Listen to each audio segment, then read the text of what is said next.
Chapter 243. Five Human Kings? Yoyu Yang dating Dahong and Dali. These five have inherited the destiny of the human race. They are all talents of the human race. I didn't expect them to become human kings. As the human emperor, Feng Zichen naturally sensed the birth of a human king immediately. The result was similar to what he had expected. The Khanate human race had been passed down for 9 generations. The leaders of each generation could be said to be outstanding.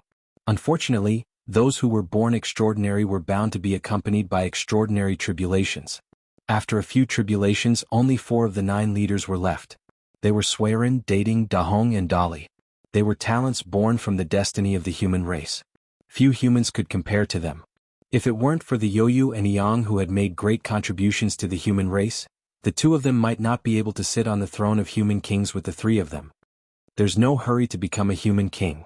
Let's create the human Dao imperial court first.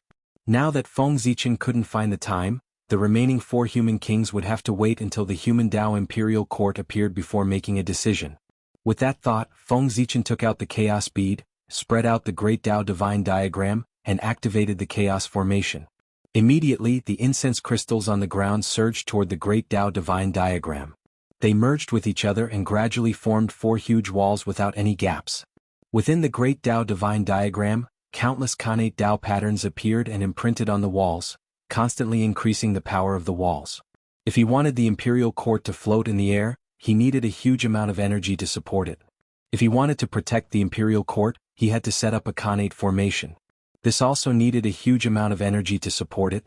Using the chaos bead as the core to build the human Dao imperial court would undoubtedly solve all the problems. The chaos bead contained a chaos space. Its power was endless.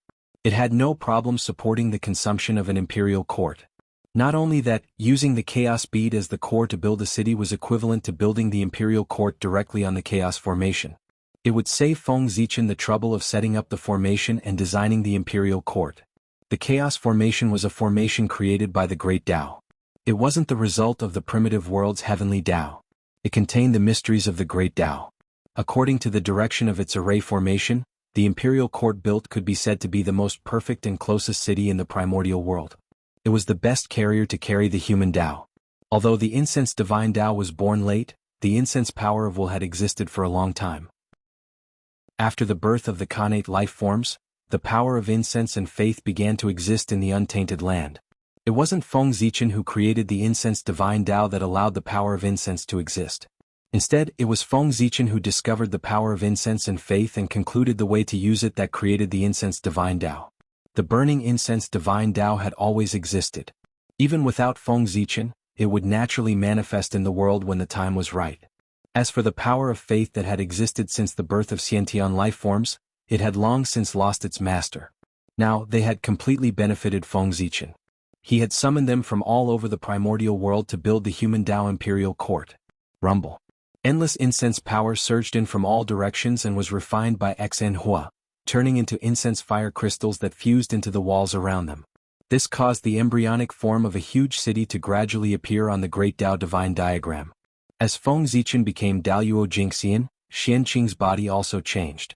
Kunlun Mountain in a nameless valley hidden among the peaks. On this day, a bright green light suddenly erupted. Endless runes shone and rushed into the 9 layers of clouds, shaking the heavens and the earth. Haha! My Dao has been completed. As soon as he finished speaking, a figure shrouded in immortal light slowly rose from the depths of the valley. Hundreds of millions of immortal phantoms appeared and surrounded him in the center. This person was Xianqing. After Feng Zichen broke through to Daluo Jingxian, under the sensing of his aura, Xianqing was also about to take the crucial step to transcend the long river of fate and become Daluo Jingxian. Vast immortal light rose from Xianqing's body and turned into endless innate clear qi that kept flowing behind him. Heavenly domain open. Xianqing's face was solemn.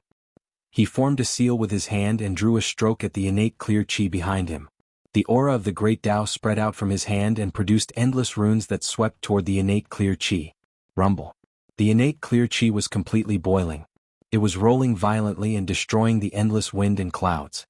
And wherever the innate runes passed, it was as if heaven and earth were being split open, causing the innate clear qi to continuously divide and give birth to layers of heavenly domains. The heavenly domains were tangible but immaterial. One layer after another, there were a total of 36 layers. They spread up along the endless void and came to the deepest part of the void, a mysterious and unpredictable place. There was a long river that seemed real and illusory. It was vast and boundless, flowing quietly forward forever. It was the long river of fate. The 36 heavens formed from the Khanate clear chi actually fused with the boundless void and arrived at the location of the river of destiny. It was like a celestial realm that had existed since time immemorial. It stood towering above it and overlooked the changes of destiny. Haha! With a laugh, Xianqing stepped into the heavenly domain and walked up layer by layer. And as he ascended to a higher level of the heavenly domain, the aura on his body became stronger. The moment Xianqing ascended to the 36-layer heavenly domain, a ray of light suddenly rushed out from the long river of fate and merged with him. It made his aura reach an unprecedented peak, and he officially stepped into the realm of Daluo. The light that flew out from the long river of fate was Xianqing's light of fate. It flew out, indicating that Xianqing had transcended the long river of fate and achieved Daluo Jingxian. There was no need to fight for the great Tao because there was no one to prove the Tao of the innate clear spirit other than the three pure ones.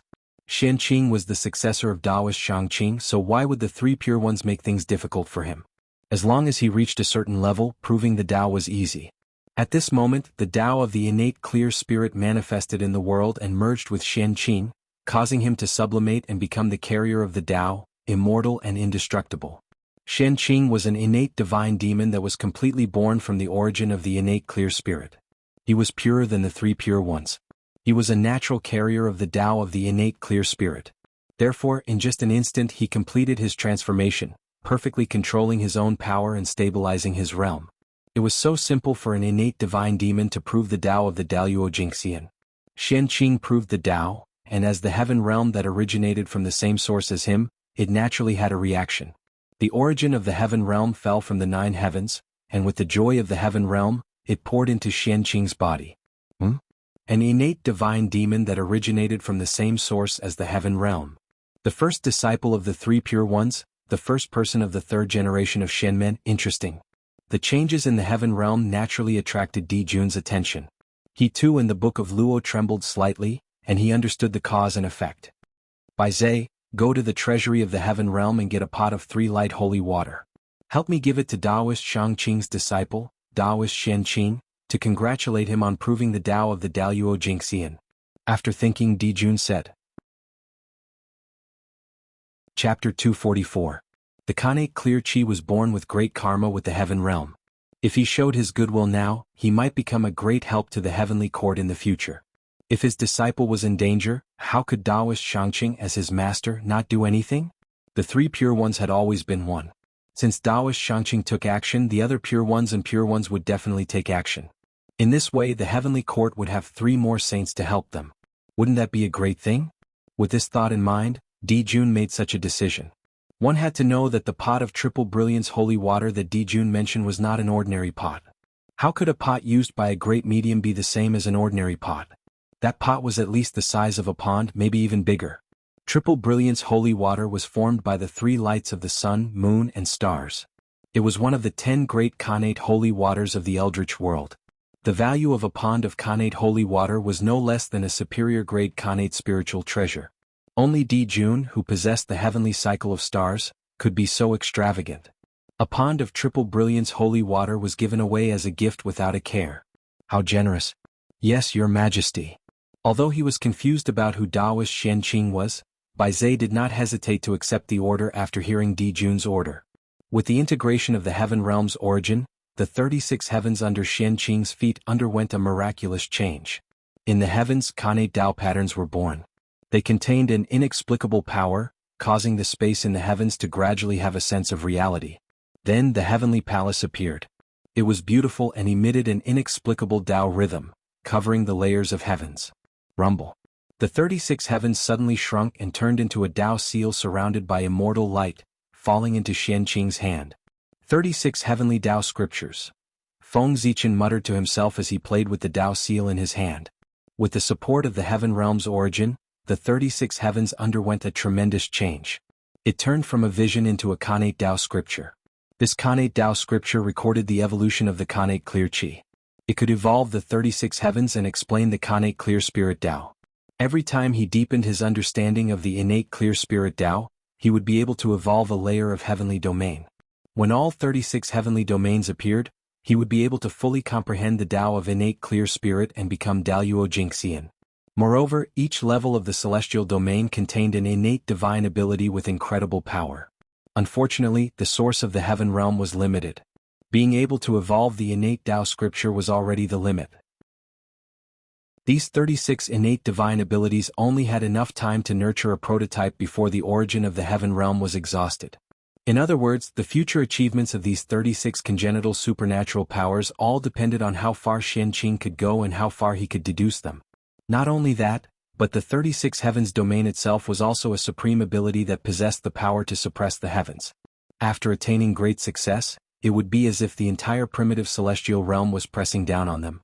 How many people in the world would be able to stop it? Clear Qi and turbid Qi are indeed the foundation of the great desolate world. Using these two Daos, not only can one obtain the favor of the world, but there are also many unknown benefits. Putting away the seal, Qianqing sighed. Being of the same origin as the world, one's birth was naturally incomparably noble and could share the fate of the world. As long as one did not court death, one could live freely without any disasters. Moreover, with the advancement of the world, it was not impossible for the origin Tao fruit to be formed. The benefits were beyond imagination. Primitive world. Birth is really too important. A bad birth may not mean that one has nothing, but a good birth definitely has everything. Throughout the history of the primitive world, those who could be active in the primitive world were all innate divine demons without exception. Compared to Feng Zichen, one would know. Qianqing's path to Tao validation was too smooth, almost smooth sailing. But Feng Zichen was different. Every step on the path to Tao validation was extremely dangerous. If it were not for Panga's favor, he would have died long ago. The gap was too big. But fortunately, everything was different now. Feng Zichen was also an innate divine demon, and a top innate saint, Pangu's orthodox. He was a true proud son of heaven. Speaking of which, Feng Zichen's current situation was that he had changed his destiny with his own strength, which was the most in line with the concept of man conquering nature.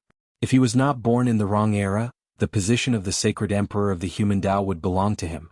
It was also because of this that the human Tao favored him so much. Otherwise, did he really think that with the power of all spirits he could summon the help of the human Tao at will? There were many mighty figures in the primitive world. If it was so easy to summon the power of the human Tao, the flower of human Tao would not be so rare.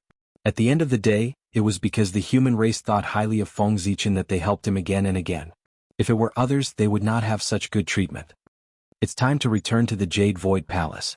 After calculating the time, Qianqing collected his thoughts and turned to walk towards the Jade Void Palace. There, the three pure ones were still waiting for him. As the first disciple of the third generation of the Celestial Sect of Wonders, Qianqing had proven his Tao Daluo Jingxian. It was a big deal that the Celestial Sect of Wonders had a successor. The three pure ones deliberately put down the matters in their hands and gathered in the Jade Void Palace, waiting for Qianqing to pay his respects. Great Taoist Master Numinous Treasure, give me your life. On the way to the Jade Void Palace, Qianqing suddenly heard a voice that was filled with killing intent. His expression changed and he hurriedly rushed in the direction of the voice. At the foot of Kunlun Mountain, Zhao Gongming was holding the Kunwu sword and leading a group of outer sect disciples of the Jie school to attack the great Taoist Master Numinous Treasure. As the eldest outer sect disciple of the Jie school, he could not weaken the reputation of the Jie school. Therefore the Grandmaster of Heaven gave the superior grade Khanate Spirit Treasure, the Kunwu sword, to Zhao Gongming. Originally, the Dharma treasure that the Grandmaster of Heaven gave him should be the supreme grade Khanate Spirit Treasure, the Sea-calming Divine Pearl. However, the Grandmaster of Heaven had already given this Dharma treasure to Qianqing. Therefore the Grandmaster of Heaven gave Zhao Gongming the Khanate Spirit Sword, which was not inferior to a supreme grade Khanate Spirit Treasure, the Kunwu sword. However, the great Taoist Master Numinous Treasure was also extraordinary. He held the superior grade Khanate Spirit Treasure, the Dragon Tiger Seal, in one hand and the middle grade Khanate Spirit Treasure, the Demon Subduing Sword, in the other. He fought with the disciples of the Jie school very well. After a long battle, Zhao Gongming was furious. He took out the Kunwu sword and attacked the great Taoist Master Numinous Treasure. The Khanate Spirit Sword abandoned all defense and focused on the power of killing. Therefore it was extremely powerful. In addition, Zhao Gongming suddenly attacked without any warning. For a moment, the great Taoist master numinous treasure was in danger. Stop. Xian Qing saw this scene as soon as he arrived. His face turned cold and he shouted sternly. At the same time he waved his sleeve and the Khanate clear chi rushed out, sweeping everyone present into the air and throwing them to the ground. As a result, although everyone was fine, they lost a lot of face and lay on the ground in a sorry state. Greetings, eldest senior brother. Seeing that the person who came was Xian Qing, everyone quickly got up from the ground. They didn't dare to argue and greeted him. Chapter 245. All right. You're all promising. The senior and junior brothers of the same lineage actually fought to the point of fighting each other. Moreover, it's at the foot of Kunlun Mountain. You're really capable. As he spoke, Xian Qing pointed at everyone and scolded sternly, do you still have master and uncle masters in your hearts? Do you still have any feelings for them? As long as there is any friendship in their hearts, why would they do such a thing that would hurt their loved ones and make their enemies happy? The current three pure ones had yet to split up. They were a family. If the disciples of Jie School and Chan School were to engage in a life-and-death battle at the foot of Kunlun Mountain, wouldn't they become the joke of the primordial world? Eldest senior brother, we treat them as our senior and junior brothers, but they might not think highly of us. Perhaps they might even think that we're climbing up the social ladder? At that moment, Zhao Gongming calmed down and said indignantly. There were all kinds of disciples in Jie School. There were Khanate god fiends from the top of the primordial world, as well as Khanate life forms with feathers and feathers. There were many kinds of them. Khanate god fiends were still alright and came from noble backgrounds. However, Khanate life forms came from humble backgrounds and were not liked by the heavenly lord of primordial beginning. In addition, their bad habits had not disappeared. Ever since they arrived at Kunlun Mountain, they would gather together to drink and have fun or play in the mountains. The spiritual beasts of Kunlun Mountain suffered and were satisfied by their appetites. They stirred up the Kunlun Mountain into a mess and completely messed up the peace of the place. Even the Grand Pure One was a little unhappy. The disciples of Chan School were different. They were carefully selected by the heavenly lord of primordial beginning. The 12 personal disciples and 2 unnamed disciples were all Khanate god fiends. They were extremely noble and were favored by him. Xian Qing did not know how much the disciples of Chan School had learned from the heavenly lord of primordial beginning. However, they had learned most of the personality and style of the heavenly lord of primordial beginning. Therefore, they were disdainful of the disciples of Jie School. However, the disciples of the two sects often had conflicts, but it had never been like today. Both sides wanted to kill each other. That was also the reason why Xian Qing was angry. Shut up. What are you saying? We're all fellow apprentices. There's only the difference of seniority. There's no such thing as high or low. Today you and the others at the foot of Kunlun Mountain recklessly used your weapons and violated the sect's rules. The poor way will punish you to go into seclusion in the Immortal's Cave and reflect on your mistakes. You are not allowed to come out for 1,000 years. Then Xian Qing asked them, so, are you convinced? There were many disciples in Jie School. The Grandmaster of Heaven could not take care of every disciple. Therefore, other than the personal disciples, all the outer sect disciples were handed over to Xian Qing to manage. We will obey eldest senior brother's orders. With this reason, Zhao Gongming and the others did not dare to talk back to Xian Qing. They quickly bowed to him and left. Soon, only Xian Qing and the great Taoist master numinous treasure were left. What's the matter? Do you have something to say, Ling Bao? Seeing that the great Taoist master numinous treasure did not leave, Xian Qing said unhappily. Eldest senior brother, I refuse to accept this. It was clearly your Jie School disciples who attacked first. Why do I have to be punished as well? Besides, you are a member of Jie School and I am a member of Chan School. Even if you want to punish me, it should be up to master. What kind of logic is it for you to punish me? The great Taoist master numinous treasure cupped his hands and said unwillingly. What he meant was, you are a disciple of Jie School. What right do you have to punish a disciple of Chan School? The pride of a disciple of a saint was undoubtedly displayed on him. The poor way can't punish you? Very good, great Taoist master numinous treasure, you are really good. At this moment, Xian Qing was about to explode. If they treated him like this, one could imagine what kind of attitude the disciples of Chan School usually had towards the disciples of Jie School. He was afraid that he would directly vent out the words of putting on hair and feathers, wet and oviparous. In that case, not to mention the disciples of Jie School, even anyone in the primordial world could suffer such a great humiliation and not be angry? No wonder Zhao Gongming and the others had killing intent. If this happened to Qianqing, he would not be able to tolerate it. In addition, the great Taoist master Numinous Treasure's name was similar to the Grandmaster of Heavens. No matter how the disciples of Jie school treated him, it would not be surprising. The poor Wei wants to see today.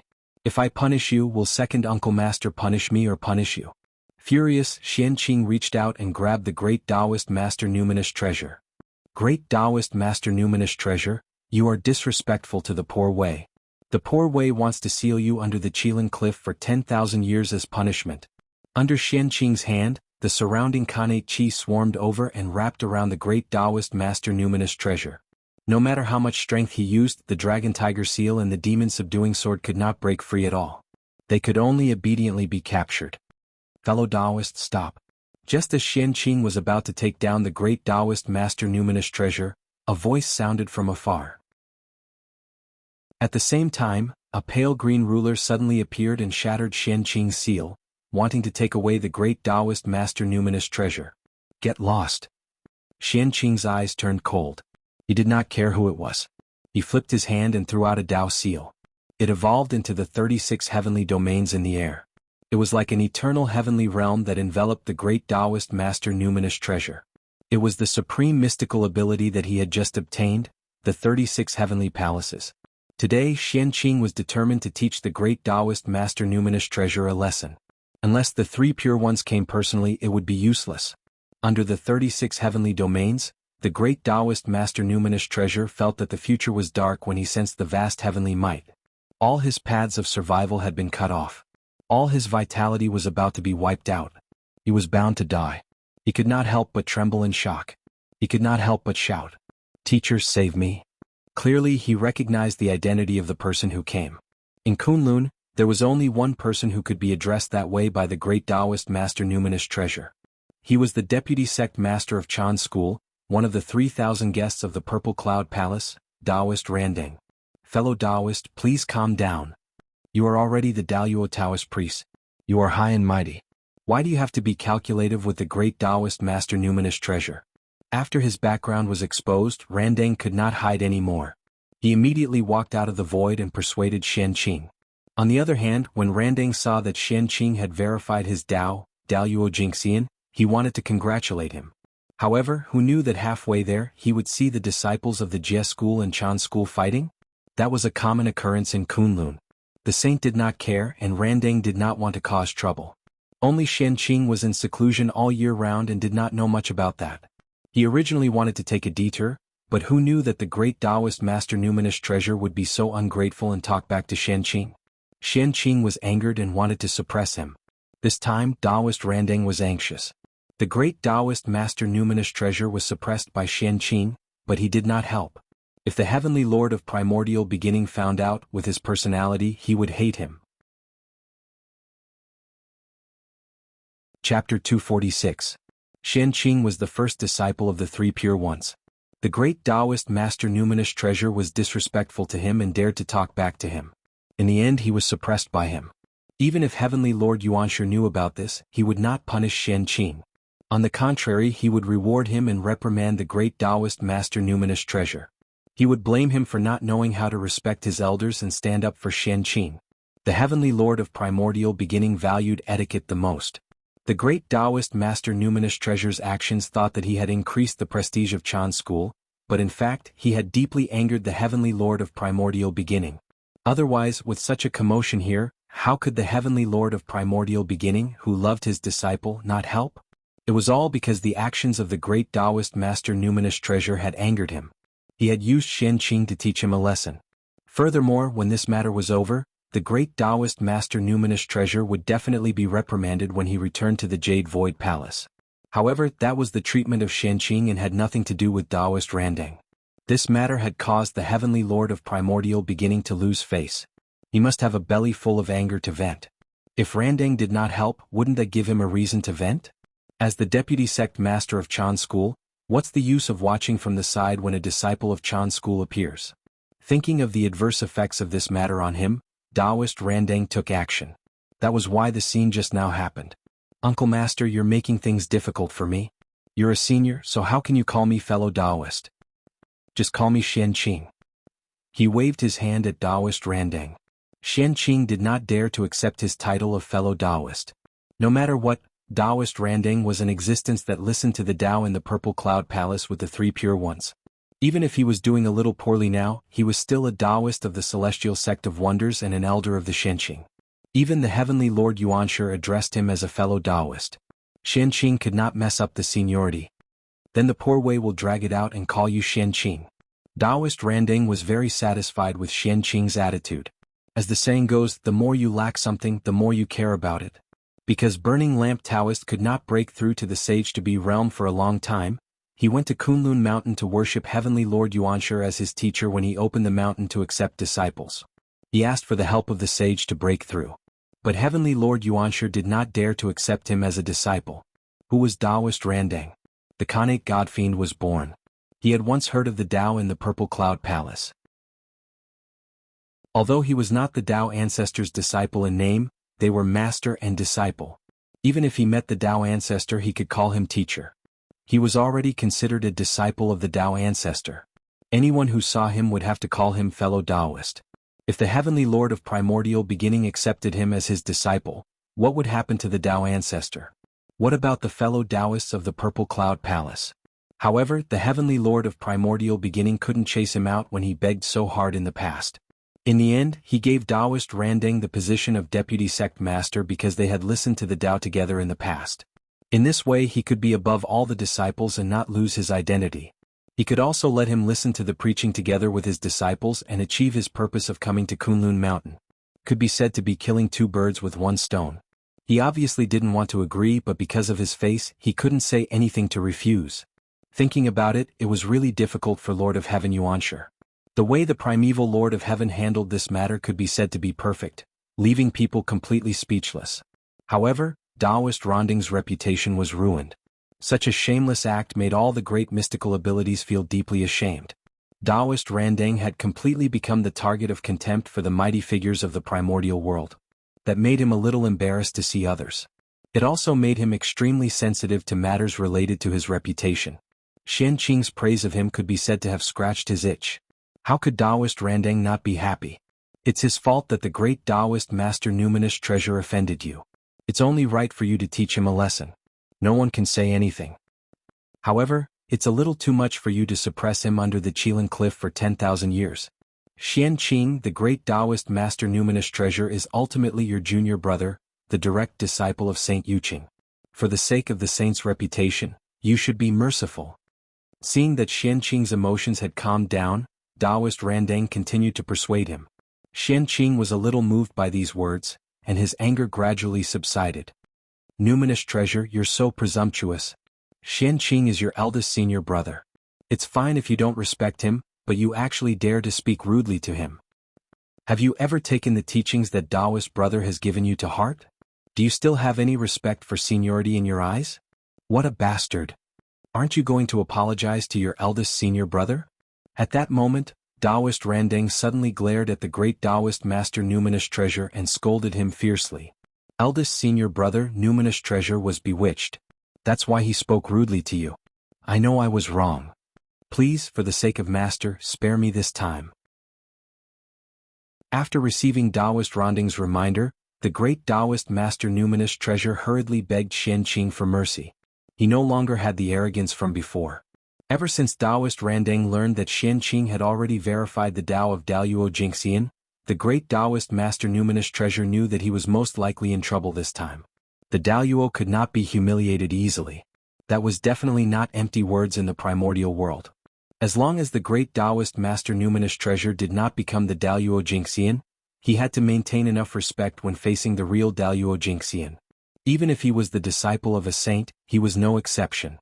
Otherwise, even if the great Taoist Master Numinous Treasure was taught a lesson, the Heavenly Lord of Primordial Beginning could not say anything. He was already like that when facing outsiders, let alone Daluo Jingxian, who was in front of him, who was his eldest senior brother. The great Taoist Master Numinous Treasure had already imagined his master's furious expression when he found out about this. He could not help but feel regretful and felt that he should not have been too arrogant. Unfortunately, it was too late to regret now. He only hoped that Teacher Randang's pleas would work. Lowering his head, the great Taoist Master Numinous Treasure thought silently. He had no choice in this situation. Taoist Randang was his only hope. Although Xianqing's Tao verification caused a huge commotion, what kind of place was Kunlun Mountain? The ancestral meridian of the East, the second famous mountain of the primordial world, was protected by a supreme array formation. Therefore, the phenomenon of Xianqing's Tao verification was spontaneously concealed by Kunlun Mountain. If one's cultivation level was not Daluo Jinxian's, they would not be able to sense it. However, the great Taoist master numinous treasure of Tai Jingxian naturally did not know. Otherwise, even if he went crazy, he would not dare to speak rudely to Xianqing. Uncle Master is right. Then Xianqing will follow Uncle Master's instructions and punish him leniently. Xianqing, who was already angry, saw that Randang had even prepared a way out for him, so he changed his words. Numinous treasure spoke rudely to me. I'll punish him to go to Qilin Cliff and reflect on his mistakes for 1,000 years. Previously, the disciples of Jie school had already returned to their cave abodes to reflect on their mistakes for 1,000 years. To be fair, I'll punish Numinous treasure for another 1,000 years. In that case, I'll let Numinous treasure go to Qilin Cliff and reflect on his mistakes for 2,000 years. Uncle Master, what do you think? After saying the punishment for the great Taoist master Numinous treasure, Xianqing turned to ask Taoist Randang, as if he was asking for his opinion. Chapter 247. Numinous treasure spoke rudely to you, so he deserves to suffer. Moreover, it's good to let him suffer a little and remember this lesson. Taoist Randang smiled and said. Of course, he knew that Xianqing was not really asking for his opinion. It was just a polite greeting. Naturally, he would not speak out against it and make himself uncomfortable. Moreover, Xianqing's attitude was so respectful that he had no reason to object. What? 3,000 years? Hearing that he had to go to Qilin Cliff to meditate for 3,000 years, great Taoist master Numinous treasure was in a bad mood. Qilin Cliff was not a good place to go. Zhu Lin was there to suppress the primordial land, so the Khanate turbid air gathered there and the space was abnormally heavy. It was very unfriendly to immortal cultivators. If he was not careful, he would be contaminated by the Khanate turbid air and his Dharma power would be contaminated.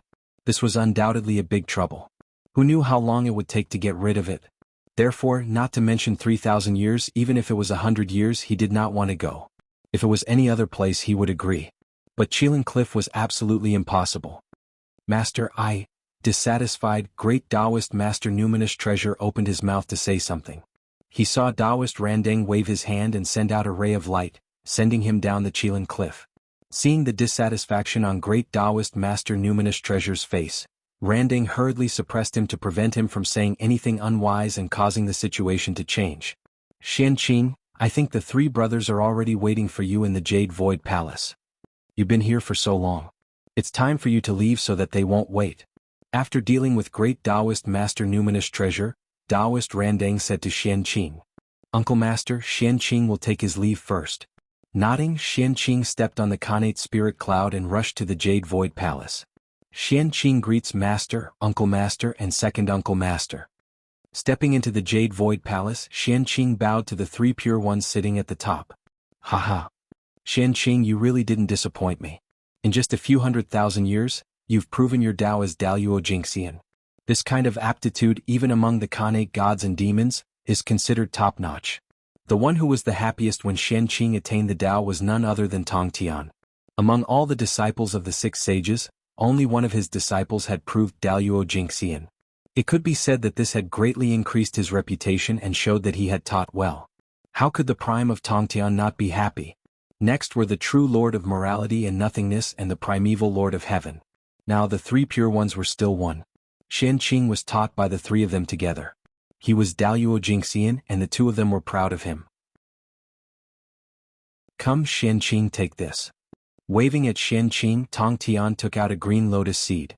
The lotus seed wasn't big, but it was verdant and exuded dazzling divine light of creation. It was not the usual white color but the rarely seen green color. It was extremely mystical. Master, this is? Holding the lotus seed in his hand, Xianqing could not help but feel surprised when he felt the creation chi contained within it. This creation chi was a bit too much. At this moment, Xianqing had a feeling that even the white lotus seed of purification that he gave Ao Shui and the black lotus seed of destruction in his hand were not as precious as the green lotus seed in front of him. But how could this be? The white lotus seed of purification was born from the creation of heaven and earth, and the black lotus seed of destruction was born from the origin of the upper-grade primordial spiritual root. Both of them were treasures that were hard to find in the untainted land. They were not inferior to upper-grade primordial spiritual treasures, and even surpassed them. Xianqing really could not think of a lotus seed that was more powerful than them. The 4 great lotus seeds were already the most powerful in the untainted land. There were no more lotus seeds in the untainted land that were more powerful than them. Who produced this lotus seed? It could not be the green lotus of creation, right? This is a primordial treasure, the lotus seed produced by the 24th grade green lotus of creation. It is shared by the 3 of us. Now that you have attained Daluo Jingxian, I'll give this to you. While Xianqing was puzzled, he heard sect leader Tong Tian say slowly. His body trembled and he was speechless for a long time. It was really the lotus seed produced by the green lotus of creation.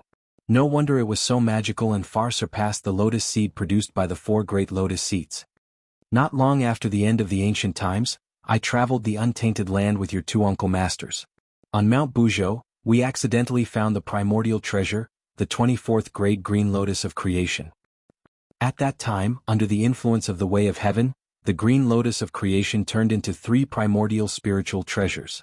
They are my Qingping sword, your uncle master's dragon-head walking stick, and your second uncle master's 3 precious jade rui scepter. To show that the 3 pure ones were originally one family. Although the green lotus of creation disappeared, the lotus seed that it had produced previously remained and was kept by the 3 of us. Sect leader Tong Tian pointed at the lotus seed in Xianqing's hand and introduced it. The green lotus of creation produces a lotus seed, which means inheritance. The 3 pure ones accepting Xianqing also means inheritance. Today, passing the green lotus of creation to you is to announce to the world that you, Xianqing, are the most orthodox successor of the 3 pure ones and can inherit their mantle. At this moment, Tai Ching and Heavenly Lord of Primordial Beginning spoke to Xianqing one after another, explaining to him the meaning of passing down the green lotus of creation. Yes, the green lotus of creation was the child of the green lotus of creation. As a disciple personally taught by the 3 pure ones, Xianqing was of the same origin as them. Wasn't he equivalent to their child? The green lotus of creation belonged to the 3 pure ones, and the green lotus of creation belonged to Xianqing. The 4 of them were one and they were of the same origin. It meant that the 4 of them were one, and the inheritance was orderly. They all had the green lotus of creation. Bus, bus, bus. After Xianqing accepted the green lotus of creation, the dragon-head walking stick in Taiching's hand, the 3 precious jade rui scepter in Yuqing's hand, and the Qingping sword in Xianqing's hand suddenly vibrated. Then the green lotus of creation in Xianqing's hand also began to vibrate inexplicably. In the end, the 4 spiritual treasures emitted a green light one after another and merged into one in the air, forming a green lotus. There were jade roots, green leaves and a green lotus. It was 24 grades and there was a lotus seed in it. It was the Khanate cardinal treasure, the 24-grade green lotus of creation. Of course, this was not the real green lotus of creation. It had already shattered and turned into the 4 treasures in the hall. What was manifesting now was the fate of the green lotus of creation. The combination of the 4 treasures was equivalent to the rebirth of the green lotus of creation. Now that the 4 treasures were gathered together, their Khanate origins attracted each other and produced a resonance, causing a strange change. In the unseen world, it summoned the fate of the green lotus of creation. Poof! The fate of the green lotus of creation came and went quickly. In just an instant, it shattered and turned into 4 parts, falling into the Dharma treasures in the hands of the 4 people. For a moment, the 4 Dharma treasures shone brightly, emitting a bright Tao light. Tao sounds resounded, and the great Tao surrounded them. Khanate Tao runes circulated, creating thousands of phenomena. There was also the chi of creation coming from the void, filling the entire hall. After a long time, the many phenomena slowly dissipated, and the hall returned to normal. Chapter 248.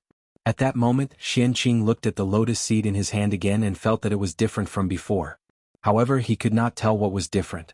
Helplessly, he looked at the 3 pure ones with a puzzled gaze. Oh! I didn't expect there to be such a change when the 4 treasures are gathered. After sizing up the dragon-headed walking stick in his hand for a while, the Grand Pure One said slowly, Father stepped on the chaos green lotus and opened the sky. The birth of the primordial world absorbed a lot of the origin of the chaos green lotus.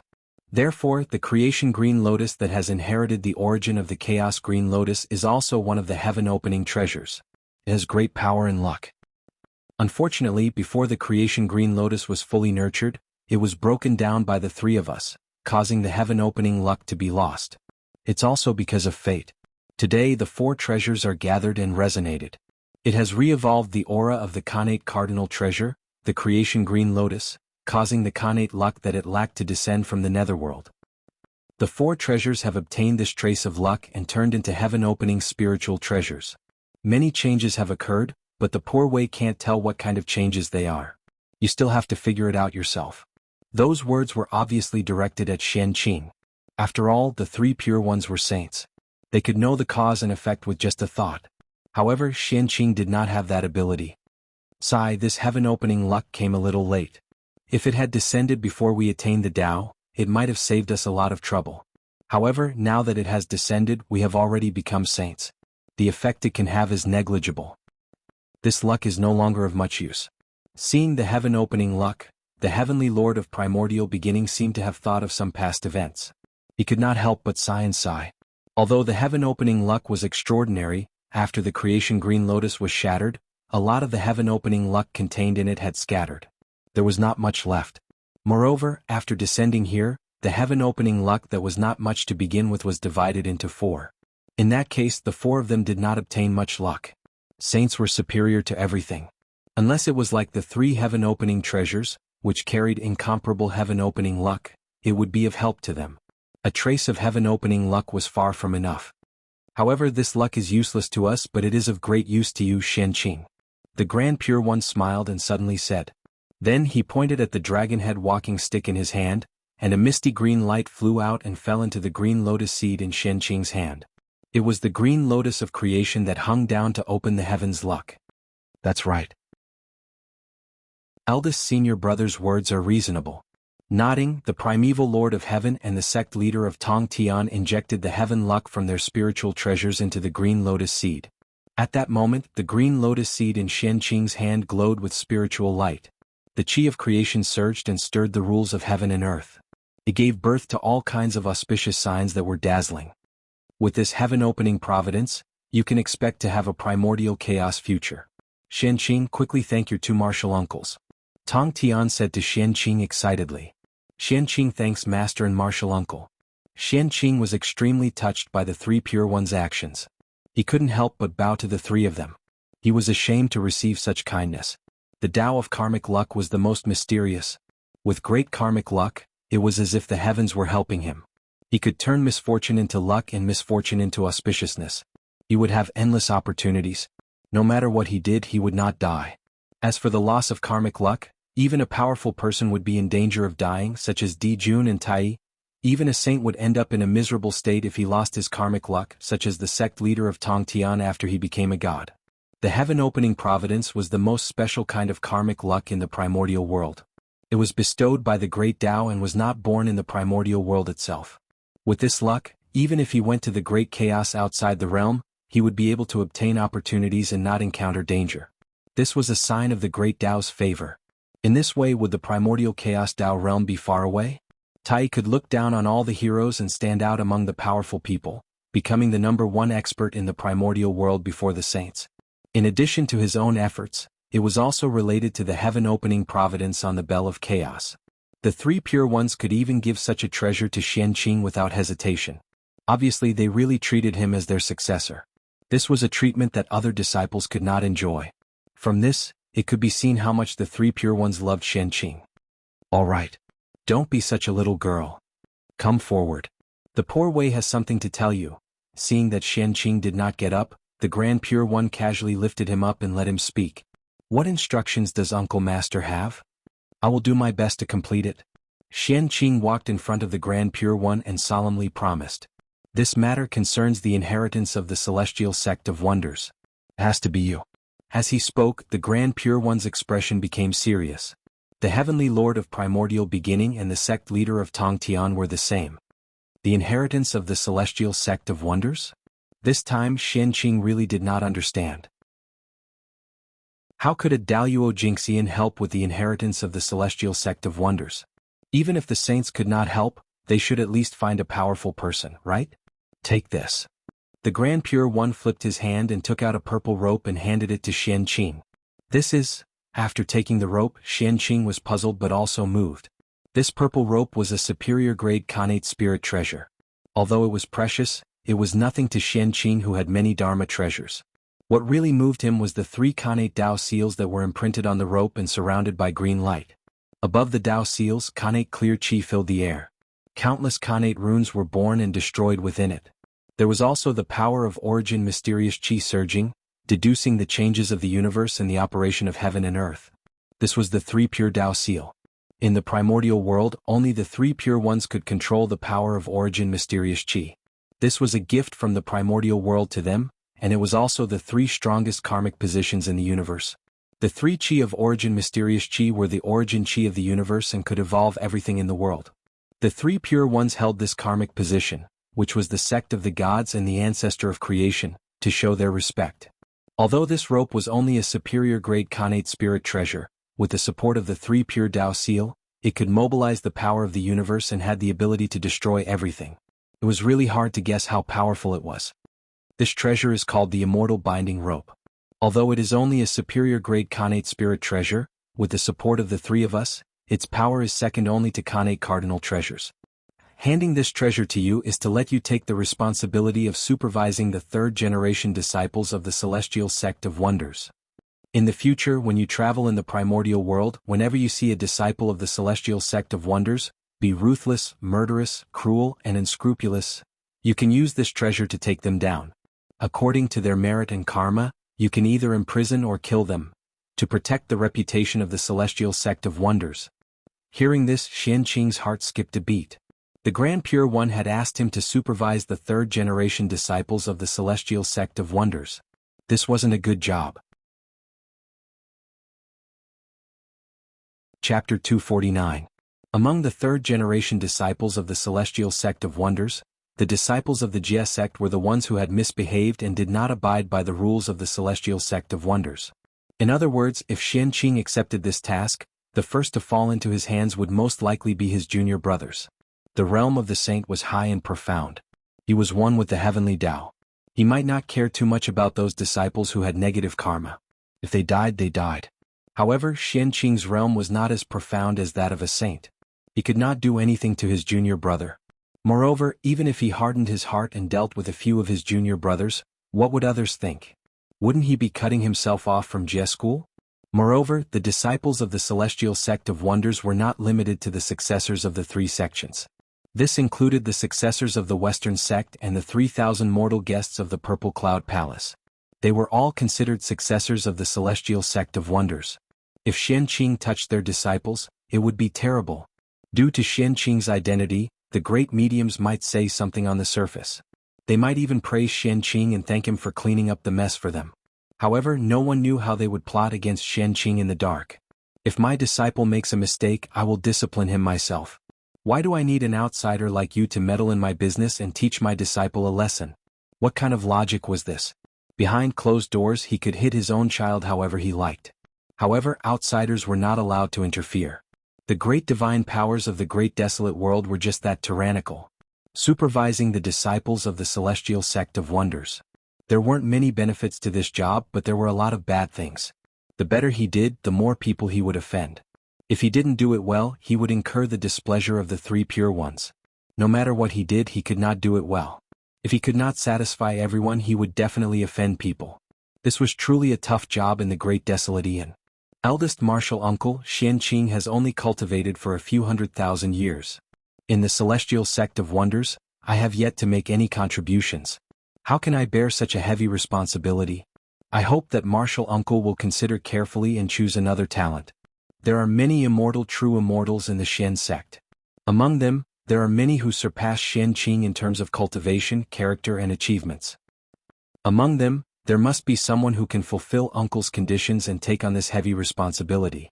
Xianqing bowed to the Grand Pure One and declined with his lack of qualifications. His goal was to return to the 3 Immortal Island and be the ancestor of the itinerant immortals there, living a carefree life. And to sit in that position, not to mention offending people, Just dealing with the karma that tainted one's body every day would take an unimaginable amount of time. It would completely lose the original intention of being free and unfettered. Xianqing was not stupid. He had a bright future ahead of him. How could he be interested in such a position of karma entanglement? Karma was what delayed cultivation the most. Xianqing's words were reasonable and convincing. However, what kind of person was the Grand Pure One? With a thought, he could find out the past and future. How could Xianqing's thoughts be hidden from him? He smiled and said, "You're quite crafty. However, this position belongs to none other than you." Then, without giving Xianqing a chance to answer, he continued. The Celestial Sect of Wonders only has 4 direct disciples. Poor Wei, your master, your uncle master, and your uncle master Nuwa.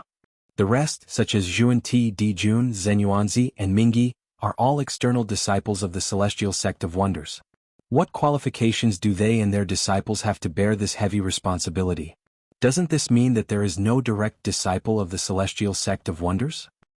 Therefore, the person who supervises the disciples of the Celestial Sect of Wonders must be a direct disciple of the Celestial Sect of Wonders. However, your uncle Master Nuwa has never established a sect, nor has she accepted any disciples. The only disciple is the leader of the human race. It's not suitable for her to interfere in the affairs of the Celestial Sect of Wonders. After thinking about it, you're still the most suitable. You're the direct disciple of the Celestial Sect of Wonders and the first disciple of the 3rd generation. Your cultivation has also reached the level of Daluo Jingxian. You're simply the chosen one. Although there were many disciples of the 3 pure ones, Xianqing was the only one who could win the hearts of the 3 at the same time. He was also the only one who had attained the Tao of Daluo Jingxian. In this way, who would be chosen if not him? Yes, Xianqing will obey Uncle Master's decree. Xianqing had no room to refuse and could only accept the order helplessly. Very good. You were born from the innate clear qi and are the most noble. You are the Taoist priest of the celestial path. Today, the poor Wei conferred you as the celestial lord of the Celestial Sect of Wonders. You will hold the immortal binding rope and supervise all the disciples of the Celestial Sect of Wonders. You can punish anyone who violates the rules of the Celestial Sect of Wonders. You have to be fair and just. You can't act recklessly and cause trouble for your own power. The Taiching sage was the first direct disciple of Hongjun, the first disciple of the Celestial Sect of Wonders and the future leader of the Celestial Sect of Wonders. In this era when Hongjun Taoist was in seclusion, he was the nominal leader of the Celestial Sect of Wonders. Therefore, conferring a celestial lord was nothing to him. As the Taiching sage's voice fell, the fate of the Celestial Sect of Wonders in the unseen world sensed it. A streak of purple gas dropped down and turned into a karmic position of the heavens and earth, entering Xianqing's body. 9 Heavens Celestial Lord. This was the name of the karmic position of the heavens and earth, which was given to Xianqing by the fate of the Celestial Sect of Wonders. From then on, he was the 9 Heavens Celestial Lord of the Celestial Sect of Wonders, Daoist Xianqing. The 9 heavens were named after the same origin as the heaven realm. The celestial sovereign was the sovereign of the immortal Tao, the Daluo Taoist priest. This was the karmic rank of heaven and earth condensed by the fate of the Shen sect. The Celestial Sect of Wonders, on the other hand, was the most powerful force in the untainted land. Even the combined forces of the shamans and demons might not be able to compete with it. After all, in name, the heavenly court also belonged to the Celestial Sect of Wonders. Therefore, the moment the celestial prime karma rank was added, the 9 heaven celestial seal on Xianqing's body suddenly emitted a bright green light, and his aura rose steadily. It was the 9 heavens celestial seal that had received the help of the celestial sect's providence. It had broken through the limits of a superior grade Khanate spiritual treasure and was upgraded to a supreme grade Khanate spiritual treasure. The change in the fate of the Shen sect immediately attracted the attention of the relevant great powers. Monitoring the disciples of the Celestial Sect of Wonders? That's not a bad idea. However, I don't have any disciples, so this matter has nothing to do with me. Instead, it's the fellow Taoists who have a lot of disciples who are going to have a headache. In Emperor Nvua's palace, Nuwa just smiled and stopped paying attention to the matter. In the end, this matter did not affect him. Daluo Jingxian. I didn't expect the disciples of the 3 pure ones to have already proven their Tao and become Daluo Jingxian. As for our disciples, the strongest one is only at the late stage of Tai. He hasn't even touched the threshold of Daluo Jingxian. The East is really a place full of outstanding talents and treasures. It's enviable. On Mount Meru, the 2 saints, Jiein and Xuanti, focused their attention on Xianqing's cultivation and couldn't help but say with some envy, compared to the east, the west was too barren. Apart from the two of them, the number of innate gods and demons that were born was less than 5.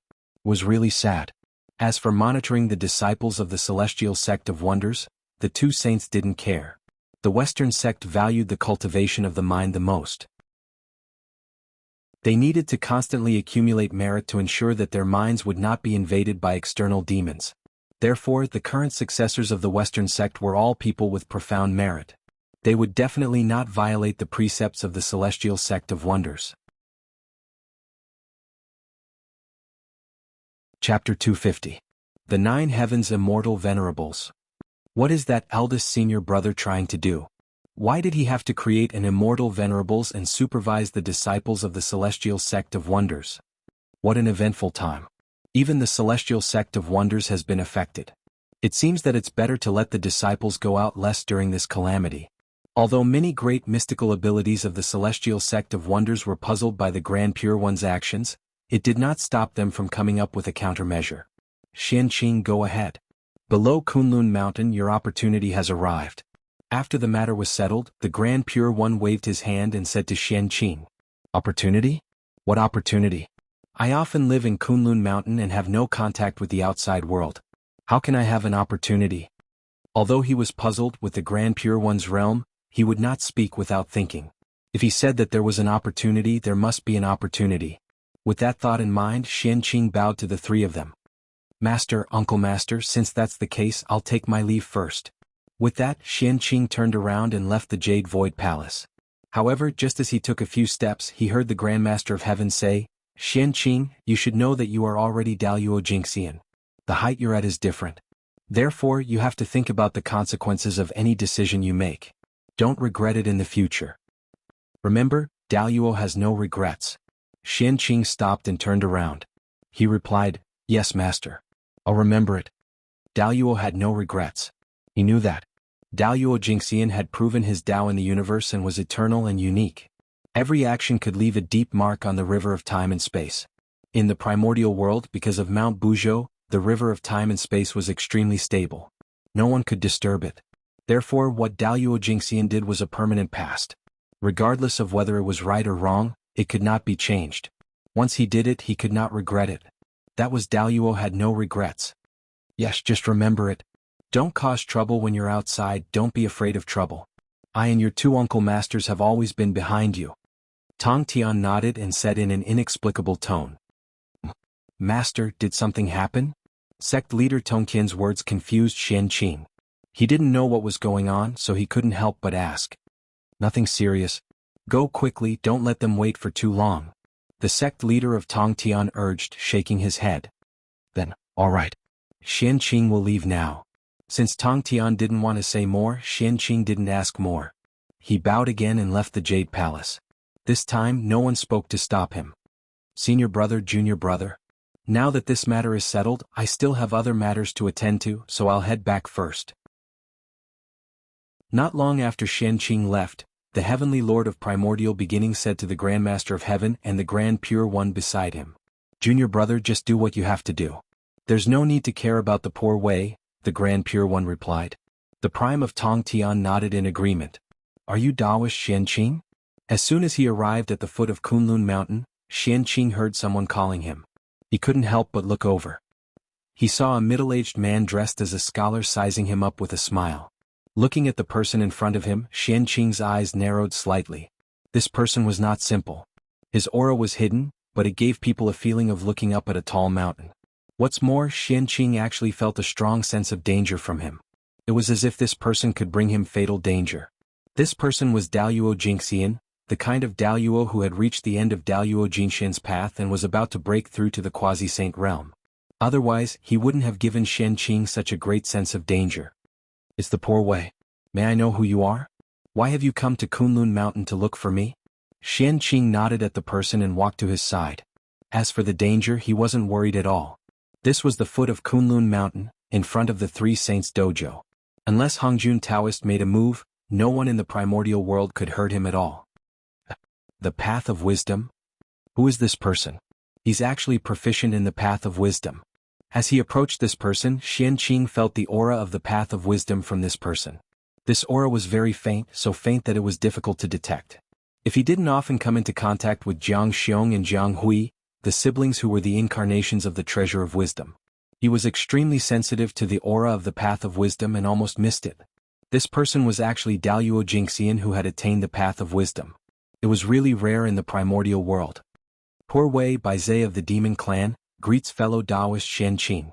Baizhe smiled politely and said, "Demon god Baizhe, so it was him. No wonder he could attain the path of wisdom." Baizhe was known to know astronomy and geography. He could see through the past and see the future. Good words reached the feelings of all things. This beast was extremely intelligent. It was a Khanate god-fiend born from the path of wisdom. It was the military advisor of the demon clan and ranked first among the top 10 demons. Its cultivation level was the limit of Daluo Jingxian. Its status in the demon clan was second only to the quasi-saint. However, Qianqing and the demon clan didn't have any interaction. Why did Baizhe come to him? So it's demon god Baizhe. I'm sorry. I wonder why fellow Taoist came to Kunlun Mountain to look for Poor Wei? Poor Wei doesn't seem to be familiar with fellow Taoist or even the entire demon clan. After being polite for a while, Qianqing asked directly, fellow Taoist, there's no need to be confused. We've never met before. This is the first time we've met. Today, Poor Wei came to Kunlun Mountain on the orders of my Majesty to congratulate fellow Taoist on attaining the path of Daluo Jingxian. As he spoke, Baizhe took out a jade pot and was about to hand it to Qianqing. Perhaps Baizhe didn't understand why Di Jun would be so concerned about a person he had never met before. He specially sent him to bring a pot of Sangguang holy water to congratulate him. But the moment he saw Qianqing, Baizhe understood everything. The person in front of him was surrounded by immortal light and emitted an aura that was no different from the origin of the heaven realm. The Khanate clear qi even seeped out of his body and turned into auspicious clouds that covered a radius of 10,000 miles.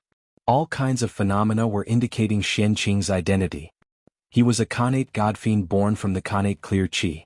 With Baizhe's intelligence, when he recognized Qianqing's identity, he naturally guessed Di Jun's plan. As Baizhe explained, all the heavenly secrets that had been hidden were revealed to Qianqing at this moment, allowing him to understand the cause and effect of the matter. No wonder I couldn't deduce anything previously. It turns out that it involves the heavenly court. When the Grand Pure One said that his opportunity had arrived, Qianqing had secretly deduced it. However, as far as his divine sense could see, the heavenly secrets were a vast expanse, and nothing could be divined. Now he understood everything. The heavenly court had the Khanate cardinal treasure, the chaos bell, several powerful experts, and thousands of Daluo Jingxian. How could Qianqing, a Daluo Jingxian, deduce it? Chapter 251. No wonder Master's tone was wrong and said a lot of inexplicable words. It turns out that he was afraid that I would be tempted to join the heavenly court and get involved in trouble. Master still doesn't understand me? The ancestor of itinerant immortals, being free and unfettered is my pursuit. Although the heavenly court is good, it is not a place for a free and unfettered person. Otherwise, with my background of the same origin as the heavenly realm, it would not be a problem for me to become the lord of the heavenly court. After understanding everything, Qianqing pretended to be enlightened and said to Baizhe, "Your Majesty? So it's Uncle Master. I dare not refuse a gift from an elder. Since it was given by Uncle Master, Poor Wei will shamelessly accept it." As he spoke, Qianqing took the jade pot from Baizhe and said, "I hope fellow Taoist can thank Uncle Master on behalf of Poor Wei. When the matter in Kunlun is over, Poor Wei will definitely go to the heavenly court and personally thank you." "It's okay, fellow Taoist, you're too polite." Baizhe waved his hand and said goodbye. The heavenly court is busy, and there are many secular matters waiting for Poor Wei to deal with. Since the gift has been given, Poor Wei will take his leave first. Poor Wei will wait for fellow Taoist's arrival in the heavenly court. After speaking, Baizhe did not wait for Qianqing to persuade him to stay. He bowed and left Kunlun Mountain. A pot of triple light holy water, Di Jun is quite generous. After watching Baizhe leave, Qianqing shook the jade pot in his hand and said with a smile, "Di Jun did not lack triple light holy water, and neither did he. Moreover, he had a chaos spring that could continuously produce chaos spirit spring that was more precious than triple light holy water." Yuanshi Qinzuan had just returned to the Jade Clear Hall. Before he sat down, he saw Guang Qingzi running in anxiously. "Bastard. Why are you in such a panic? Do you still have the demeanor of an immortal? Yuanshi Qinzuan's face immediately darkened and he scolded Guang Qingzi unhappily. Master, please forgive me, I know my mistake. Realizing that he had lost his composure, Master Guangqing hurriedly stopped and carefully tidied himself up. After regaining his former composure, he walked slowly to the heavenly lord of the origin and bowed to him. Disciple Guang Qingzi greets Master. Seeing this, the primeval lord of heaven's expression eased. He nodded satisfactorily at Guang Qingzi and said, "Not bad. This is how the celestial Zhen of Xianmen should be." Then he asked about the purpose of Guang Qingzi's visit. "Well, why have you come to visit me?" Master, junior brother Ling Bao had a dispute with the disciples of Jie school and was suppressed under the Qilin cliff by Taoist Xianqing. He couldn't escape. As for us disciples, our strength is truly too weak. Even after using all our means, we still couldn't save junior brother. Feeling extremely ashamed, we could only come here to beg Master to save junior brother and save him from the pain of being suppressed. With that said, Guang Qingzi prostrated himself on the ground. His face was suffused with hatred, as though he was the one being suppressed and not the great Taoist master numinous treasure. After rescuing Ling Bao, do you still want to suppress Xianqing? So that he would know that the disciples of Jie school couldn't afford to provoke the disciples of Chan school. Hearing Guang Qingzi's words, the primeval lord of heaven's expression gradually changed. He became expressionless. Then he tried his best to suppress the anger in his heart and tried his best to ask in a calm tone. Yes and no? Guang Qingzi. Kneeling on the ground, Guang Qingzi couldn't see the expression of the primeval lord of heaven. Hearing his words, he thought that his master was going to stand up for him and the others. He hurriedly said, "Yes, master is right." Taoist Xianqing, relying on his high cultivation, dared to bully the disciples of Chan school. He deserves this retribution. It's best to suppress him under the Qilin cliff so that he can have a taste of what junior brother Ling Bao suffered. He had even thought about how to deal with Xianqing. After that, Guang Qingzi seemed to feel that it wasn't enough to vent his anger. Guang Qingzi continued, "However, Xianqing has already proven his Dao as Daluo Jingxian. The primordial turbid air under the Qilin cliff may not be able to deal with him.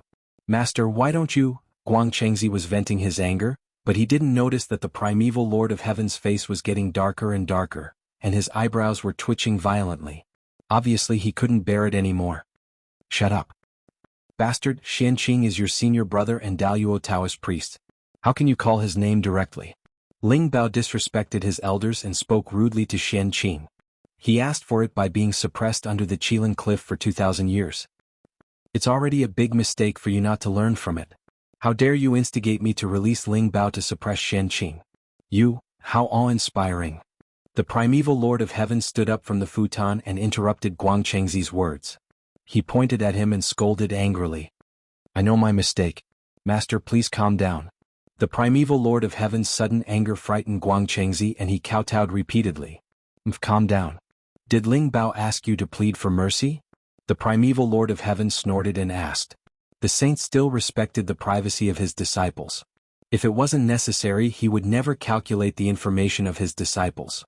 Therefore, the saint who was almost omnipotent and omniscient lost his composure when facing his disciple. "No, I saw that junior brother was pitiful and specially came to plead with master. It has nothing to do with junior brother." Afraid of implicating others, Guang Qingzi simply took all the responsibility on his own. This responsibility is a bit like the senior brother of the Chan school. The primeval lord of heaven was very satisfied with Guang Qingzi's attitude. Even his anger dissipated. As the senior brother, he knew how to protect his junior brother. Anyone who saw him would praise him. If Guang Qingzi pushed all the responsibility to his junior brother, it would be really disappointing. However, satisfaction was satisfaction. Punishment was still punishment. "Since you want to be a good person, I'll fulfill your wish. Pass my decree." Ling Bao spoke rudely and used weapons rashly. He committed a huge mistake. Therefore he was suppressed under the Qilin cliff and could not appear for 10,000 years. Immortals, please take this as a warning. Good fellow, he directly added 8,000 years to the great Taoist master Ling Bao's sentence. It happened to be the deadline set by Xianqing in the beginning. After announcing the punishment of the great Taoist master Ling Bao, the primeval lord of heaven continued. Guang Qingzi has no respect for his elders. He locked him in the wind thunder rock and suffered 1,000 years of thunder punishment. The other disciples don't think about cultivation. They only know how to argue all day and cause trouble. Therefore, I'll punish you to face the wall for 1,000 years. The other disciples of the Chan school who were waiting outside the hall could not help but look bitter when they heard that. They looked at each other and bowed towards the Jade Pure Hall. Yes, master. After saying that, everyone returned to their cave abodes and faced the wall. Master, I'm going. In the Jade Pure Hall, Guangchengzi bowed and turned to leave. He went to the Wind Thunder Rock to be punished. Chapter 252. The Wind Thunder Rock was the place where the Khanate wind and thunder powers converged. It was a great land of creation in the primordial world. Although one had to be tortured by the 9 heavens astral wind and the Khanate divine thunder every day, there were opportunities in the trials. If Guangqingzi could calm himself down and fight against the innate divine lightning day in and day out, he might be able to comprehend an innate divine lightning art that belonged to him. After all, he was his favorite disciple.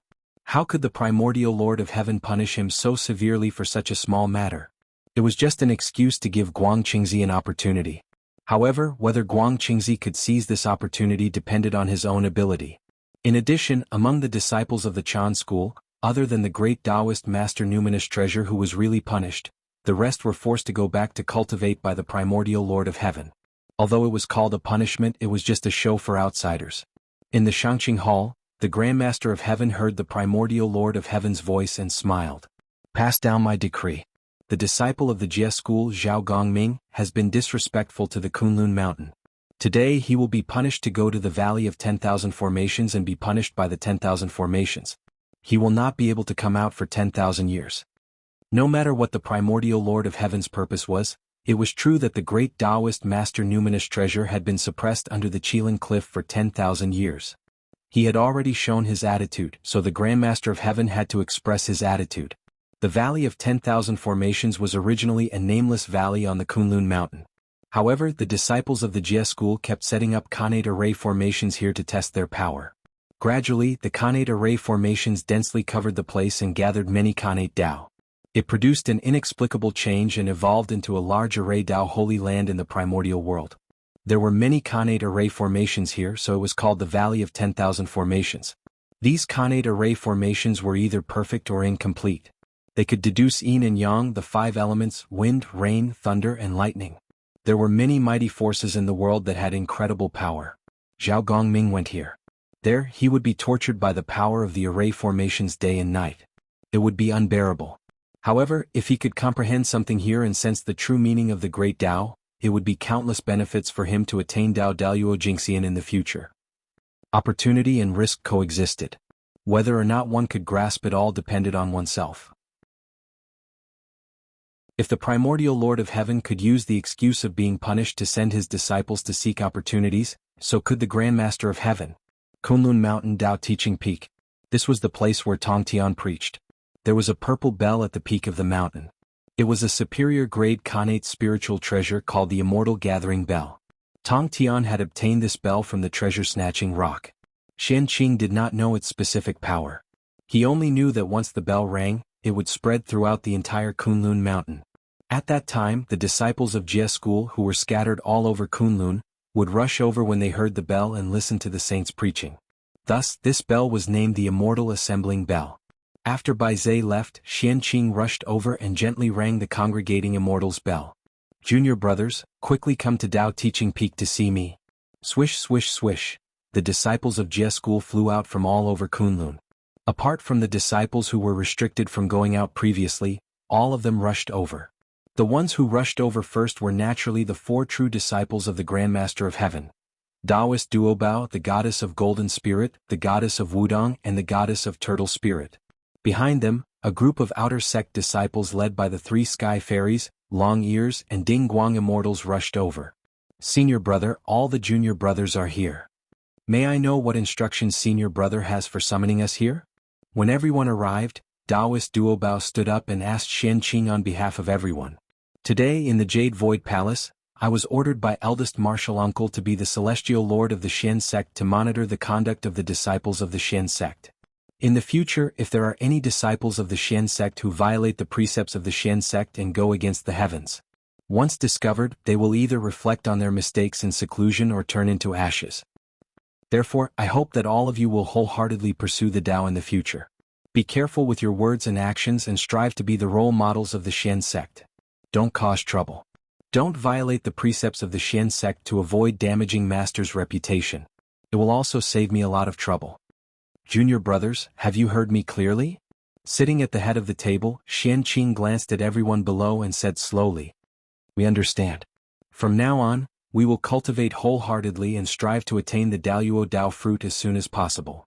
Everyone nodded and said in unison, "Yes, it's good that you understand. Remember what you said today.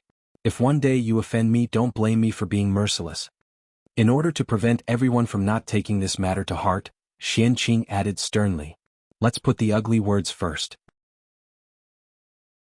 In the future, if someone from Jie school really offended him, he would have a reason. One had to know that the higher one's cultivation realm, the more one could not casually make promises. One might not remember them, but the heavenly Tao would definitely help them remember them one by one. At that moment, they made a promise under the witness of the Daluo Jingxian Xianqing, in the place where the saint taught the Tao. Regardless of whether they would remember it in the future, the heavenly Tao would definitely remember it. When someone was really punished by Xianqing in the future, it could not be blamed on Xianqing. It could only be said that karma was entangled. That person deserved this tribulation. We don't dare. We don't dare. In the future, if we violate the precepts of the Xian sect and cause Master's reputation to be damaged, there is no need for eldest senior brother to do anything. We will no longer have the face to exist in the primordial world and end our own lives. Seeing Xianqing's stern tone, everyone hurriedly promised and even swore a poison oath. Junior brothers, you're being too serious. It's not that I'm strict. I'm just afraid that you'll be rash and form karma and attract calamity. Endure it for a while and calm down. Take a step back and the world will be vast. We are all disciples of the saints. Our futures are limitless. When we reach the Daluo Jingxian in the future, we will be immortal and can be carefree. Now, enduring a period of hardship in exchange for a carefree life in the future is completely worth it. Therefore, before the Daluo, I hope that junior brothers will focus on cultivating. Don't be distracted by external matters. Upon hearing that, Xianqing felt that he had gone overboard and comforted them gently. Thank you for your trouble, eldest senior brother.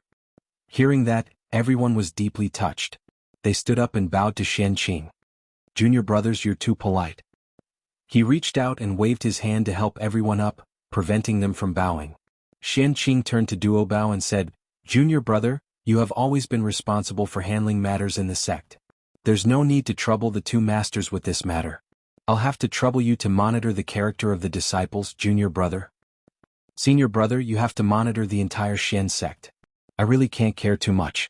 Monitoring the Xian sect was already enough to offend people. It was better to be separated. Yes. Duobao took a step forward and replied. The current Duobao had just been born not long ago. He was still a simple and honest young man. In addition, half of his current abilities were taught by Xianqing. Therefore, he respected Xianqing very much and naturally would not object to Xianqing's arrangements. Chapter 253. Yes. I'm very assured with you in charge. Looking at Duobao in front of him, Xianqing nodded and said in an inexplicable tone. Who would have thought that this silly young man in front of him would be the top great divine ability that would shock the three realms in the future, the Lord of Buddhism, Gautama Buddha. Alright, it's not easy for us to gather. I can't let you guys come here for nothing. Coincidentally, I just got a pot of 3 brilliance divine water from the Heavenly Emperor. I'll give it to you. As he spoke, Xianqing took out the 3 brilliance divine water from Baizhe and handed it to Duobao. Junior brother, go and distribute the 3 brilliance divine water. You must be fair and just. Even for those junior brothers who can't come here for some reason, you have to leave some for them. When they come out of seclusion, give it to them personally. Also, you can't forget about Chan school. They can be stingy, but we can't. Otherwise, how are we different from them? After handing the 3 brilliance divine water to Duobao, Xianqing reminded him. Yes, senior brother. I understand. I'll definitely be fair and just. Duobao promised after taking the 3 brilliance divine water.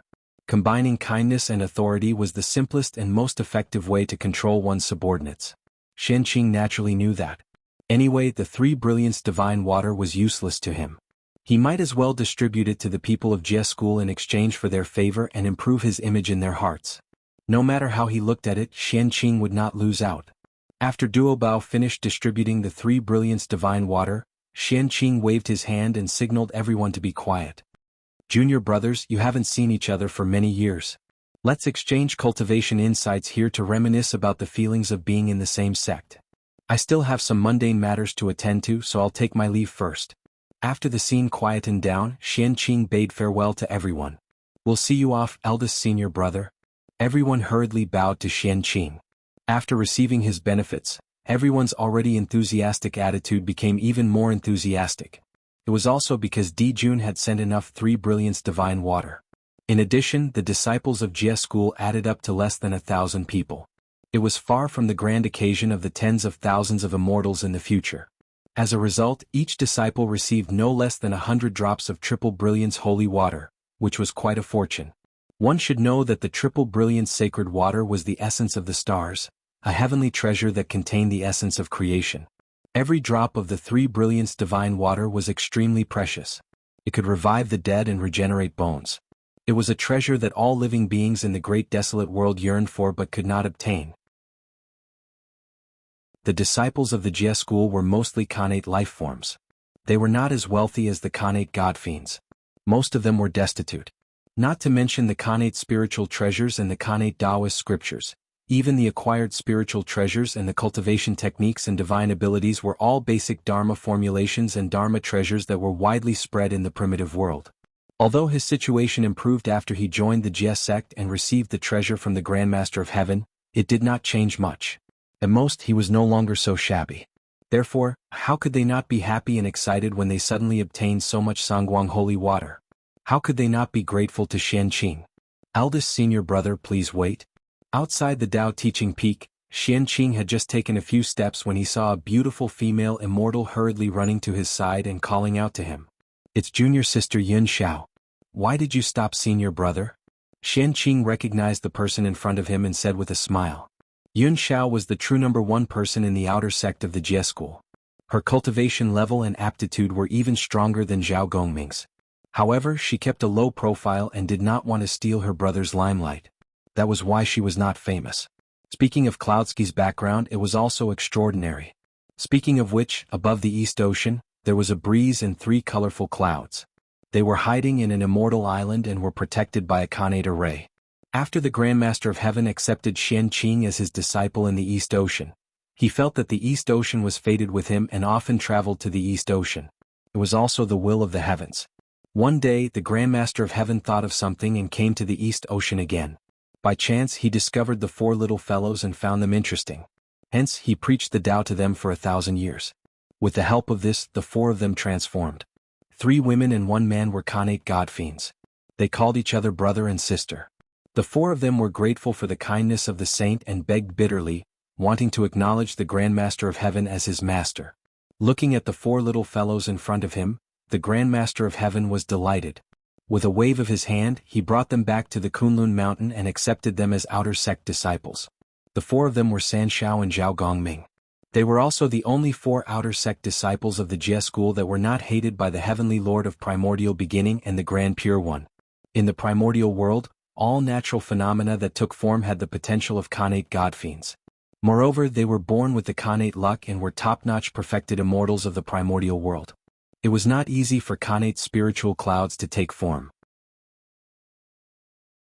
In the entire primordial world there were only 5 of them. They were Hong Yun, San Shao, and Yun Zhongzi. They were all extraordinary people. The manifestation of the innate clear wind was also extraordinary. The demon master Kuan Peng was born from the fusion of Khanate Feng Shui. The Kuan was a Khanate water spirit, and the Peng was a Khanate wind spirit. When the 2 combined, it was Kuan Peng. Such potential was not inferior to the 3 pure ones. If he had not become a disciple late, he would have been a successor disciple of the celestial sect of wonders. Such a background was really likable. The Heavenly Lord of Primordial Beginning and the Grand Pure One could not hate them. Even the Grandmaster of Heaven liked the 4 of them very much. He even gave the supreme grade Khanate spirit treasure, the Primordial Chaos Golden Chalice, a supreme Dharma treasure that could collect everything in the world, to Yun Xiao. It was obvious that he liked it. Eldest senior brother, I have something to ask you for help. After hesitating for a moment, Yun Xiao said, Is it for junior brother Gongming? Without thinking, Qianqing knew why Yun Xiao was looking for him. Yun Xiao had a calm personality. Apart from interacting with a group of female immortals, she almost did not interact with outsiders. She was not familiar with Qianqing. Qianqing could not think of any other reason to look for him today apart from pleading for Zhao Gongming. That's right. I wonder what mistake my eldest brother made that master wants to punish him by sending him to the 10,000 Array Valley? Yun Xiao nodded and asked in confusion. Zhao Gongming wanted to kill the great Taoist master Numinous Treasure. This was a scandal that concerned the reputation of Kunlun. How could the disciples of Jie school have the face to say it? Therefore, no matter how Yun Xiao asked everyone, they either stammered, went into seclusion, or talked about other things. In short, they did not tell Yun Xiao the truth. Helpless, Yun Xiao could only bite the bullet and look for Qianqing to seek an answer from him. Even if she wanted to plead for mercy, she had to know what mistake Zhao Gongming had made before she could think of a solution. I shouldn't have told anyone about this, but this is the first time junior sister has asked me for help. I can't refuse, so I might as well tell you. If I hadn't gone in time, the great Taoist master Numinous Treasure would have died under the Kunwu sword. After thinking for a while, Qianqing tried his best to summarize the matter in one sentence. Is Big Brother crazy? How dare he kill the senior brother of Chan School? This matter was too sensational. When Yun Xiao heard it, she could not help but be shocked. Chapter 254. If the great Taoist master Ling Bao died, the relationship between the three pure ones would be ruined. Zhao Gongming's sin would be huge. Junior sister, junior brother Gongming almost made a huge mistake. Master and Uncle Master are already merciful for keeping him alive. Don't ask for too much. Moreover, although the 10,000 Formation Valley is dangerous, it won't endanger your life. Junior brother Gongming will at most suffer a little there. Compared to the mistake he made, it's nothing. It's good to let him remember. Moreover, danger and opportunity coexist in the 10,000 Formation Valley. If junior brother Gongming can comprehend something, it will benefit him for the rest of his life.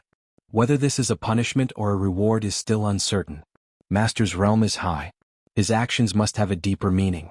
He won't harm junior brother Gongming. Junior sister, don't worry. Afraid that Yun Xiao would recklessly go to the Grandmaster of Heaven to plead for mercy and anger him, Qianqing repeatedly advised. Thank you for clearing my doubts, senior brother. Yun Xiao understands. Yun Xiao was not a fool. After hearing Qianqing say so much, she naturally knew the severity of the matter. How would she dare to plead for Zhao Gongming? Yes, junior sister has always been steady. Senior brother, you don't need to remind me of anything. If all the junior brothers were like junior sister, then it would be a lot easier to worry about. Pfft. Senior brother, you must be joking. Yun Xiao is not as good as you say. Yun Xiao covered her mouth and chuckled. Junior sister, if there's nothing else, I'll take my leave first. I have urgent matters to attend to. Qianqing shook his head and did not say anything else. Instead he said goodbye. He really had something important to do. If he could succeed, it would be enough to affect the future generations. It was related to countless lives and could be said to be immeasurable. Yun Xiao was rude. I almost delayed senior brother's important matter. Senior brother, you don't have to mind me. Go ahead. Yun Xiao seemed to have understood something and said embarrassedly. It's fine. Since you're fine, I'll take my leave first. By the way, if you have any questions about your cultivation in the future, you can ask me at the Qianqing Palace. No matter what, I'm still the Daluo Jingxian. I can still guide you in your cultivation. Qianqing gently shook his head and said, Thank you, senior apprentice brother. In the future, we will have to bring our junior brothers and sisters to the profound clear palace to disturb senior martial brother. I hope senior martial brother won't find us annoying. Yun Xiao was smart. Of course, she did not think that Qianqing was talking to her alone. Without a doubt, Qianqing wanted to use her to inform all the disciples of Jie school. As long as one wasn't a fool, they wouldn't reject a Daluo Jingxian who was willing to answer their questions for free. How could that be? Senior brother is more than happy to see you all here. I won't be annoyed. In that case, I will wait for your arrival in the profound clear palace. After saying that, Qianqing crossed the clouds and walked towards the Qianqing Palace. Yun Xiao respectfully sends senior brother off. Qianqing Palace, one of the 4 palaces of Kunlun. It was also the only main hall in Kunlun other than the 3 Pristine's palace. It belonged to Qianqing. Among the disciples of Kunlun, only Qianqing had such treatment. He enjoyed the privilege alone to show the difference between him and the other disciples of Kunlun. In the hall, Xianqing sat cross-legged. In front of him were 3 Khanate Qi. One was the Khanate 5 Elements Qi, one was the Khanate Yin-Yang Essence Qi, and one was the Chaos Origin Qi. What Xianqing said earlier was related to the 3 Khanate Qi. It was enough to affect the future. The Khanate 5 Elements Qi was the cornerstone of the untainted world. It could create all things and give birth to many Khanate Qi. In order to condense a Khanate 5 Elements Qi, a golden immortal had to collect the 5 Elements Qi from the void day and night. It could only be achieved after 1,000 years. The Khanate Yin-Yang Essence Qi was the foundation of the 5 elements and the essence of creation. A Khanate Yin-Yang Essence Qi could be compared to 10,000 Khanate 5 Elements Qi. It required a Tai Jingxian to condense the Yin-Yang Essence Qi from the world day and night. It would take 1,000 years to create it. The Chaos Origin Qi was the beginning of Yin and Yang, the foundation of all things, and the source of all Khanate Qi in the untainted world. A Chaos Origin Qi could be compared to 10,000 Khanate Yin-Yang Essence Qi and 100 million Khanate 5 Elements Qi. In order to form a strand of primal Chaos Origin Qi, in addition to the natural derivation of heaven and earth, it required a Zenith Heaven Golden Immortal to gather primal Chaos Qi from the primal chaos outside the world and condense it for 1,000 years before it could take form. It was extremely precious. Among the 3 Khanate Qi, the Khanate 5 Elements Qi was the most common. As long as one put effort into it, there were many of them in the untainted world. There was no need for a golden immortal to spend time and effort to condense them. The Khanate Yin-Yang Essence Qi was rare in the untainted world. However, it was just an ordinary thing in the blessed grotto heavens. It was not rare. Only the Chaos Origin Qi was not rare at the beginning of the untainted world. However, it had been almost used up by the heaven and earth. It was the rarest and almost impossible to find. Only Mount Kunlun, the second most sacred place in the untainted world, would produce a few Chaos Origin Qi every year. If it were somewhere else, Daluo Jingxian would have to go to the chaos outside the world to condense it. Boom. Looking at the Khanate Qi in front of him, Xianqing suddenly moved. He formed a seal with both hands, and great Tao runes flew out of his body and arranged in the air, gradually forming a furnace. The furnace seemed real and illusory, and purple light flowed around it. The walls of the furnace were covered with great Tao runes, shining brightly. His body also released an ancient and desolate aura, ancient and peaceful. That was the aura of the great Tao. This furnace was like a carrier of the great Tao. As soon as it appeared, it emitted a supreme power. The laws of heaven and earth creaked under the pressure, as if they could collapse the world. It was extremely terrifying. This was the heaven and earth furnace. No, it should be called the Great Tao Furnace now. In the chaos outside the world, the heaven and earth furnace had corroborated with the Great Tao, resulting in a shocking transformation. It had completely advanced into a true supreme Great Tao Furnace. Under the Great Tao there was nothing it could not refine. The supreme Great Tao derived supreme Great Tao was so domineering. Refine. Xianqing pointed at the Khanate 5 Elements Qi and sent it into the Great Tao Furnace. Rumble. The Great Tao Furnace suddenly operated, and the void shook inexplicably. The power of 10,000 Daos fell, turning into a raging Tao fire that burned toward the Great Tao Furnace and began to refine the Khanate 5 Elements Qi. There was no skill in this refining method. It only used a powerful force to continuously condense the Khanate 5 Elements Qi, transforming it from a gaseous state to a solid state. The Khanate 5 Elements Qi was not powerful. Even an ordinary immortal fire could refine it. Not to mention this kind of Tao fire that was ignited with the power of 10,000 Daos. Its power was comparable to the top primordial true fire and heavenly fire. In just a moment, the Khanate 5 Elements Qi was refined into a ball and turned into a round pill. Chapter 255. Good Pill. Reaching out to take the 5 Elements Divine Pill, Xianqing looked at it for a moment and couldn't help but praise.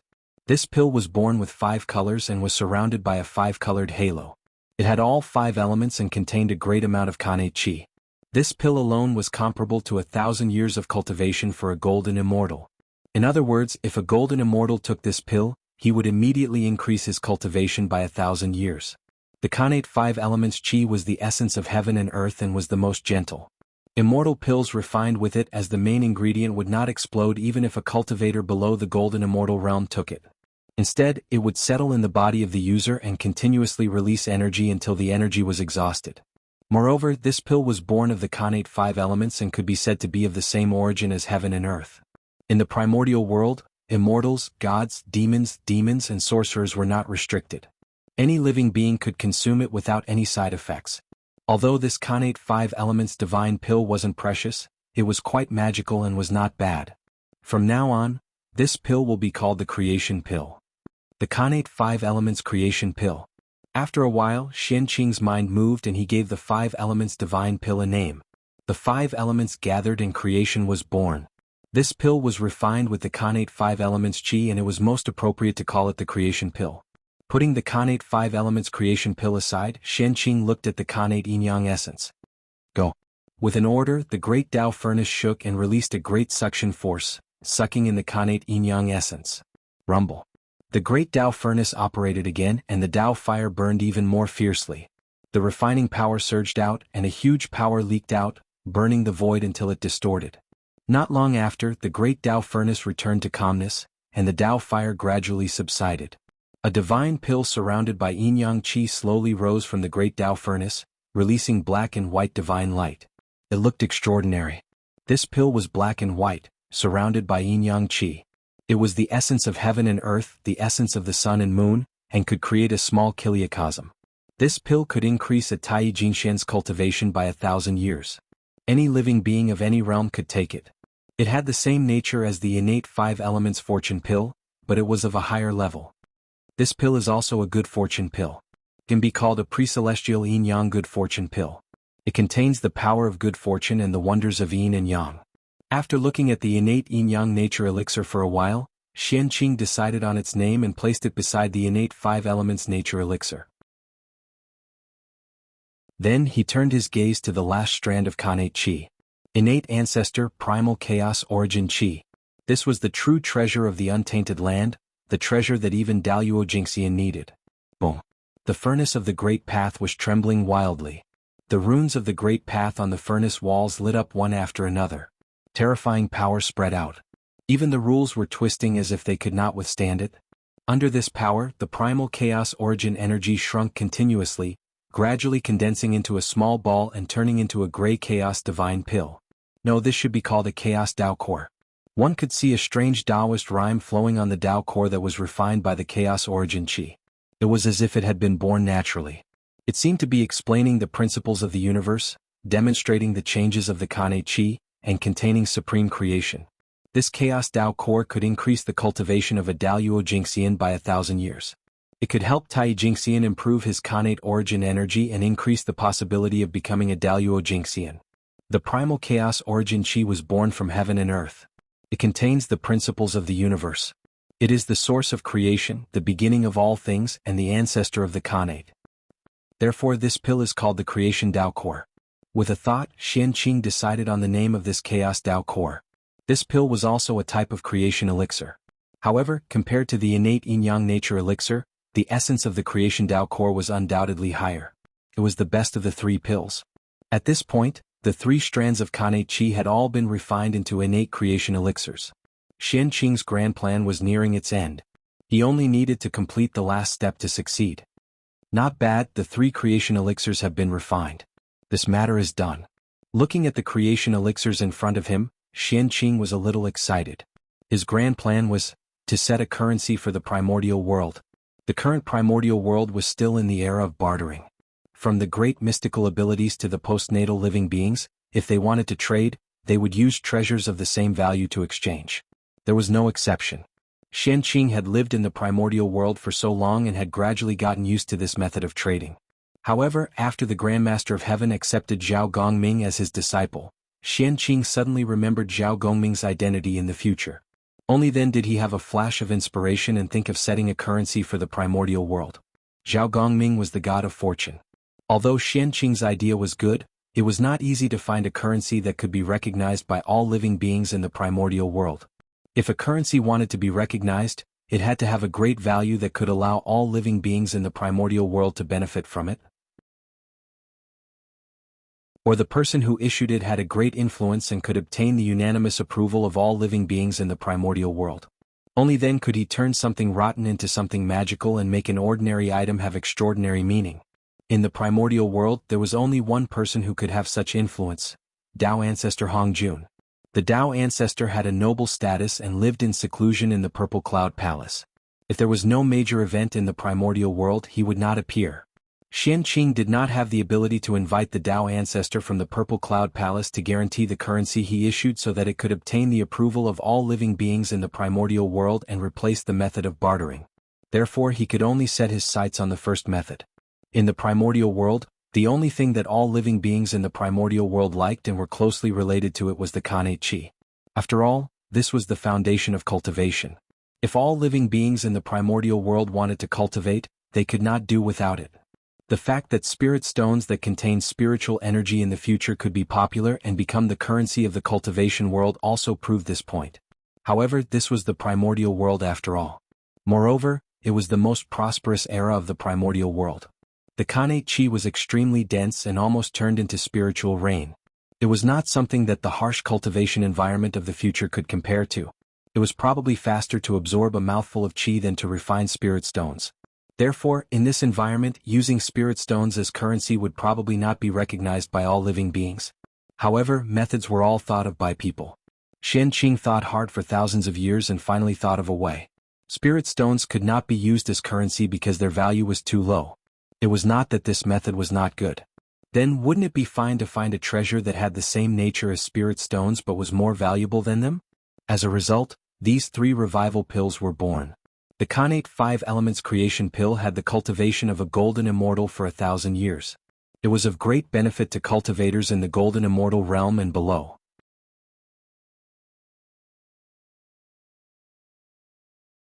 Chapter 256. The Kanate Yin-Yang Creation Elixir contained 1,000 years of cultivation of a Tai Jingxian. It was specially prepared for Tai Jingxian cultivators. Of course, if a golden immortal cultivator used it, the effect would be better. It would be very helpful for breaking through the Tai Jingxian. The Chaos Dao Elixir was equivalent to 1,000 years of cultivation of a Daoyuo Jingxian. It was a currency prepared for transactions between Daoyuo Jingxian and quasi-sages. These 3 creation elixirs were both elixirs and currencies. They were similar to spirit stones but of a higher level. Among them, the Kanate 5 Elements Creation Elixir was the lowest level. Its raw materials were also the most common and could be found everywhere in the primordial world. Even if the raw materials could not be found, a golden immortal cultivator could condense 1 in 1,000 years. A Tai Jingxian could condense 1 in a year. A Daoyuo Jingxian was even more impressive. 10 minutes was enough. Only golden immortals had a foothold in the primordial world and could travel everywhere. The currency established by the Xianqing started with golden immortals as the starting point. The Kanate Yin-Yang Creation Elixir was refined from the Kanate Yin-Yang Essence Qi. Most of them were stored in the grotto heavens and blessed lands. It might be difficult for ordinary cultivators to find them. However, it did not matter if they could not find the Kanate Yin-Yang Essence Qi. Refining 10,000 Kanate 5 Elements Creation Elixirs would allow them to refine 1 Kanate Yin-Yang Creation Elixir. Similarly, refining 10,000 Kanate Yin-Yang Creation Elixirs would allow them to obtain a Chaos Dao Elixir. As such, the Creation Elixir had all the characteristics that a currency should have. Moreover, the Xianqing had the 3 pure ones backing them. They were the top forces in the primordial world and had the ability to issue currencies. As long as they were recognized by the heavenly Dao, the creation elixir could replace the barter method and become the first currency in the primordial world. When that time came, great merit would naturally descend and great luck would be on their bodies. Moreover, even if the world changed and the laws changed greatly in the future, Kanate became postnatal and spirit stones and immortal stones became popular, the creation elixir would not be eliminated. It would continue to exist. That was because the creation elixir took the upper class route. No matter how prosperous the spiritual stones and immortal stones were, their essence was there. In the end, they would not be of any use to Tai Jingxian and Daoyuo Jingxian, these people who had merged with Dao.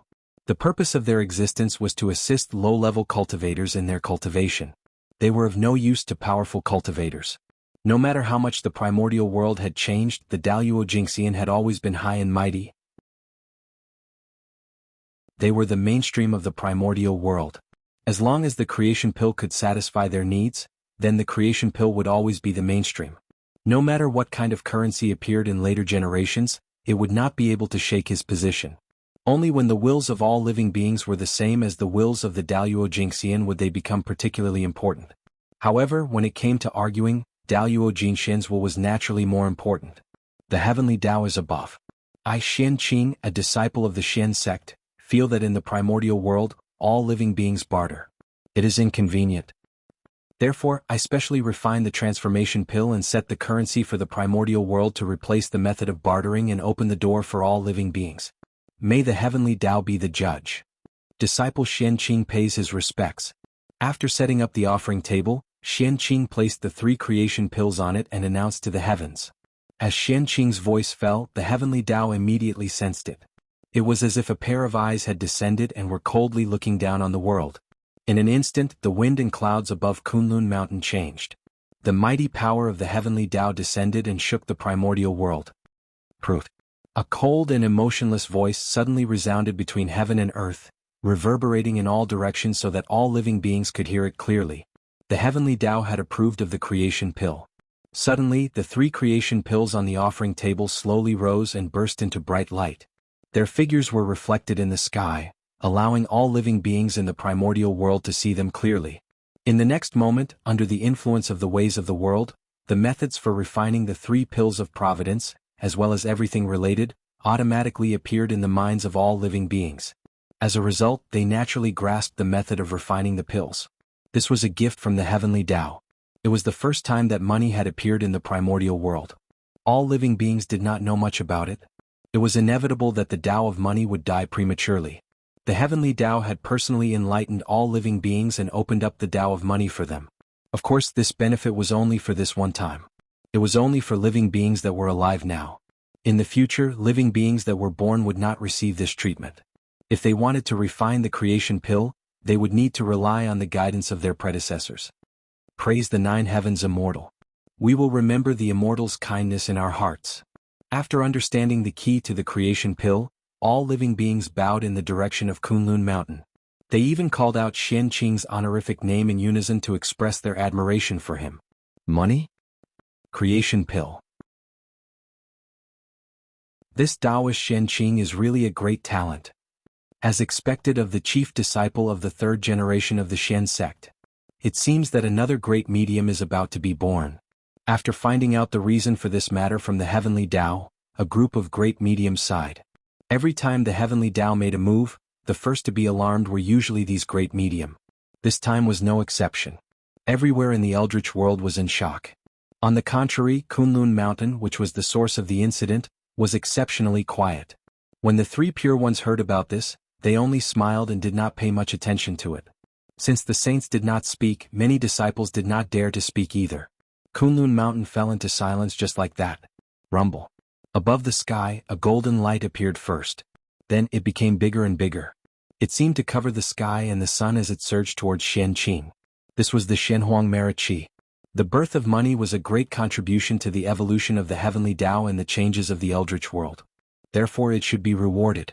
In the blink of an eye, the merit golden light arrived above Kunlun Mountain. It split into 2 in the air. 70% entered Xianqing's body, and 30% merged into the creation pill. Buzz buzz buzz. As the merit entered the body, the 3 creation pills underwent a wonderful change. They trembled in the air. The power of the heavenly Tao descended and enveloped the creation pills. In the void, countless Khanate Qi suddenly surged out of nowhere. It was boundless and drowned the creation pills. This change lasted for a long time. 800 years later, the Khanate Qi no longer surged out of the void. The changes of the creation pills also gradually disappeared. After another 100 years, the Khanate Qi in the surroundings was completely absorbed by the creation pills.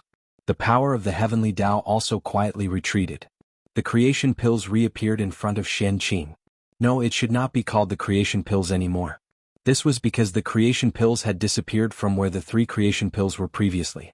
They were replaced by a 7-colored jade bottle. If Xianqing was not wrong, the 7-colored light should be the Khanate Yin-Yang 5 elements Qi. The creation bottle was a middle-grade Khanate merit spiritual treasure. Holding the jade bottle in his hand, Xianqing naturally understood its origin. This was a Khanate spiritual treasure formed by the 3 creation pills combined with the merit Qi and the Khanate Qi with the help of the heavenly Tao. Other than being able to produce the creation pills on its own, it had no other use.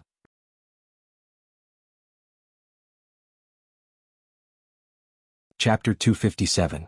Yi Xianqing was Fengzichen. He had the chaos bead and the tree of world. Not to mention the Qi of origin, he didn't even lack the Khanate origin. Therefore, the fate bottle seemed a little redundant to him. However, the fate bottle was a connate merit spiritual treasure after all. It had the ability to suppress fate. In addition, it was the origin treasure of the way of currency. When the fate pill became popular in the Eldritch world, it might be able to take another step forward.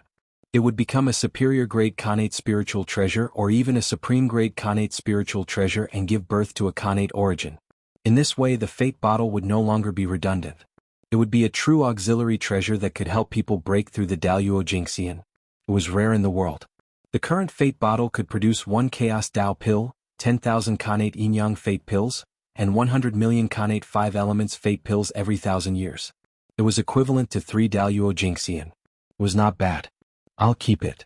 It was better than nothing. Even if he couldn't use it, it was not bad to give the fate pills produced by the fate bottle to others as a favor. Putting away the bottle of fortune, Xianqing pondered for a moment. Suddenly, he stretched out his hand and grabbed at the void. A terrifying aura burst out, and the strength of a perfected golden immortal was fully displayed. He grabbed tens of thousands of Xiantian qi from the void. Refine. Xianqing selected a few connate qi from among them. He put them into the Great Path Furnace and refined them according to a special method. Mysterious runes flew out from Xianqing's hands. They kept guiding the connate qi and arranged them into an inexplicable array formation. They gave birth to a strange power and gradually gathered into a ball to form the shape of a pill. That's right, Xianqing was refining pills. The Tao of pills was created by the Grand Pure One. Because it could help people cultivate, once the Tao of pills was born, it immediately became popular in the Eldritch world. Everyone learned it. As everyone knew, pills were refined from various connate spiritual herbs. It was very troublesome to collect them. Spiritual herbs needed time to grow. Every pill was not easy to come from. And connate spiritual herbs, to put it bluntly, were another form of connate qi. Because of this, Xianqing had a bold idea. Since connate spiritual herbs could be refined into pills, why couldn't connate qi that had the same nature? That was the reason for the current scene. The 3 pure ones each had their own strengths. The Grand Pure One was the ancestor of the Tao of pills, and no one in the primordial world could compare to him. The Jade Pure One was a grandmaster of weapon refinement, and no one in the primordial world could compare to him. The Prime Clear One was a grandmaster of array formations, and no one in the primordial world could compare to him. While Xianqing was known as a disciple of the Prime Clear lineage, he was actually taught by the 3 clear lineages. He possessed extraordinary insights into pill refinement, artifact refinement and formations.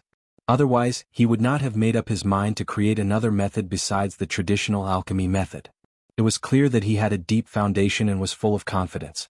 With the help of Hongming Daozhong, Feng Zichen's comprehension ability was only inferior to Dao ancestor Hongjun, who had the creation jade butterfly. He could be said to be the second in the primordial world. Even so, Xianqing was not confident.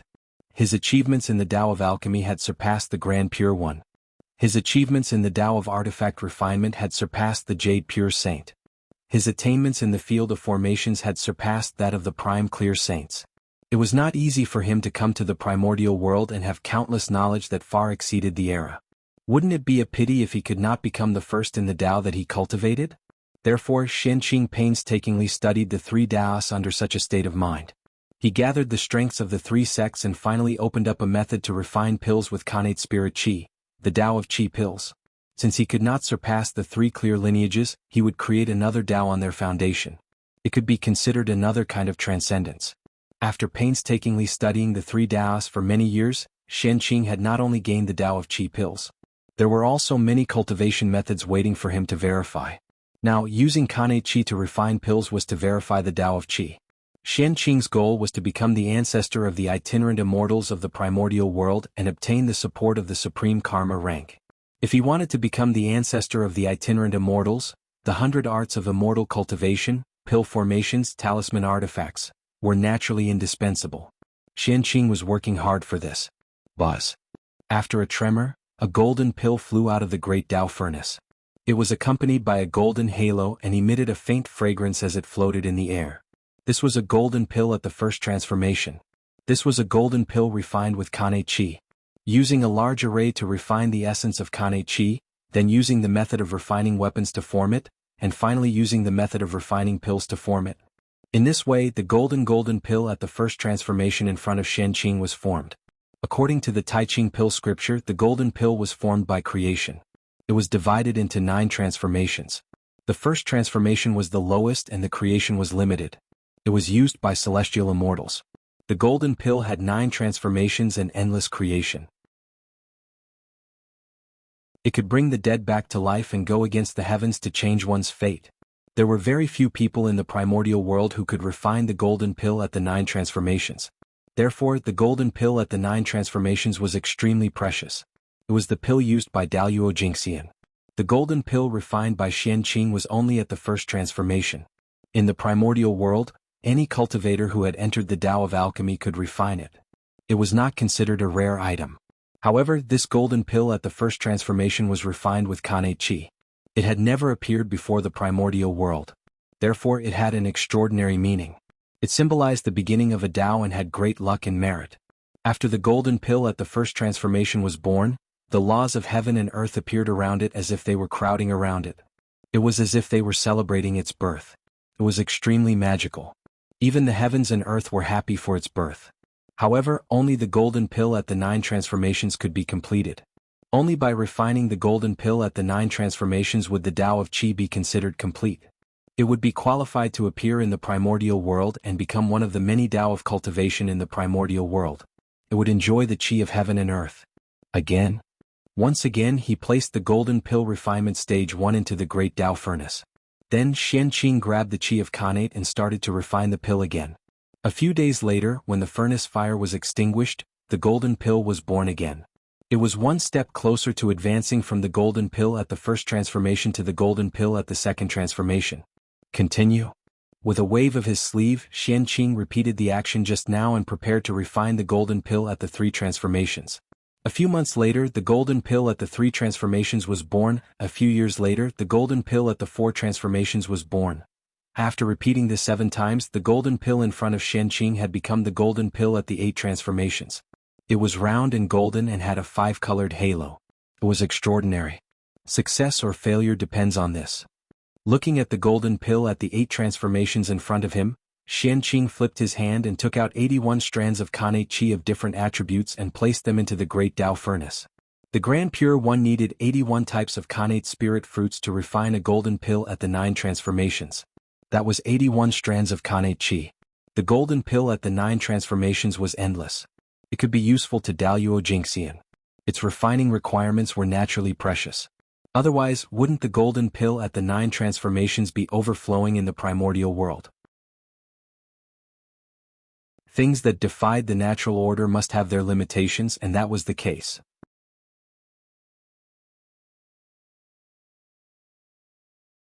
Chapter 258. Once the 9 transformations golden pill appeared, the Tao of Qi core would be completed. In this way there would be another method in the untainted land, another Tao of alchemy, and another Tao of immortal cultivation. Xian Qing could become the ancestor of Qi core and obtain great luck and merit. His status in the Tao of alchemy would be second only to the Grand Pure One. On the other hand, the failure of the 9 transformations golden pill meant that the Tao of Qi core was not perfect and not suitable to appear in the untainted land. It still needed to be perfected and waited for the future. The 9 transformations golden pill was also known as the Tao core. It contained the origin of the congenital realm and merged with Tao. Only in this way could it help Daluo Jingxian. In front of the great Tao furnace, Xian Qing calmed his mind and carefully controlled his Dharma power to promote the fusion of the congenital qi to form the pill. Xian Qing was personally taught by the Grand Pure One and had a deep understanding of the Tao of alchemy. Refining the 9 transformation golden pill was extremely difficult for others, but for him, it was just a matter of time and effort. It was not difficult at all. But that was using congenital spiritual herbs to refine the 9 transformations golden pill. It was also his first time using congenital qi to refine the 9 transformations golden pill, so he did not have much experience. Moreover, the success or failure of the 9 transformations golden pill determined the success or failure of the Tao of Qi core. He had to be careful. Just like that, 1,000 years later, a golden core surrounded by 7 colored halos slowly rose from the furnace of the Great Path. It exploded with brilliant light like a small sun, illuminating the entire universe. The 9 transformations golden pill was completed. 9 refinements took 3,333 years and 3 months. The 9 transformations golden pill, which represented the Tao of Qi core, was finally refined by Xian Qing. There was no need to announce it to the heavens. The moment the 9 transformations golden pill was completed, the Tao of Heaven sensed it and looked down. In just an instant, Qianqing felt that he was enveloped by a great and vast will, and he felt powerless from the bottom of his heart. Under this force, even if he was already a golden immortal, he felt like an ant, and he'd lost all his divine abilities and was completely unable to arouse the thought of resisting. It was the Tao of Heaven. At this moment, Qianqing turned pale. The will of the Tao of Heaven that had just left came again. Because in the untainted land, the only thing that could make Daluo Jingxian feel this way was the Tao of Heaven. Unlike the previous time when the entire untainted land was alarmed, the arrival of the will of the heavenly Tao was completely silent and did not alarm too many people. Aside from Eastern Kunlun's 3 pure ones, Zhu Lin's true body under Qilin Cliff, and Western Kunlun's Queen Mother of the West, who sensed something in Kunlun Mountain, there was nothing else. The others didn't notice anything. The arrival of the will of the heavenly way was completely out of Qianqing's expectations. Although the Tao of Qi-Core was extraordinary, it was still a small Tao after all. Its influence on the primordial world was limited. It was far inferior to setting a currency, which had a profound influence on the primordial world. Qianqing originally thought that the heavenly Tao would bestow some merit and luck. He would announce the birth of the Tao of Qi-Core to the primordial world and this matter would end. However, he had never expected that as soon as the Tao of Qi-Core was formed, the will of the heavenly axiom would descend and appear near him, looking at him indifferently. This scared him to death. Could it be that there were still secrets about the way of Qi-Core that he did not know? For a moment, Qianqing's thoughts ran wild. The feeling of being stared at by the heavenly Tao was not a good feeling. Even Daluo Jingxian did not feel good about it. Qianqing's heart was already in a mess. Otherwise, with Daluo Jingxian's cultivation, his state of mind should be as calm as still water without any ripples. How could he let his thoughts run wild? Thou hast contributed to the primordial world. Thou shalt be rewarded. Just when Qianqing was so nervous that he could not help but ask the heavenly Tao. The will of the heavenly Tao spoke. It was fine if he did not speak, but once he spoke he wanted to reward Qianqing. Then, under Qianqing's surprised gaze, a purple brilliance surged out from the void and merged into the 36 heavens in his body. Of course, Qianqing recognized that purple brilliance. It was the origin of the heavenly Tao that the heavenly Tao had bestowed to Feng Zichen. The origin of the heavenly Tao entered his body and went all the way up along the first heavens, passing through layers of heavens and directly arriving at the 36th heavens, the supreme heaven Daluo heaven. As soon as he arrived at the Daluo heaven, the origin of the heavenly Tao suddenly dispersed and turned into purple runes. They were endless and merged with the heavenly palace in the middle of the heavens. There, the strongest supernatural power in the 36 heavens was nurtured. Rumble. After the originally illusory heavenly palace merged with the runes formed by the origin of the heavenly Tao, it gradually turned from illusory to real and quickly evolved. Golden stone as the palace, white jade as the stairs, magnificent and magnificent.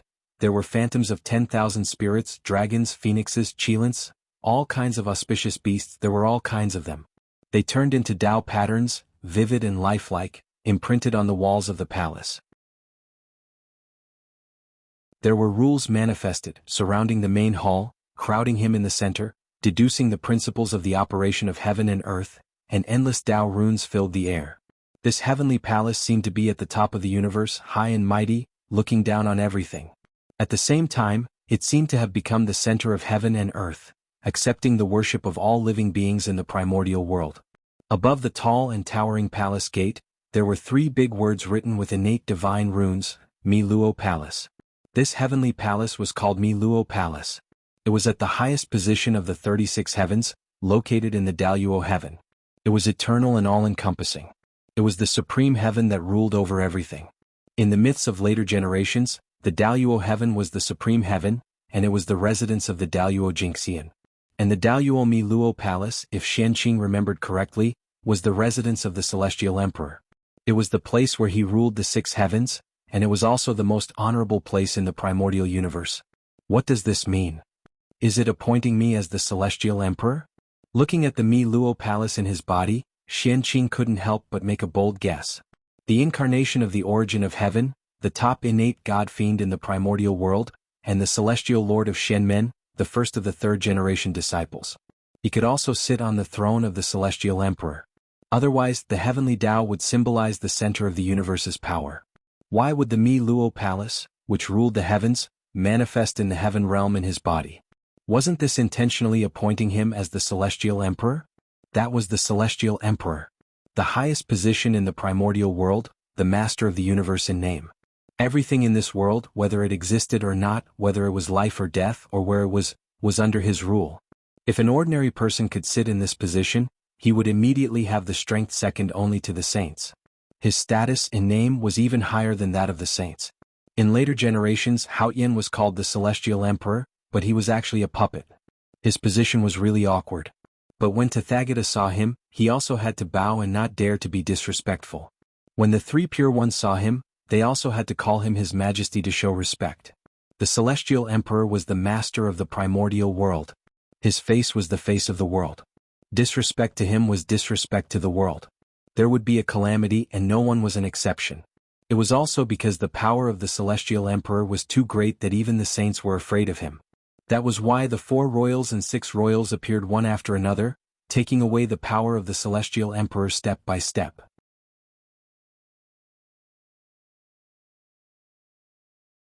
Chapter 259. Although Dijun and Hao Tian were both celestial emperors, their natures were completely different.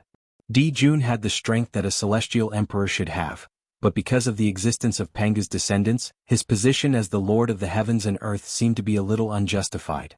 Hao Tian was the complete opposite of Dijun. He, who had the strong support of Dao ancestor Hongjun, rightfully sat on the position of celestial emperor. However, Hao Tian did not have the strength to match the position of celestial emperor, causing him to gradually be controlled by the saints in the future and become a puppet in name only. In the primordial world, strength was the most important. External forces were ultimately external forces, not as practical as one's own strength. Hao Tian's future situation was a true portrayal of virtue not matching the position. At this moment, in Xianqing's heart, he was already thinking about how to feign civility with the saints after he ascended the position of celestial emperor. Step by step, he would gradually get rid of the saints' control and become a true celestial emperor. At that time, the celestial emperor was him. The great emperor of Ziwei was him. The North Star emperor was also him. The 4 royals occupied 2 and the 6 royals occupied 3. In this primordial world, who could shake his position and interfere with his rule? Even Dao ancestor Hongjun could not. However, Xianqing was obviously thinking too much. How could the position of celestial emperor be so easy? Dijun had the merit of the sun star shining on the primordial world, which was why he could ascend the throne of celestial emperor. Hao Tian was not worthy of the position. After becoming celestial emperor, he had to enter the world to experience tribulations to accumulate merit. In the primordial world, he had experienced a total of 132 million tribulations. Each tribulation should have taken 129,600 years. In total, he had spent about 157 billion years before he achieved success and regained the position of the celestial emperor. He was limitless and immeasurable. From this, it could be seen how difficult it was to ascend to the position of celestial emperor. Xianqing's identity as a disciple of the celestial sect of wonders was far from enough. To forcefully ascend to the position of celestial emperor, Hao Tian's fate was a lesson. A purple light flashed, allowing Xianqing to understand the function of Mi Luo Palace. The highest achievement of the 36 heavens, the supreme Mi Luo Palace.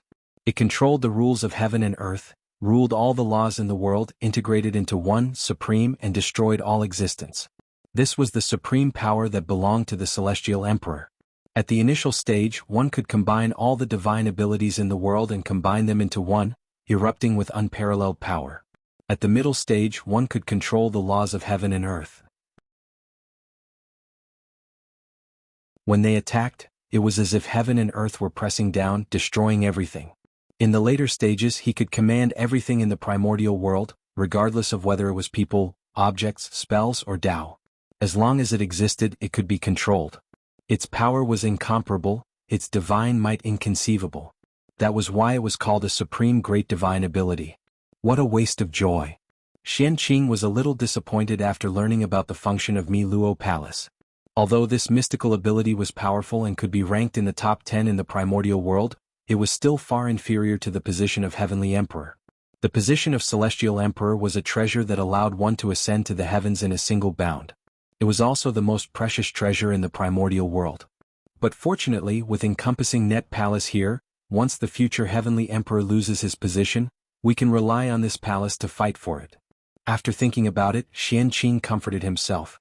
In the primordial world, besides strength, status was also extremely important. Don't you see that those who occupy high positions all have extremely honorable backgrounds? The Magi did not respect the heavens and the earth. They only respected Pangu. Even Dao ancestor Hongjun was not in their eyes. Even so, the witch race still dominated the primordial world. Dao ancestor Hongjun did not dare to kill them. What was the reason? It was because they had the status of Pangu's descendants. Relying on this status, the primordial world would naturally protect them and not let them encounter the calamity of death. If not for the fact that the witch race failed to live up to expectations and created endless killing and lost the protection of heaven and earth, how could the position of the protagonist of heaven and earth fall to the human race? Encompassing Net Palace was the most precious place in the primordial world. It was one of the symbols of the heavenly emperor. Since Qianqing controlled it, he naturally had the qualifications to fight for the position of heavenly emperor. Perhaps, with encompassing Net Palace, Qianqing could even obtain many supporters. After the origin of the heavenly Tao descended, the will of the heavenly Tao slowly retreated. At the same time, changes occurred in the sky above Kunlun Mountain again. Heaven and earth merit gathered and surged towards Qianqing. Before reaching Qianqing, the heaven and earth merit split into two. 30% landed on the 9 transformations golden core, and 70% continued to surge towards Qianqing. However, at this moment, Qianqing waved his sleeve and injected the merit that was surging towards him into the 9 transformations golden core. Suddenly, the 7-colored halo on the 9 transformations golden core became even brighter and turned into a divine ring that surrounded its body. The Tao runes flowing on its body also underwent a transformation. Mysterious runes were born and arranged layer by layer, combining with each other and turning into a mysterious Khanate Tao that merged with the 9 transformations golden core. At this moment it was no longer a core but a Tao. Its body carried a mysterious Khanate Tao. The name 9 transformations golden core was no longer suitable for it. Now it was a Tao fruit. The Daoyuo Tao fruit could create a Daoyuo Jingxian Tao fruit. The 9 transformations golden core, which originally contained powerful medicinal power, underwent an unimaginable transformation with the help of the heaven and earth merit and became a rare treasure in the world. The Daoyuo Tao fruit. This item may be of great use in the future. Qianqing could not think of a way to use the Daoyuo Tao fruit in such a short time, so he put it away and waited for the future. After that, with the help of the heavenly path, everything about the Tao of Qi core spread throughout the entire Eldritch land in an instant. Good. This is what a successor should be like. After understanding the essence of the Tao of Qi core, the 3 pure ones were overjoyed and could not help but praise. At this moment, Qianqing finally broke free from their influence and walked on his own Tao. His future was limitless and he had the possibility of attaining the Tao of chaos. How could the 3 pure ones not be happy? If they followed the path of others, although they could progress smoothly and quickly, they would never achieve great things. Only by blazing one's path through brambles and thorns would one be able to walk further and longer. How long has it been? It has only been about 3,000 years since the birth of the creation pill and the establishment of the Eldritch land currency. This Taoist Qianqing has also established the Tao of Qi core. This celestial lord of the Shen sect is really good at causing trouble. 3,000 years was just a blink of an eye for the great divines. But in the blink of an eye, Qianqing had established another Tao, which made them suspicious. Since when did establishing a Tao become so simple? First, there was the sword ancestor, then there was Qianqing. These two are people of great wisdom. I wonder what changes they will bring to the Eldritch land? In just 10,000 years, the Eldritch land had undergone earth-shaking changes. First, there was the birth of the Tao of sword, then the Tao of currency and the Tao of Qi core. The changes were more intense than the previous tens of millions of years. I wonder what the future will be like. At this moment, in the Eldritch land, there was another change. Above Kunlun Mountain, endless merit gathered.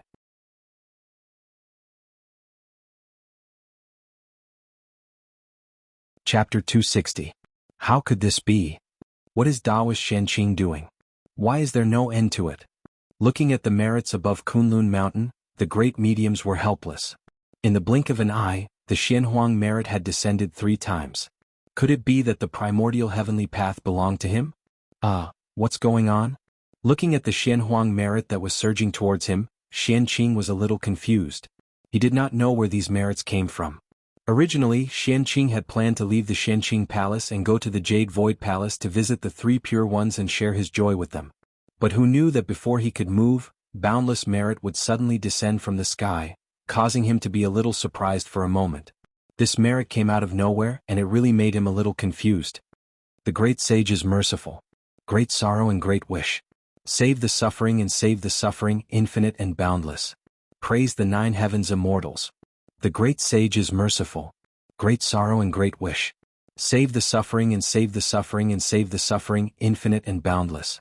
Praise the nine heavens immortals. The great sage is merciful. Great sorrow and great wish. Save the suffering and save the suffering and save the suffering, infinite and boundless. Praise the nine heavens immortals. Just as Xianqing was puzzled, the praises of all spirits suddenly sounded in his ears. One after another, it was incomparably grand. It was inexplicably moving and shook his heart. What's going on? Why is there the wish of all spirits coming? The sudden turn of events made Xianqing confused and shocked. Other than the Tao of currency and the Tao of Qi, he did not do anything else. It was true that these two Taos could obtain merit, but it was a little exaggerated to say that they could attract the gratitude of all spirits. Only the gratitude of all spirits from the bottom of their hearts could stimulate the power that was enough to shake everything in his heart. Obviously, the Tao of Qi and the Tao of currency did not have this ability. No matter what Xianqing thought, the merit aura was still surging. It covered the sky and covered the earth, covering everything. Virtuous Qi was everywhere and nothing could be seen. Otherwise, with the strength of Daluo Jingxian and the strength of many great mediums, how could they not see what was going on? Rumble. More and more Xianhuang merits were accumulated. In the blink of an eye, it exceeded the capacity of Xianqing's body. It gushed out of his body and formed a golden cloud above Kunlun Mountain that covered an area of 1,000 miles. Moreover, as the number of merits increased, the auspicious cloud continued to expand, attracting the attention of countless people. Just like that, the golden auspicious clouds above Kunlun Mountain turned into a radius of 10,000 miles. The virtuous Qi in the sky gradually stopped, and the heavens regained their clarity. After careful calculation, the Xianhuang merit points that Xianqing obtained this time were no less than the merit points that he obtained when he created the Xiantian Sword Dao. That also meant that without him knowing, he had done something that was of great merit to all living beings and had an endless and far-reaching impact on the future of the primordial world. Otherwise, the heavenly Tao wouldn't have given him so much merit, and he wouldn't have obtained the power of all spirits. Spirit race. The moment Tianji became clear, Xianqing learned about the origin of the black-yellow merit. It was the race with the largest population and the least sense of existence in the untainted land, the spirit race. The spirit race was the general name of the primordial world's plants. Flowers, trees, mountains, rivers, spiritual herbs, immortal roots, and all the natural spirits of the primordial world could be called the spirit race. However, it was too difficult for a natural spirit to transform. Not only did it take a long time, but there were also countless calamities waiting for them. Every natural spirit was an extremely precious spiritual herb. It was needed to assist in cultivation, and it was even more needed to refine pills. As such, their fate could be imagined. Moreover, the higher the grade of the connate spirit root, the more difficult it was to transform. It was almost impossible for a top-grade connate spirit root to transform. All these reasons combined made the number of experts of the spirit race extremely small. There were very few Daluo Jingxian. There were almost none of them with top-grade combat strength. It wasn't that there weren't any. In terms of strength, the spirit race might not be weaker than the shamans and demons. That was because the spirit race had produced two primordial chaos experts. In this way, the shamans and demons without primordial chaos experts seemed to be inferior to the spirit race. They didn't dare to. Their success was due to primordial chaos, and their failure was also due to primordial chaos. How much providence was needed to support two primordial chaos experts? Therefore, the birth of two primordial chaos experts almost drained the spirit race's luck and foundation, causing the spirit race to completely decline. It had not recovered to this day. In the primordial world, the spirit race had ended up in such a miserable state. It might be related to this. Unfortunately, the origins of these two primordial chaos experts were complicated. Their thoughts were elsewhere, and they completely ignored the life and death of the spirit race, leaving it to fend for itself. Otherwise, with two primordial chaos experts, even if the spirit race could not become the protagonist of the world and rule the primordial world, it would not be difficult for them to become an overlord and watch the changes of time. Otherwise, how could they have ended up in such a miserable state?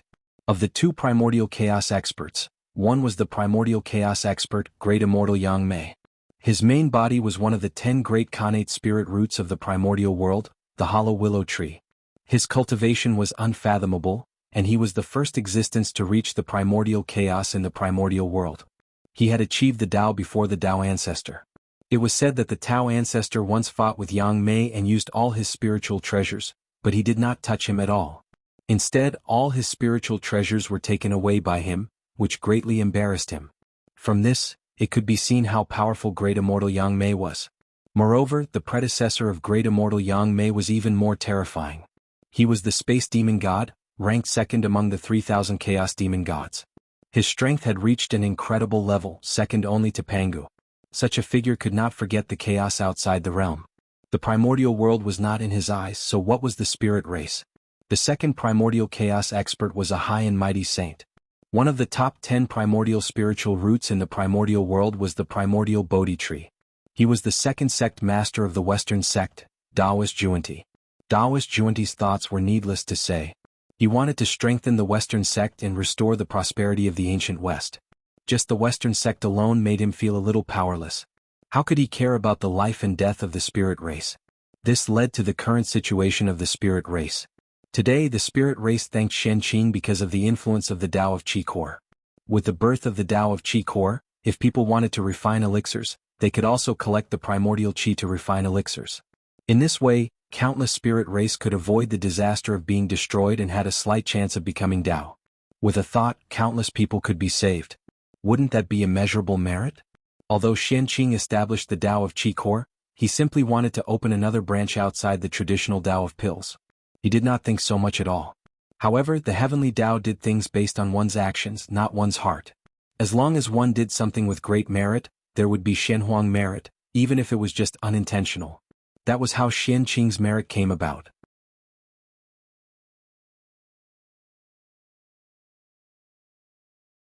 Chapter 261. Spiritual Venerable? Under the wishes of the Ling clan, Shen Qing found that there was a new karmic rank on him. Spiritual Venerable, the Venerable of the Ling clan.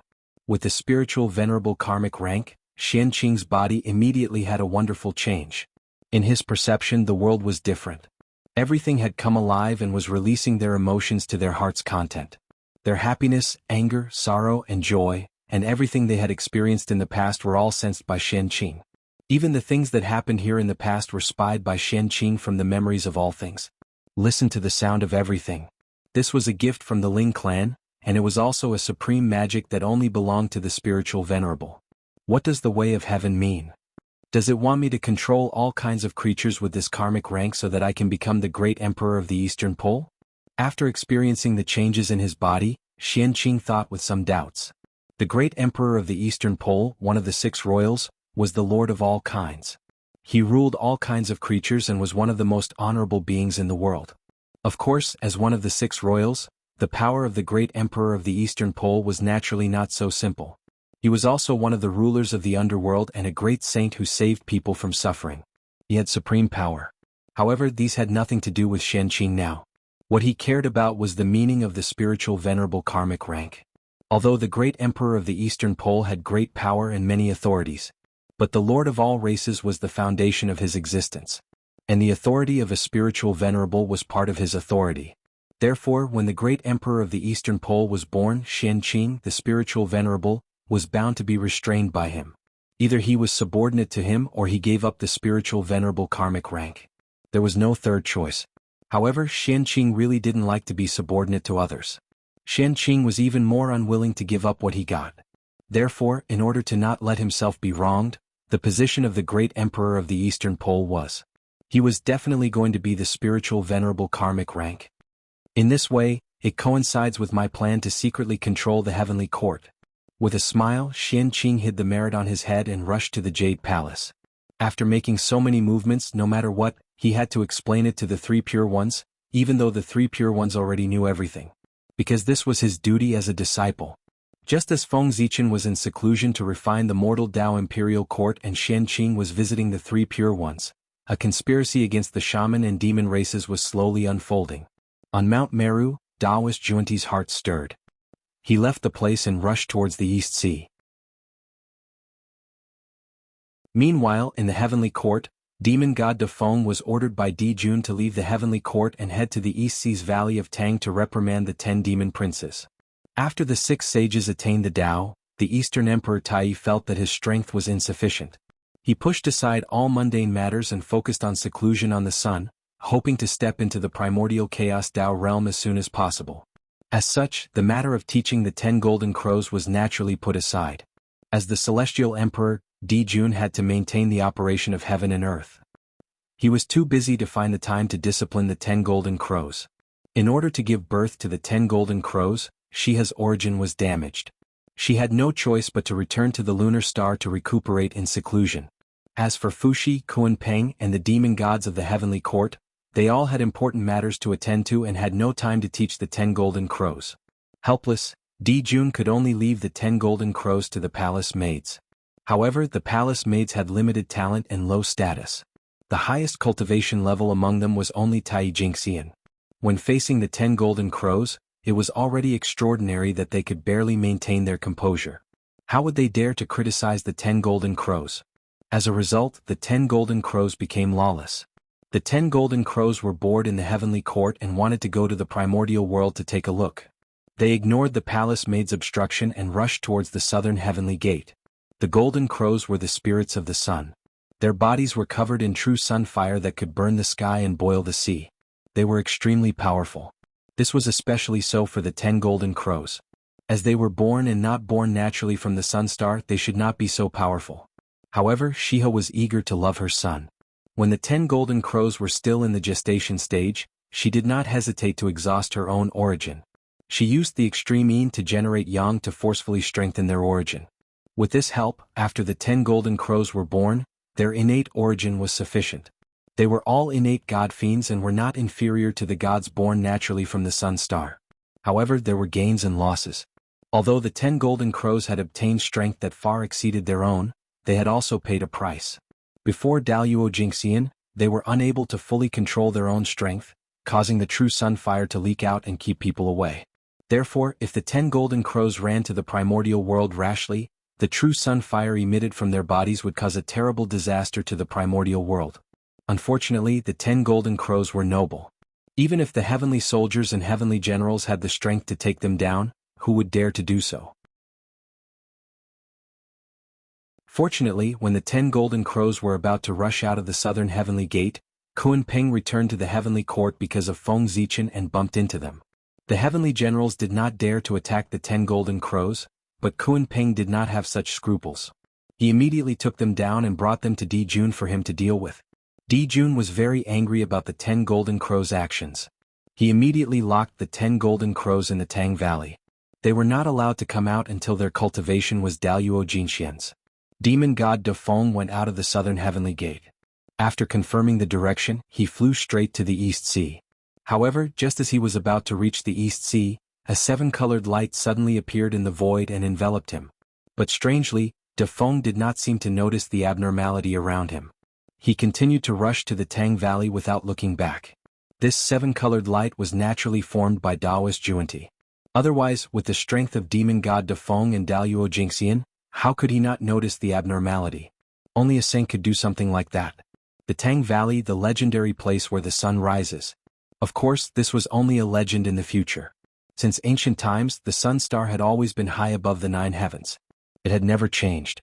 Naturally, there would not be a place where the sun rises and sets. The so-called place where the sun rises was just a misunderstanding caused by the 10 golden crows playing here. They were seen by others and spread false rumors over countless years. Open. Outside the Tang Valley, Dafeng took out the token given to him by Di Jun and drew in the void. Suddenly, the void was like the surface of the water, undulating. Innate formation patterns appeared and entangled with each other, gradually forming a passage. This formation was called the Halua Formation. It was specially set up by Di Jun to prevent the 10 golden crows from sneaking out. Walking along the passageway, the first thing that greeted them was a towering mulberry tree that blocked out the sun. This was the largest branch of the innate Fusang tree, one of the 10 great innate spiritual roots of the primordial world. It was cut down by Di Jun and placed in the Tang Valley for the 10 golden crows to rest.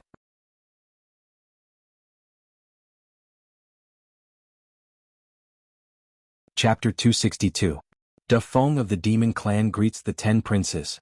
Under the mulberry tree, Da Feng bowed slightly and said, "It's Da Feng. The demon god Da Feng is here. Father sent someone to see us." On the mulberry tree, the 10 golden crows heard the commotion and flew to Da Feng, shouting excitedly. Da Feng, Da Feng. Did Imperial Father send you here to let us out? Or to bring us back to the heavenly court? The Valley of Tang is too small and too boring. It's not fun at all. It's far less lively than the heavenly court. The 10 golden crows scrambled to ask as they came to Da Feng. Obviously, the time in the Valley of Tang had suffocated them. No. Da Feng shook his head and replied, "His Majesty sent me to urge you to cultivate well and strive to advance to the realm of Daluo Jingxian as soon as possible. It's not to let us out." Hearing this, the big golden crow said with disappointment, his expression full of depression. A golden immortal of the great firmament. How many years would it take to step into that realm? 100,000 years? 1,000,000 years? How many years had it been since they were born? It had only been a few 100,000 years, not even as old as Feng Zichen. But now they had to wait bitterly in a small place like the Valley of Tang for tens of millions of years. How could these young golden crows endure this? Father is really too much. We just wanted to go to the primordial world to take a look. We didn't do anything and he directly locked us in the Valley of Tang, not allowing us to leave this place. This is too much. The 10 golden crows muttered in dissatisfaction. Da Feng was speechless. These little ancestors really did not know how many sins they would commit if they went to the primordial world for a tour, and how much karma they would attract. At that time, even if they were the sons of the celestial emperor, they would not be able to escape the calamity of death. No one would be able to save them. Your Highness, don't say that. His Majesty is doing this for your own good. At this moment, an undetectable 7-colored light suddenly appeared on Da Feng's body, causing him to be in a daze. When he came back to his senses, the words that he wanted to describe the pros and cons of the 10 golden crows became words of provocation. The princes are still too young. They do not know the dangers of the primordial world and His Majesty's painstaking efforts. In the untainted land, there is a great evil of the world, the sorcerer tribe. They are extremely ferocious. They feed on us demons and dominate the untainted land. Even His Majesty could do nothing to them. He could only retreat to the heavenly court and use Zhouxing as a barrier to resist them. What? How is this possible? We demons have the heavenly courts. Who in the primordial world can compare to us? My uncle is the strongest in the primordial world. He can even suppress a saint. How powerful is the Magi? How can they be above us demons? Before Da Feng could finish, the 10 golden crows angrily interrupted him. After all, the 10 golden crows were still young, so Di Jun would naturally not mention the Wu tribe in front of them. As for the palace maids, it was even more impossible for them to talk about the Wu tribe. They would only choose to talk about something nice. Therefore, ever since the 10 golden crows were born, they had been living in the illusion that the demon clan was invincible in the untainted world. Now they suddenly heard that there was an even more powerful wizard clan above the demon clan. As such, they could not accept it at once. Their mentality exploded on the spot. Damn the Wu tribe. How dare they feed on us demons? They really deserve to die. When we come out, we will kill them all and clear the name of our demon clan. Flying in the air, the 10 golden crows said hatefully. At this moment, Da Feng suddenly laughed. Demon deity Da Feng, why are you laughing? Did we say something wrong? Da Feng's attitude angered the golden crows and they questioned him. I'm laughing at your Highness' naivety. The Wu tribe is powerful. Even His Majesty does not dare to fight with them. Your Highness's cultivation is not as good as Daluo Jinxian's. What gives you the confidence to say that you want to destroy the Wu tribe? Aren't you boasting? Under the influence of the 7-colored light, Da Feng seemed to have changed into a different person. He said all kinds of outrageous words in the air, constantly provoking the 10 golden crows. Da Feng, how dare you? Do you know what you're saying? With the arrogant temperament of the 10 golden crows, they could not stand Da Feng's mockery. They immediately shouted at him, their eyes sharp and full of killing intent. If it were not for his identity as a demon deity, they would have torn him to pieces on the spot. There was no doubt that the 10 golden crows had the ability to kill Daluo Jingxian. As the sons of Di Jun, they had many magic treasures and countless trump cards. There was no lack of means to kill Daluo. You can't stand it? Then do you know why His Majesty has locked you up here? is because the Wu tribe has spread the word that they want to capture you as snacks. His Majesty is afraid and has to hide you in the Valley of Tang to prevent any accidents from happening to you. If His Majesty is not afraid of the Wu tribe, he would have destroyed them after the Wu tribe spread the word. Why would he let you hide here? At this moment, De Feng had completely lost his mind and was completely influenced by Kundi. His every move was according to his thoughts. How dare you? What a disgrace. I want to destroy the Wu tribe. At this moment, the 10 golden crows' eyes were red and their bodies were full of killing intent. The sun's genuine fire rolled out and burned the void until it was distorted. If it were any other time, De Feng's nonsense would not have been able to fool the 10 golden crows. However, with Kundi present, De Feng was not the only one who was bewitched. The strength of the 10 golden crows was only Tai Jingxian. It was much easier for Kundi to play with their minds than for De Feng. Let's go out and have a look. Let's see what the Wu tribe is capable of. How dare they treat us as snacks? The more they thought about it, the angrier they became. The 10 golden crows shouted at the same time and suddenly merged into one huge golden crow. This was the divine sense of the 10 golden crows. As they were of the same origin, they could merge into one and temporarily raise their strength to a higher level. In other words, this huge golden crow had the strength of Daluo Jingxian. With a long caw, the golden crow moved and suddenly came in front of De Feng. It snatched Di Jun's token from his hand, opened the formation and left the Valley of Tang. It flew straight to the untainted land. Oh no! This is a disaster. As the 10 golden crows left, De Feng felt a strong sense of danger and recovered a trace of clarity. At this moment he could not care less and hurriedly chased after the 10 golden crows. After all, De Feng was too influenced by Kundi and lost his former wisdom. Otherwise, he would have returned to the heavenly court and asked Di Jun for help instead of chasing after the 10 golden crows. However, the golden crow left the Valley of Tang and directly turned into a long rainbow, disappearing in the blink of an eye. The rainbow transformation technique was the divine sense of the golden crows. In terms of speed, it could be ranked in the top 3 in the untainted land. De Feng could not easily catch up with it.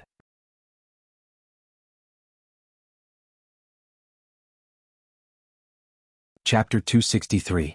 Tai, the poor way of the past made me lose face. Today the poor way will give you retribution. Your golden crow clan will have no descendants. After De Feng left, Taoist Juanti's figure slowly appeared in the void. When he received Juanti to become a saint, it should have been the most glorious moment of his life.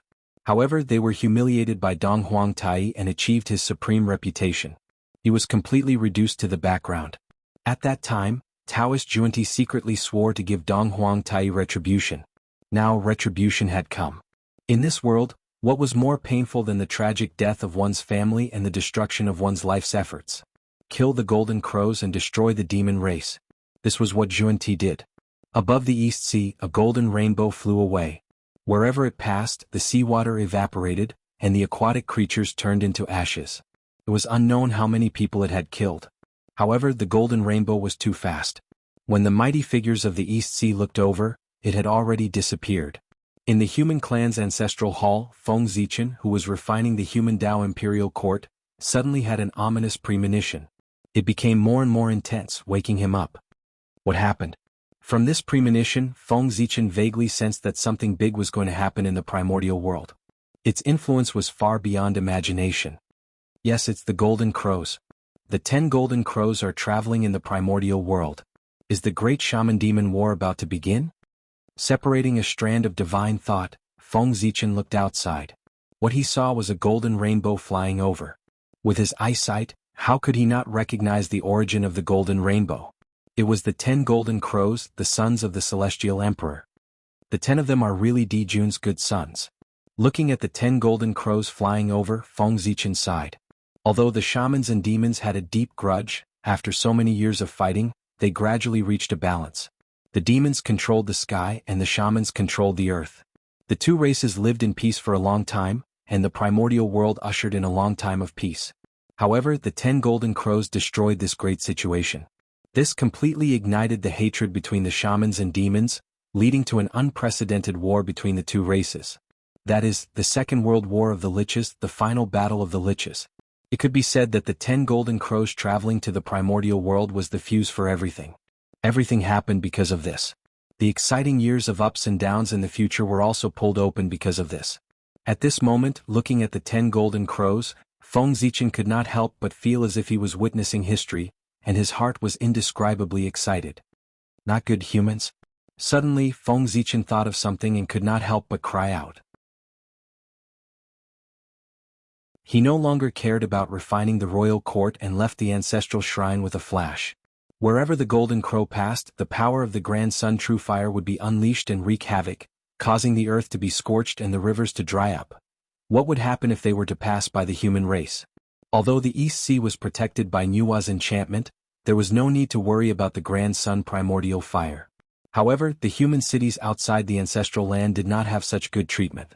If they were unlucky and happened to be in the path of the golden crow, they would probably be burned to ashes by the grand sun true fire in an instant. 5 Emperor's Canopy. Outside the ancestral land, Feng Zichen's mind moved, and the 5 chi in his body surged and flew out of his body, forming a huge 5-colored canopy in the air. This time, the Emperor's shadows imprinted on the 5 Emperor's canopy were no longer the 5 elements sacred beasts, but the 5 elements demon gods, the 5 chaos demon gods. Therefore, as soon as the 5 Emperor's canopy appeared, it connected to the Khanate 5 elements Tao. No, not connected but requisitioned. As the 5 elements demon god roared, he actually forcibly requisitioned the power of the Khanate 5 elements Tao, pulling it out from the underworld and circling it around his body. This was the first time Feng Zichen used the 5 Emperor's great mystique after confirming Daluo Jinxian's Tao. He did not expect that after not using it for a long time, the 5 Emperor's great mystique would transform to such an extent. It would not be an exaggeration to call it a great Tao mystique. At this moment, the 5 Emperor's canopy was the Tao, the Khanate 5 elements Tao. Under the powerful power of the 5 elements demon god, it temporarily replaced the existence of the Khanate 5 elements Tao. It was clearly in front of Feng Zichen, but it was omnipresent. This was the magic of the Khanate Tao. It was compatible with the origin of heaven and earth, and it was omnipresent in the primordial world. The moment the 5 Emperor's canopy replaced the Khanate 5 elements Tao, almost at the same time, the figures of the 5 Emperor's canopy appeared in the sky above all the cities and tribes of the human race. Streams of 5 elemental chi descended, protecting them within. In the sky above the East Sea, 10 golden crows passed by with long golden tails. Specks of golden light floated down from the sky and fell to the ground. That was the true sunfire. Every speck could burn a Tai Jingxian to death. It was extremely terrifying. Fortunately, the East Sea was protected by the barrier set up by Nuwa. Before the true sunfire could fall, it was destroyed by Nuwa's barrier in midair. Otherwise, the human race would have suffered great losses. The other territories of the human race were protected by the 5 Emperor's canopy, so they did not need to worry about the true sunfire. All the humans outside listen to my order. From now on, rush back to the ancestral land. No mistakes. Seeing the 10 golden crows leave, Feng Zichen gave the order. Next would be the fall of the golden crows and the war between the liches and the demons. That was a war that would affect the entire primordial world. If they stayed outside, wouldn't they be courting death? The 10 golden crows flew all the way, completely ignoring the lives of the people on the way. Their rationality was blinded by anger, and there was only one thought in their mind. Kill all the sorcerer tribe. Kill, kill, kill. Haha. How satisfying. How can the sorcerer tribe compete with us demons? With such strength, how dare they say that they are going to treat us as snacks? How ridiculous. In a certain sorcerer tribe, the 10 golden crows looked at the sorcerer tribe struggling in the true sunfire and laughed wildly. Their words were full of contempt. However, they who had been bewitched by Kundi did not know that they had the power of a golden immortal of the great all-embracing heaven, while the Wu tribe below them was just a group of primordial unity golden immortals. Bullying the weak, Daluo Jinxian killed Tai Jingxian. What was there to be proud of? Seeing that the sorcerer tribe was so weak, the 10 golden crows became more confident. They continued to fly forward, looking for new sorcerer tribes and repeating their actions. In this way, the 10 golden crows relied on the power of Daluo Jinxian to run amok and destroy more than a dozen sorcerer tribes. The 10 golden crows' wild actions naturally attracted the attention of the sorcerer tribe experts. How dare you bully my people, feathered beast? Take my staff. Just as the 10 golden crows were looking for the sorcerer tribes, a huge peach staff suddenly appeared in the void and struck towards them. It was the great sorcerer of the Hutu tribe, Kwafu. How dare you, barbarian? How dare you humiliate me like this? Hearing the words feathered beast, the 10 golden crows' eyes instantly turned red. Terrifying killing intent filled the air, and the true sun fire swept out to meet the peach staff.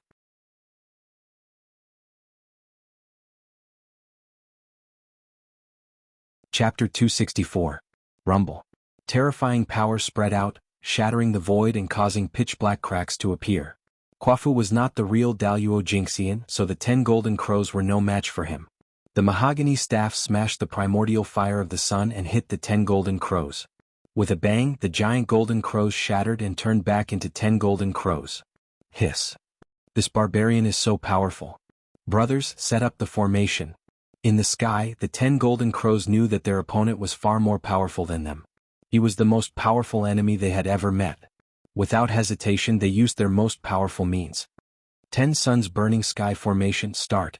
With a roar, the 10 golden crows flapped their wings and formed an inexplicable formation in the sky.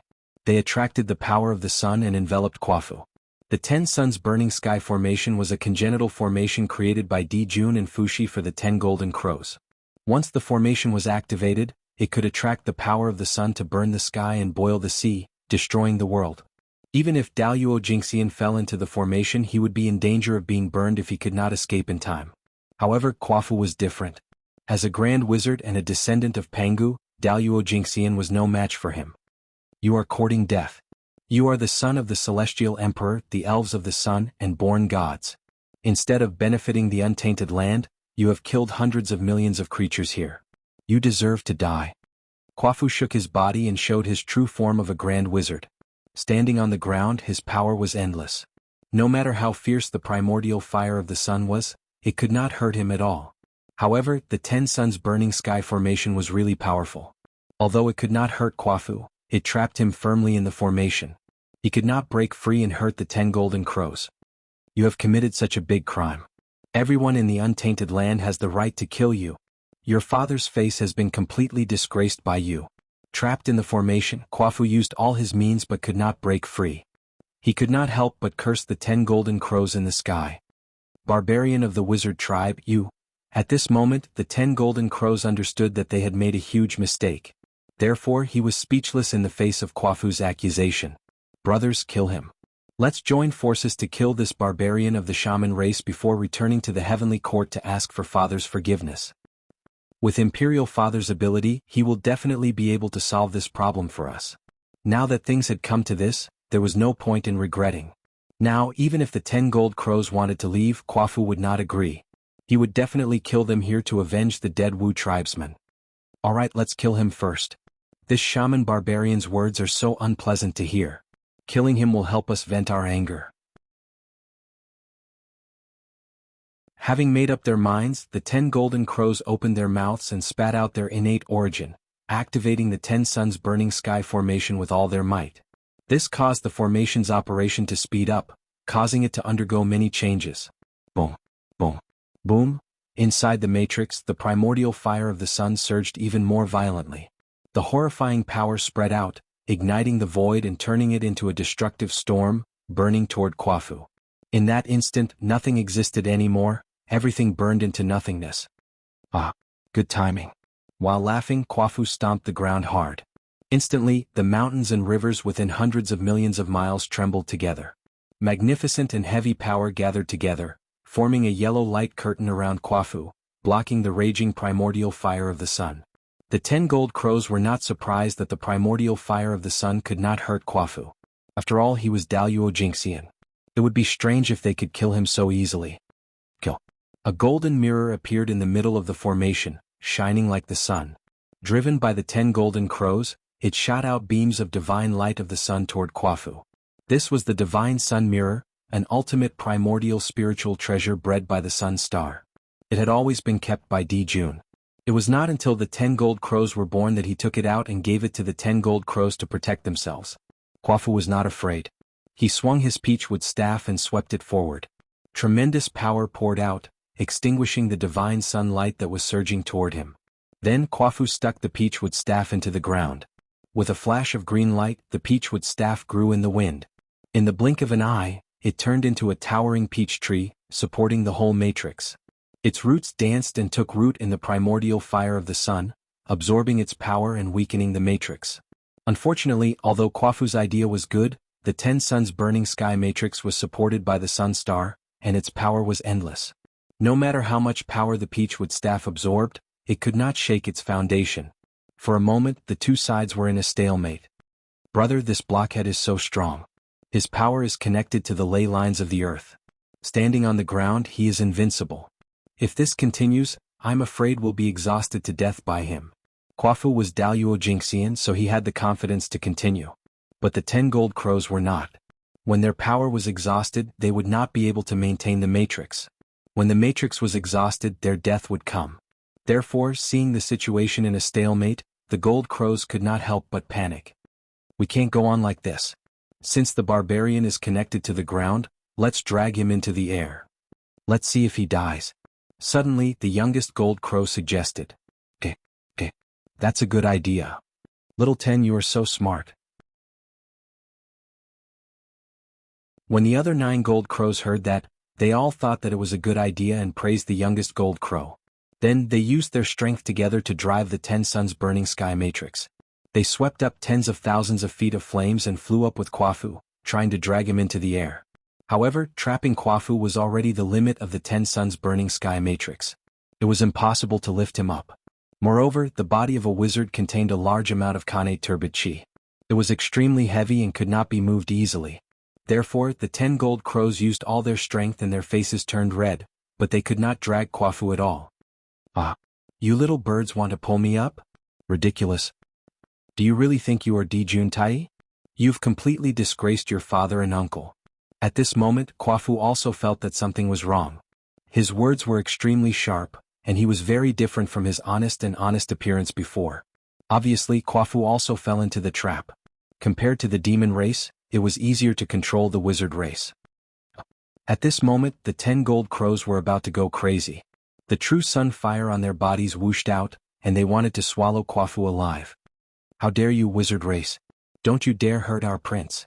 Seeing that it was almost time, Junti finally let De Feng find this place. Prince, don't worry. I'm coming. Seeing that the situation was critical, De Feng did not have time to chat. He hurriedly used his magic and blew a gust of wind toward Kwafu in the matrix. Great Gale was an innate god born from the innate wind origin. In the Tao of Wind, Great Gale had extraordinary achievements.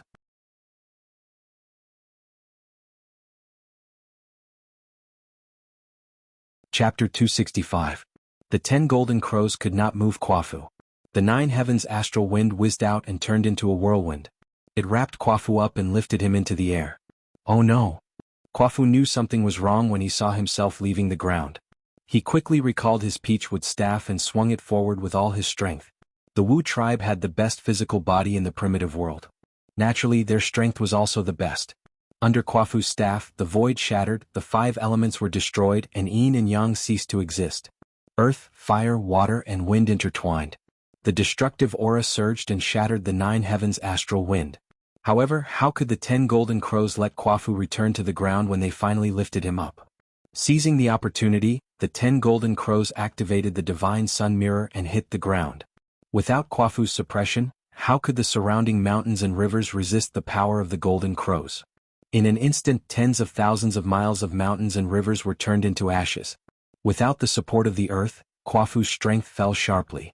He could no longer resist the surging sun primordial fire. In just a moment his body was burned black. He was in a sorry state. After all, he was Daluo Jingxian.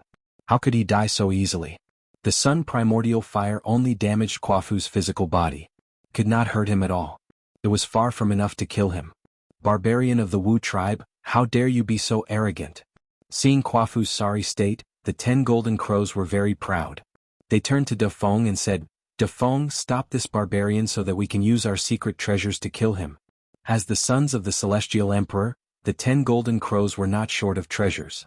However, they were obsessed with Kundi and did not think about it. Now that they had calmed down, they thought about their own treasures. De Feng took out a long green banner and waved it at Kwafu. The long banner was called the Innate Wind Banner. It was De Feng's spiritual treasure. It was an upper-grade innate treasure that could release innate divine wind. The innate divine wind whizzed out and turned into green chains, locking Kwafu firmly. No matter how hard he struggled, he could not move. Your Highness, do it quickly. Quafu's strength is extraordinary. I can't hold on for long. After suppressing Quafu, Defeng hurriedly shouted to the 10 golden crows. They were both Daluo Jingxian. Without the help of the 10 sun-burning sky formation, it was hard to say who would be the one suppressing the other. Go die. Sneering, the golden crow took out a silver needle and stabbed it toward Quafu. Above the silver needle, the Khanate Taiyin origin chi flowed. It released a shocking chill that seemed to be able to freeze the world. This was the Taiyin Eye Soul Needle, a supreme treasure created by Shiha using the essence of the Taiyin star. It contained the Tao of Taiyin and could freeze all things and kill all life. Such a treasure could only be refined once every 100 million years. It was a rare treasure in the primordial world that could kill Daluo Jingxian. In front of the Taiyin Eye Soul Divine Needles, the physical body that the sorcerer tribe was so proud of had completely lost its function.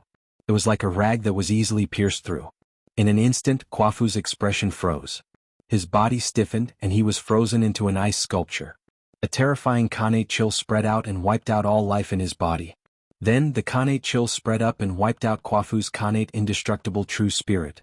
Just like that, a grand sorcerer, a powerhouse who dominated the primordial world, silently died here. Your Highness, Quafu has been killed. The sorcerer tribe will not let this matter rest. We should leave as soon as possible to avoid any accidents. The land was the territory of the sorcerer tribe. If they killed the grand sorcerer here when the sorcerer tribe experts arrived, they would not be able to escape. No one could save them. The heavenly court. They had to return to the heavenly court immediately. Only by returning to the heavenly court could they be considered safe. However, before they could do anything, a black arrow suddenly shot out from the void. It directly pierced through the 3 golden crows and killed them on the spot.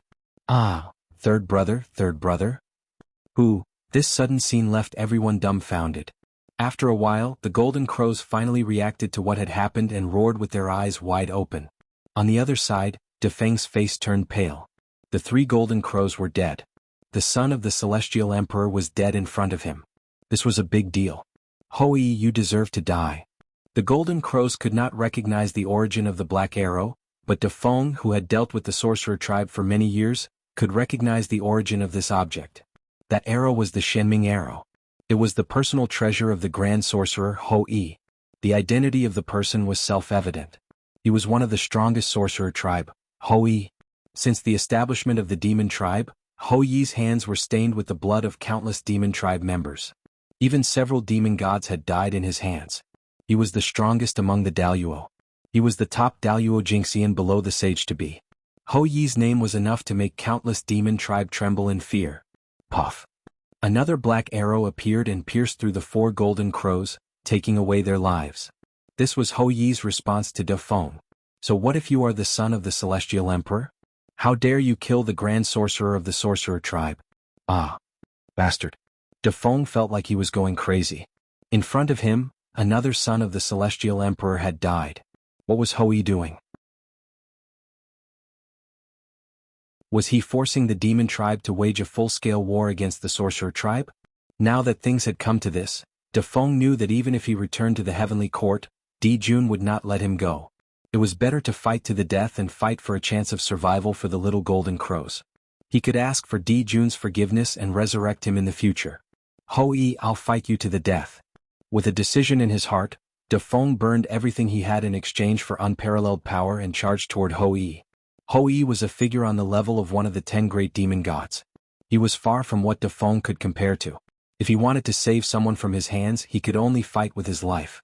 Your Highness, return to the heavenly court quickly. His Majesty is there. He will definitely protect you. While charging toward Hou Yi, Defeng did not forget to remind him. However, before he could finish speaking, another 2 golden crows were shot to death by Hou Yi. Go! With a roar of grief and indignation, Defeng woke up the little golden crows who were in a daze. Go quickly. Run to the heavenly court. At this moment, the golden crows finally knew fear. The tragic deaths of their 4 brothers made them angry, but at the same time, they also felt a strong sense of fear. Since they were going to die, what about them? With a shudder, the golden crows hurriedly flapped their wings and flew quickly toward the heavenly court. Run quickly. Run to the heavenly court and let Father avenge them. At this moment, This was the only thought left in the Golden Crow's minds. You still want to escape? You must be dreaming.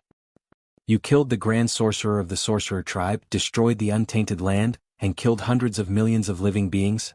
All of these sins can only be repaid with your lives. Seeing that the Golden Crows were about to escape, Hou-yi said coldly.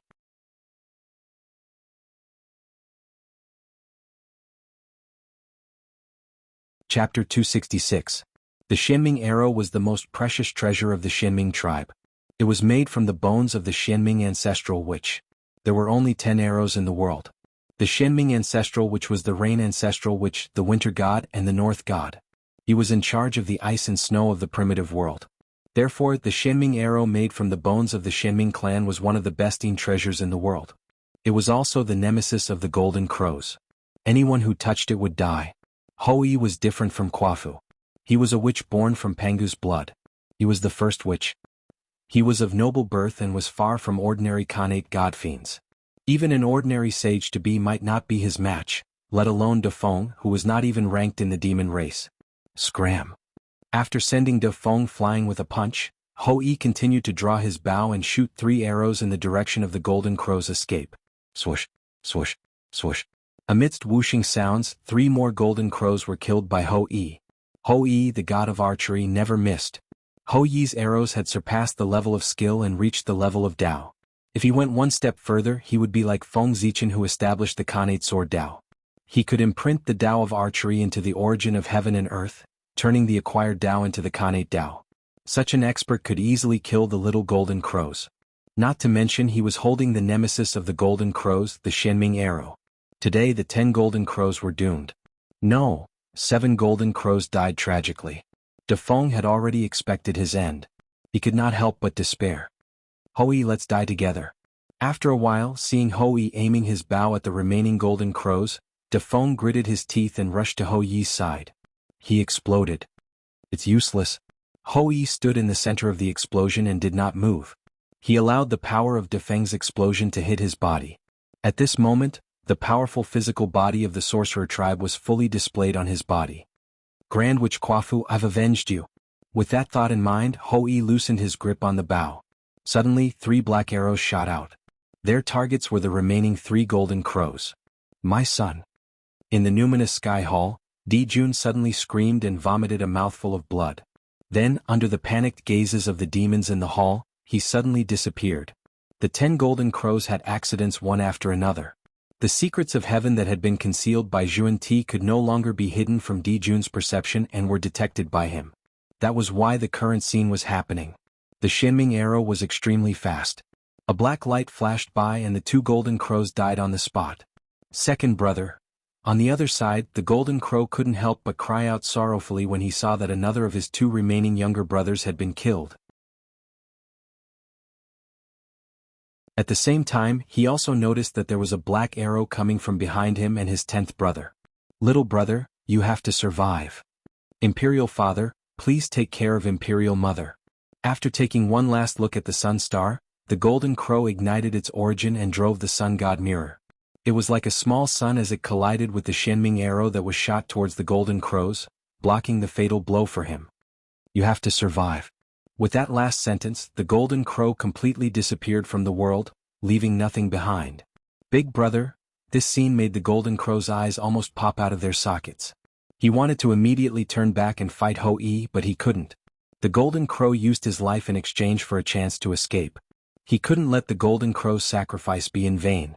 He had to survive and escape back to the heavenly court to avenge his brothers. Resisting the urge to turn back, the 10 Golden Crows used all their strength to activate the rainbow transformation technique and flew back to the heavenly court. He was afraid that once he turned back, he couldn't help but fight Hou-yi to the death. This Golden Crow is quite decisive. However, he still has to die. Hou-yi called back the Xianming arrow, drew the longbow and shot an arrow. Let's see who can save you this time. Hou-yi said as he put down the Hou-yi bow. My life is over. Under this arrow, the 10 Golden Crows only felt that no matter where they were, they couldn't dodge this arrow. There was really no escape and no way to avoid it. The shadow of death uncontrollably crept into their hearts. And just as the Xianming arrow was about to hit the 10 Golden Crows, a golden figure suddenly appeared in front of the 10 Golden Crows and grabbed the Xianming arrow. At the critical moment, Jun finally arrived. In the end, the 10 golden crows weren't fated to die. With the protection of the Sun Star, even though the golden crows had killed so many people, they still had a chance to live. The 10 golden crows, 9 out of 10, just happened to meet their fate and meet the will of the heavens. My poor children. Looking at the 8 golden crow corpses on the ground, Jun seemed to be crying and laughing at the same time. He was clearly extremely sad. Wah! Father, Big Brother and the others are all dead. In order to save me, Big Brother even burned his origin and returned to the embrace of the Sun Star. Nothing is left of him. Father, you have to avenge Big Brother and the others. Seeing Jun, the 10 golden crows' fear was finally released. They couldn't help but cry out to Jun, "Don't cry. You are the crown prince of the demon race. How can you cry?" Looking at the remaining 10 golden crows, Jun said sternly. It was all because he spoiled the golden crows too much that today's disaster was caused. In Jun's heart, he really regretted it. Good, very good. Grand Magus of the wizard race, archer god of the primordial world, you are really very good. With a wave of his sleeve, Jun sent the 10 golden crows back to the heavenly court.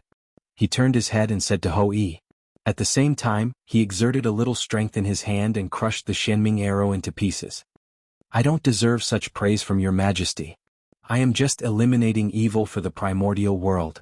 Since Jun appeared, Hou-Yi's body couldn't help but tense up. It was as if he had met the great Tao, and a great sense of fear arose in his heart. However, the pride of the wizard race didn't allow him to bow down to the enemy. Even if he died, he would die standing. Therefore, he sneered at Jun, "Your majesty didn't teach your son well, so that the emperor's son created chaos in the primordial world and killed hundreds of millions of creatures. I wonder how your majesty is going to explain to the living beings in the primordial world? I killed a great evil in the primordial world and saved the people from the fire. I wonder how your majesty is going to reward me? As the Lord of Heaven and Earth, Jun naturally had to be responsible for all living beings in the world. There was nothing wrong with Hou-Yi asking him this question. Humph, you have a sharp tongue. With a cold smile, Jun didn't answer Hou-Yi's question. Because Hou-Yi was right.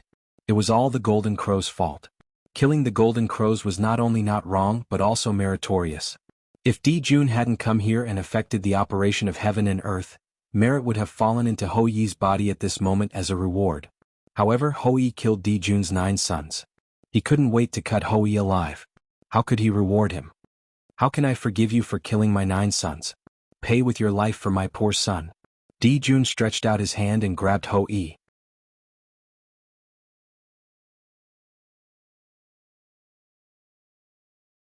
Chapter 267. Just like when Hou-Yi killed the 3-legged crow, the 3-legged crow had no power to fight back. Jun wanted to kill Hou-Yi, and Hou-Yi also had no power to fight back. Jun's hand was not big, only the size of an ordinary person, but in Hou-Yi's eyes, it was extremely huge, as if it covered the sky and completely blocked his vision. In his eyes, there was nothing but Jun's palm. Fear, incomparable fear. At this moment, under the pressure of Jun, a strong fear rose in Hou-Yi's heart. His future was dark and all hope of life had been wiped out. He had already seen the end of his death. Under this palm he would die without a doubt. Looking at the palm getting closer and closer, Hou-Yi's heart was full of unwillingness. But no matter how hard he struggled, no matter how hard he tried, his body did not seem to belong to him. He could not move at all. He could only watch the palm press down and wait for the arrival of death. Hey! Jun, you've gone too far. Suddenly, the void in front of Hou-Yi began to expand infinitely. In an instant, it was already an endless distance. At the same time, Hou-Yi's body was also retreating rapidly. In the blink of an eye, he was out of the range of Jun's palm. Jiang, you want to protect him? Looking at the figure that suddenly appeared in front of him, Jun suppressed his anger and said coldly. The one who saved Hou-Yi was the leader of the witch tribe, ancestor Magus Jiang, Panga's eldest son, the master of space, and the top great medium in the untainted land. Only he, who was known as the fastest in the untainted land, could save Hou-Yi from Jun at the critical moment. In this way, the 2 most powerful people in the untainted land gathered here. The Lord of Heaven and the Lord of Earth. Jun, your son created chaos in the untainted land and was killed by Hou-Yi. It was completely his own fault. You can't blame others. You are unreasonable. You have to use this reason to kill the great Magus of our tribe, Panga's descendant. Are you bullying the witch tribe? After saving Ho-E, Di Jiang breathed a sigh of relief and blamed Di Jun. He killed 9 of my sons. Looking at Di Jiang, Di Jun said with hatred. So what? They are just 9 feathered beasts. How can they compare to the nobility of Pangu's descendants? When your son killed the Grand Magi of the sorcerer tribe, their deaths were already set in stone. No one can save them no matter where they go. It had been many years since the last grand sorcerer of the Wu tribe had died. Today Quafu was dead. It was imaginable how angry Di Jiang was. You're courting death. As soon as he finished speaking, Di Jun took out the He Tu and Luo Shu, performed the Tao of the Khanate 9 palaces and attacked Di Jiang. Do you think I'm afraid of you? Di Jiang grabbed at the void. Suddenly the void completely disappeared. Even the great path no longer existed. Everything had lost its meaning. When space moved forward, time was born. Therefore, without time, space would at most stagnate. But without space, time lost its meaning. Space was the foundation of all existence. Without space, the untainted land would have no basis to exist. How would it be different from the chaos? As the master of space, Di Jiang's power could be imagined. It was just that the 12 ancestors of sorcerers were too famous, so his fame was overshadowed. As a result, he was not famous in the untainted land. He was far less famous than Di Jun and Tai. But this did not affect Di Jiang's power at all. Not to mention other things, Di Jiang's identity as the eldest son of Pangu was destined to be powerful. In an instant, everything lost its meaning. The He Tu and Luo Shu also lost their basis. They trembled in the air for a moment and returned to Di Jun's hands. Clang! Above the sky, a long bell rang, suppressing the universe and endless time and space. The Khanate 8 trigrams manifested and the 8 trigrams turned, deducing the principles of the universe. Tai and Fushi had arrived. Then, the demon saints and demon gods of the demon tribe descended one by one under the lead of Kunpeng. On the other side, various laws manifested. The river of time flowed slowly, and the great path of the 5 elements descended. The 12 ancestors of sorcerers had arrived. Behind them were the grand sorcerers of the sorcerer tribe. At this moment, all the higher-ups of the sorcerer and demon tribes appeared here. The atmosphere was on the verge of exploding. It's going to pierce through the sky. Such a huge change had happened in the primordial world. Naturally, many great mystical abilities experts would notice it. At that moment, they hurriedly closed the mountain gate and ordered their disciples not to go out, for fear of being involved in the calamity and turning into ashes. The sorcerer and demon tribes were too strong. Once they fought, even the sage-to-be could not protect themselves. How could the powerful figures not be afraid? Big brother, let's fight. Tai silently came to Di Jun's side and said. There were no unnecessary words. One sentence had already represented his determination. Apart from Di Jun and Shi-He, the Donghuang Tai was the most sad about the death of the Golden Crow. He had regarded the little Golden Crows as his successors. But they had died in the hands of the sorcerer tribe. How could Tai bear it? New and old hatred surged in his heart. Tai's heart was filled with killing intent. He wanted to destroy the sorcerer tribe. Go back. At this moment, Di Jun calmed down and ordered everyone. What? Go back? Big brother you, Tai, who was about to attack, was stunned when he heard Di Jun's words. I said go back. After that, ignoring the puzzled expressions of Tai and the others, Di Jun waved his sleeves and turned to leave, returning to the heavenly court. Di Jun left without looking back. No matter how unwilling Tai was, he could not continue to stay here. He could only glare at Ho-E and leave with Di Jun. Seeing this, the other demons looked at each other and left as well. The sorcerer tribe did not stop the demons from leaving. Because there was no need. At the sage-to-be realm, unless there was absolute suppression, if one party wanted to run, the other party would definitely not be able to stop them. If the demons wanted to leave, the sorcerer tribe could not stop them. It was better to let them go so that they would not be annoyed. Fellow Taoist, don't be angry. Fellow Taoist, you have no choice. If we really start an all-out war with the sorcerer tribe with our strength, we may not be a match for them. Moreover, we are fighting the sorcerer tribe on land. We have no advantage at all. We are completely at a disadvantage and our chances of winning are even lower. On the way, seeing that Tai was still angry, Fushi stepped forward to persuade him. Fellow Taoist, I understand Big Brother's painstaking efforts. He is just angry. The heavenly court, shaking his head, Tai was in an inexplicable mood. Since the establishment of the heavenly court, he had experienced too many things against his will. They were no longer the same as before. Fellow Taoists, don't worry. The sorcerer tribe will not be rampant for long. After so many years of hard work, the Zhousing formation has been completed. 365 heavenly Zhousing formation have also been gathered. We will definitely be able to activate the full power of the Zhousing formation. In that case, the sorcerer tribe has nothing to fear. Clearly, Fuxi had great confidence in the Zhousing formation.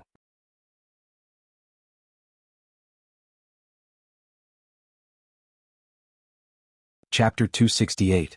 The Zhousing formation could be said to be Fuxi's life's work. He had poured everything he had into it. Among the demons, no one could compare to him in the study of the Zhousing formation. This was because the Zhousing formation was deduced by him and Di Jun through the combination of Zhousing. However, in terms of the Tao of deduction, Di Jun could not compare to Fuxi. Therefore, the main body of the entire Zhousing formation was created by Fuxi. Di Jun only played the role of filling in the gaps. Fuxi's ability to comprehend the Khanate 8 trigrams had something to do with this experience. Exploring the secrets of the Zhousing formation had allowed him to gain too much. These were the principles of the great Tao that could be used for a lifetime. It was with these gains that Fuxi had accumulated far more than his peers. Only then could he understand the principles of the universe and comprehend the Khanate 8 trigrams. In Fuxi's heart, the Zhousing formation was the #1 formation in the primordial world. Its power was endless. If it was fully operated, it could even defeat a saint. With this array, it was enough to be the foundation of the demon clan. What was the sorcerer clan to them? In the first battle between the witch race and the demons were defeated. It was not that the Zhousing formation was not good enough, but that the demons were not good enough. In terms of the strength of the demons at that time, there were only dozens of Daluo Jingxian. They could not even gather the heavenly cycle star gods. How could they activate the Zhousing formation? However, it was different now. After countless years of development, there were no less than 1,000 grand Luo demon celestials of the demon race. 365 heavenly cycle demon celestials had gathered and could fully activate the massive heavenly cycle stellar formation. The witch race was no longer a threat. Fellow Taoist, let's wait a few more days. When fellow Taoist Shiha comes out of seclusion and takes charge of the lunar star and completes the Zhousing formation, it will be time for us to fight the witch race. Shiha's seclusion caused the Zhousing formation to be incomplete. It was missing an important part, the lunar star. Therefore, Di Jun did not dare to rashly start a war with the witch race. That was why he returned to the heavenly court. The demons have gone too far. How dare you kill the great shaman of my shaman tribe? I will not let you off. In the Pango Hall, the atmosphere was solemn. All the ancestral shamans looked furious and murderous. In particular, the ancestor of sorcerer Hutu, the mother of earth who was known for her mercy in the untainted land, no longer had a trace of warmth on her face. Her face was murderous and her eyes were full of murderous intent. She could not wait to kill her way to the heavenly court. It was hard to imagine that the Lady of Earth, who was loved by the world, would have such a terrifying appearance. It was no wonder that Kwafu was the great shaman of the Hutu tribe and a junior that Hutu valued very much. Now he was killed by the demon tribe. How could Hutu not be angry? That's right. We didn't go and find trouble with the demon clan. We were already merciful. That demon clan actually dared to provoke our shaman clan. They really don't know what's good for them. Inform the clansmen to prepare for war from today onwards. 1,000 years later we will set off for the heavenly court. I'd like to see if the demons will abandon their foundation and avoid the battle. Dijiang nodded and said. His words were full of the matter of the golden crow burning Kwafu to death. He did not mention the matter of Ho-E shooting the golden crow at all. That's right. Seeing that Dijiang agreed, everyone said in unison. Then everyone got up and walked out of the hall. They wanted to return to the tribe and prepare for war. By the way, how's the geomancy map of the untainted land going? The geomancy map of the untainted land was a major event related to the inheritance of the shaman clan. If it could be completed before the war of shamans and demons, it would definitely increase the strength of the shaman clan. In this way, the chances of winning would be much higher when attacking the heavenly court. The rest of the places are almost completed. Only the western land was affected by the war of immortals and demons in the ancient times. The spiritual veins were all broken, causing the land to be more unstable. It is very different from before. If we want to draw the geomancy map of the western land of the untainted land, we need to calculate the earth veins again. Will take a lot of time. I'm afraid it will be difficult to complete it in a short time. After thinking for a while, Huda said. After all, too much time had passed.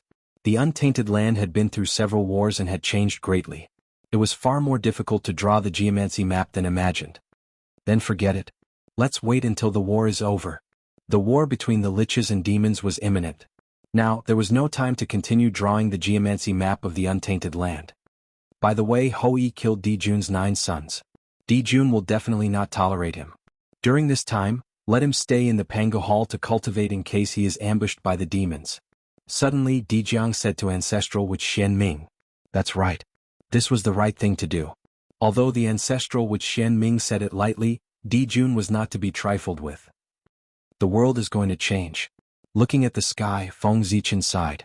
Although the liches and demons had left, the influence was not over. As if having a premonition that something big was going to happen, the sky darkened. The entire untainted land was filled with an oppressive aura, making people breathless. All tribes returned to the ancestral land quickly. No delay. Also, from today onwards, the ancestral land is sealed. No one can enter but no one can leave. Feng Zichen waved his hand, and a purple light curtain appeared, enveloping the East Sea and preventing anyone from going out. Not only the human clan but all over the untainted land. As long as there was a Daluo Jingxian in charge, similar things would happen. Everyone in the untainted land knew how powerful the liches and demons were. As long as they were not fools, they would understand that if the two clans fought, the consequences would be very serious. If they were not careful, they would be in danger of being exterminated. How could they not prepare early? Above the heavenly court in the Lingxiao Hall. Kundi, you deserve to die. At this moment, how could Di-Jun not understand that his son had been schemed against by others? Otherwise, before the 10 golden crows were in trouble, he should have sensed it immediately, instead of after the accident. In the untainted land, only the 6 saints had the ability to hide from him. The 3 pure ones were arrogant and would not do such a dirty thing. Fuxi was one of the 3 emperors of the heavenly court, and Yuhua had no reason to attack. In that case, the only ones who met the conditions were Zhu and Ti. Coincidentally, the 2 of them had a grudge against Tai. They had every reason to do so. After destroying the Magi, I will definitely destroy the Western sect. Di-Jun clenched his fists and swore secretly. Now, although he was not a match for the saint could not do anything to him. Otherwise, he would not have attacked the 10 golden crows. When Di-Jun defeated the Magi and unified the primordial world, at that time he would be the true Lord of heaven and earth.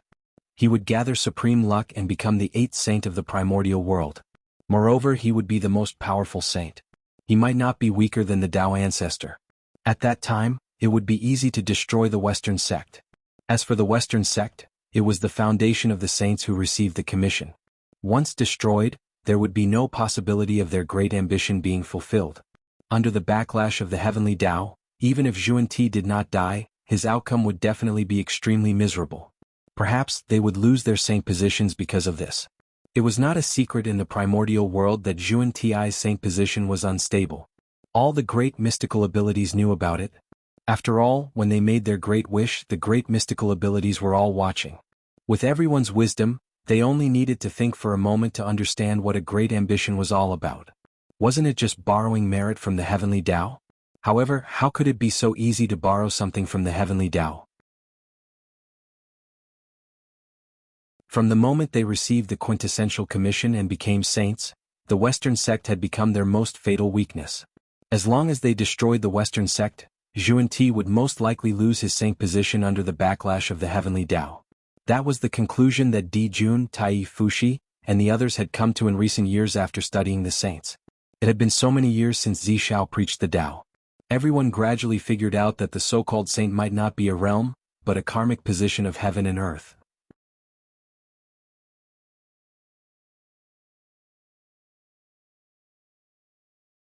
Chapter 269. According to the Tao ancestor, there were only 9 saints in the Eldritch world. This was obviously abnormal. If saints were a realm, how could there only be 9? Shouldn't every great path be able to achieve Tao? Moreover, after the Daluo Jingxian, there was the primordial chaos Daluo Jingxian. This was a realm that could be compared to saints. Without the Hongmeng purple qi, anyone could reach this realm. None of those who could cultivate to become great divine arts were fools. With all these reasons added together, coupled with the title of Holy Birth, if they still could not guess the meaning of the Holy Birth, they would have lived in vain for so many years. Saint, this name already explained everything. It was not a realm, but a karmic position of heaven and earth, a karmic position that allowed one to entrust the heavenly way. After studying saint for so long, they did not find a way to become a saint. Instead, they found the weakness of Xuanti. What a pity. 8,000 years passed in the blink of an eye. On this day in the eldritch world, gongs and drums shook the sky. Countless sorcerers gathered and rushed toward Mount Buzhou under the lead of 1,000 great sorcerers. The heavenly court was there. 1,000 great sorcerers were 1,000 Daluo Jingxian. This showed how powerful the sorcerers were. Are they going to fight? The movement of the sorcerers attracted many people's attention. This was a battle that would determine the ownership of the eldritch world. The winner would dominate the entire eldritch world and become the main character of heaven and earth. This battle concerned every living being in the eldritch world. Anyone with some ability would pay attention. Set up the array. While the sorcerers were rushing to Mount Buzhou, the heavenly court also moved. 3,000 demon gods walked out of the heavenly court and personally sat on the stars. They mobilized the primordial star system's origin to form the Zhousing array. Among the 3,000 demon gods, there were 360 demon gods who were the most powerful. They held the heavenly cycle star banner and bathed in the heavenly cycle starlight, suppressing the eldritch world's main star. They were the heavenly cycle demon gods who could correspond to Zhousing. Together with the 5 demi-saints of the demon race, there were 365 demon gods. 3,000 demon gods were 3,000 Daluo Jingxian. The number of Daluo Jingxian of the demon race was 3 times that of the sorcerers. However, this was not surprising. How many people were there in the demon race? All sentient beings could be considered as demons. With so many clansmen occupying the stars in the heavenly cycle, how could the demons not have many perfected golden immortals? What about the sorcerers? As the descendants of Pangu, they were of noble birth. But this also brought the demons to the gods. This caused the number of sorcerer tribe members to be far less than the demon tribe members. It also caused the sorcerer tribe members to have fewer experts than the demon tribe members. Demon were to the demon race. Even if the demon clan had an overwhelming advantage in terms of numbers, it was still unknown who would win and who would lose. Kill. Under the lead of the Grand Shaman, the Shaman army charged into the heavenly court and engaged in a life-and-death battle with the demon army. Rumble. The heavens and earth were shaking. Zhousing shone brightly. It was so bright that the entire eldritch world was covered in white. Countless starlight fell and divided the space into countless parts, creating battlefields one after another. Daluo Jingxian and Daluo Jingxian were fighting. Tai Jingxian and Tai Jingxian were fighting. They did not interfere with each other and fought fiercely. Di Jun Dai. With a loud roar, the 12 grand sorcerers arrived. Without saying much, they charged towards Emperor Jun and the others. Sorcerers, today is the day you die. Zhousing formation rise? Looking at the 12 ancestors of sorcerers, Di Jun snorted and activated the Zhousing formation. In an instant, Zhousing was connected. Vast and endless power descended. It stirred up endless killing intent and surged toward the 12 ancestors of sorcerers. What? How can this be? Under this power, the 12 ancestors of sorcerers seemed to have fallen into a quagmire and could not break free. At the same time, their physical bodies were melting and being destroyed by the starlight. Although this process was very slow, it did exist. After tens of millions of years, the physical bodies of the ancestors of sorcerers would be completely destroyed. This was under the condition that no external force interfered. However, how could Di Jun and the rest not take action? Formation. Without hesitation, the 12 ancestors of sorcerers immediately performed a secret technique and formed the 12 divine beings formation. For a moment, the divine beings formation surged out and destroyed everything. Di Jiang, do you still think it's the same as before? Now there are countless demon immortals in the demon clan. Their strength far exceeds that of the sorcerer tribe. The power of the Zhousing formation is fully activated. The sorcerer tribe is doomed. Looking at the 12 ancestral sorcerers, Emperor Jun revealed a complacent expression. He too and Luo Shu flew out from his body and suppressed the Taiyang and Taiyin stars respectively. Endless Tao patterns were derived to strengthen the cosmic constellation array. Is that so? Di Jun, do you really think that the 12 divine beings formation in front of you is its full power? Di Jiang chuckled and said mysteriously. What? Hearing this, Di Jun's expression suddenly changed and he had a bad premonition. The 12 divine beings formation that almost destroyed the demon clan in the past was not at its strongest state. How could this be? Haha. Jun, come and see, how deep is the foundation of the sorcerer tribe? Ignoring Jun's changing expression, the 12 ancestors of sorcerers shouted in unison. Real body of Pangu gather. At this moment, it was as if the sound of Tao was roaring. It was vast and incomparable. The sound broke the seal of the Zhoshing formation and reverberated throughout the untainted land. Rumble. The entire untainted land was shaking. The great mediums and the saints were not surprised. How could this be? On Mount Kunlun, Mount Meru and Mount Wansho, the great mediums of untainted lands stared at the trembling dojo, their eyelids twitching. This was something that had never happened before. In the past, no matter how fierce the untainted land was, the untainted divine mountains under their feet were always the same, firmly suppressing the surrounding earth veins. But now they were shaking and stirring up endless wind and clouds. This was so unbelievable that it was like a myth. Wisps of inexplicable light emerged from all over the untainted land and flew towards the 12 ancestors of sorcerers. At the same time in Pangu's hall, an indescribable heart suddenly disappeared. It broke through the Zhoshing formation and descended to the center of the 12 ancestors of sorcerers. This was Pangu's heart. It can't be? It can't be. How could the sorcerer tribe? Seeing this, the 3 pure ones' eyelids twitched wildly. They vaguely understood something and a bold idea came to their minds, causing them to exclaim in disbelief. They had completely lost the calmness that a saint should have. Hiss, it's incredible that the sorcerer tribe has such means.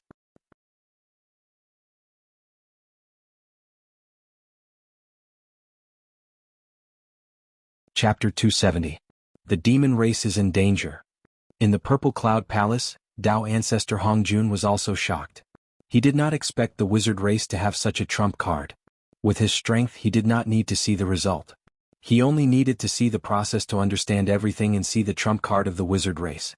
In the eyes of all the living beings in the primordial world, an incomparably sacred and majestic Tao shadow suddenly appeared in the primordial world. The primordial world shook even more violently. At this moment the entire world was cheering and filled with joy.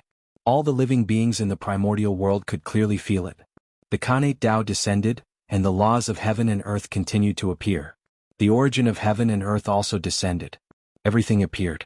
In the primordial world, all kinds of phenomena appeared, welcoming a certain supreme existence. The origin of that Tao shadow was self-evident. It was the creator of the primordial world, the existence closest to the eternal great Tao in the world. The son of great Tao Pangu? The moment Pangu's true body appeared, the 3 pure ones' expressions suddenly changed on Kunlun Mountain. That was because their primordial spirits were trembling continuously, as if they were about to leave their bodies and return to Pangu's embrace to play the role of Pangu's primordial spirit again. Pangu's primordial spirit was the 3 pure ones, but the 3 pure ones were not Pangu's primordial spirit. The moment they developed intelligence, they were new individuals, which also meant that Pangu's primordial spirit had died. After hundreds of millions of years of bitter cultivation, they had obtained the realm of indestructibility. How could the 3 pure ones be willing to sacrifice themselves and recondense Pangu's primordial spirit in exchange for Pangu's return? At that moment, the 3 pure ones guarded their primordial spirits and mobilized all their strength to cut off their connection with Pangu's true body. I am me, the one and only. I am not anyone's incarnation. Moral sacred words suppress. Steadying his beliefs, the Grand Pure One's body surged with the principles of morality and refined all the remaining Pangu's primordial spirit chi in his primordial spirit. At the same time, the primeval golden scripture appeared on the body of the heavenly lord of the primeval beginning. It narrated the truth of the great Tao and washed away the chi of Pangu's primeval spirit in his primordial spirit. And on the Grandmaster of Heaven's body, the numinous treasure Tao scripture appeared, deducing all kinds of things in the world and refining the power of Pangu's primordial spirit in his primordial spirit. The Tao of Virtue, the golden scripture of the primordial spirit, and the numinous treasure Tao Sutra were not the innate clear spirit Tao bestowed upon the 3 pure ones by the heavenly Tao, nor were they the 3 Taos of Shi, Yuan, and Xian that Pangu inherited. Instead, it was the Tao that the 3 pure ones had comprehended themselves. It was the manifestation of all their Tao comprehensions, and it represented their highest achievement. It possessed boundless power. This was a Dharma that was free from Pangu's influence. It was a Dharma that belonged to the 3 pure ones. Only this Dharma could help them cut off their connection with Pangu. As the connection between the three pure ones and Pangu was severed, the heaven-opening mark on their bodies as well as the heaven-opening providence dissipated quite a bit. There were gains and losses. They had lost a part of Pangu's legacy in exchange for complete freedom. Only the three pure ones knew whether it was good or bad. This was the difference between the three pure ones and the 12 ancestors of sorcery. Although they also respected and admired Pangu, it was impossible for them to exchange their lives for Pangu's life. The three pure ones lived for themselves. However, the 12 ancestors of sorcery were different. Pangu was their belief. The sorcerer tribe's worship of Pangu was unparalleled in the untainted land. For Pangu they could give up everything. If they could revive Pangu by giving up their lives, they would not hesitate at all. The sorcerer tribe lived for themselves and also for Pangu. It was for this reason that the 12 ancestors of sorcery could obtain Pangu's hall and comprehend the 12 divine beings killing formation from it. They could summon Pangu's real body. The three pure ones did not have the sorcerer tribe's heart.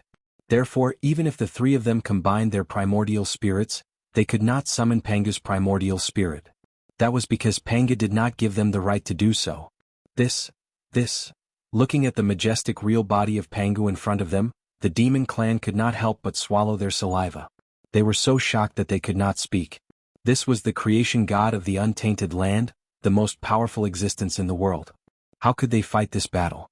A chill rose from their backs, making the demon clan feel cold from head to toe.